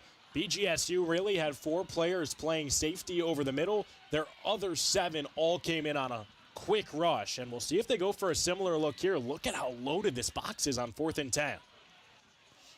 And at least going to show that same sort of look. Again, 4 DBs back deep. 4th and 10 at the 14-yard line. Need a first down here for Ball State. Simonza throws far side and is incomplete, looking for Cam Pickett on the far side. He was open, but it was pushed too far out of bounds. That means the under just hit at 54.5, so I'm sure some were sweating that down to the last possible instant. So 26 seconds to play in this football game. Bowling Green will just take a knee and end it. Up 38-13. An absolutely dominant win over the Ball State Cardinals coming into Schumann Stadium, Muncie, Indiana, and showing the Cardinals who is boss. It was a close game at halftime, 10-7 in favor of the Bowling Green Falcons. But since then, the Falcons just really took over. Jordan, I've got to say, it's senior day. You're the only senior on in the crew. Deserve this recognition. Last football game called here as a member of SportsLink, and I just feel extremely honored to not only be able to do this one with you, but as many as I have here at Ball State. Class act, Jordan, and I really appreciate you helping to show me the ropes and calling a great game here despite the score. Kept it interesting throughout, so happy senior day to you as well. Well, thank you. That means a lot, AJ. You ever make me cry over here. I appreciate it. It's been an awesome job up here in the booth with you all. We still have a lot of work to do here on SportsLink Digital throughout the year. But for the football season, that does it. The last home game for the Ball State Cardinals ends in a 38-13 win in favor of the Bowling Green Falcons. The Cardinals on senior day left everything out there they could. Were able to fight towards the end, but it was the Falcons who ended up picking up the victory here on senior day in Schumann Stadium. AJ, any last thoughts from you? You know, I do have one last thought. Colin Johnson, the interim head coach, obviously not the game he was looking for in his debut, but a valiant effort from him. I don't think it can be overstated how hard it is and how difficult it is to switch leaders like that towards the end of the season, install what you want to try to do. And although it wasn't the result that this Cardinals team was looking for against a very stout Bowling Green State University squad, I still have to give a lot of credit to Colin Johnson and his coaching staff. They had their guys ready. They played a full 60 minutes all the way down to the last play. Ball State was giving it their all. Not the result the Cardinals were looking for, but good heart shown on their senior day of their 100th campaign. Yeah, just jumping back to Colin Johnson. It was a close game at the half, which is about all you could scheme for. Then the Falcons kind of came out and made some adjustments that Johnson and the coaching staff could just not account for on the Ball State side of things, but a well-coached game on both sides of the field. But the Falcons reign victorious and they're trying to make a run to make it to the MAC championship game this year. But for now, we leave Schumann Stadium with a Bowling Green win, 38-13. We thank you for joining us here. So for AJ Switek, Evan Stowell, Braden Carroll, I am Jordan Klein, signing off from Schumann Stadium for the last time of the 2024 campaign. Thank you for listening to SportsLink Digital Radio, presented by Victory Honda of Muncie. This has been a production of SportsLink Digital Radio.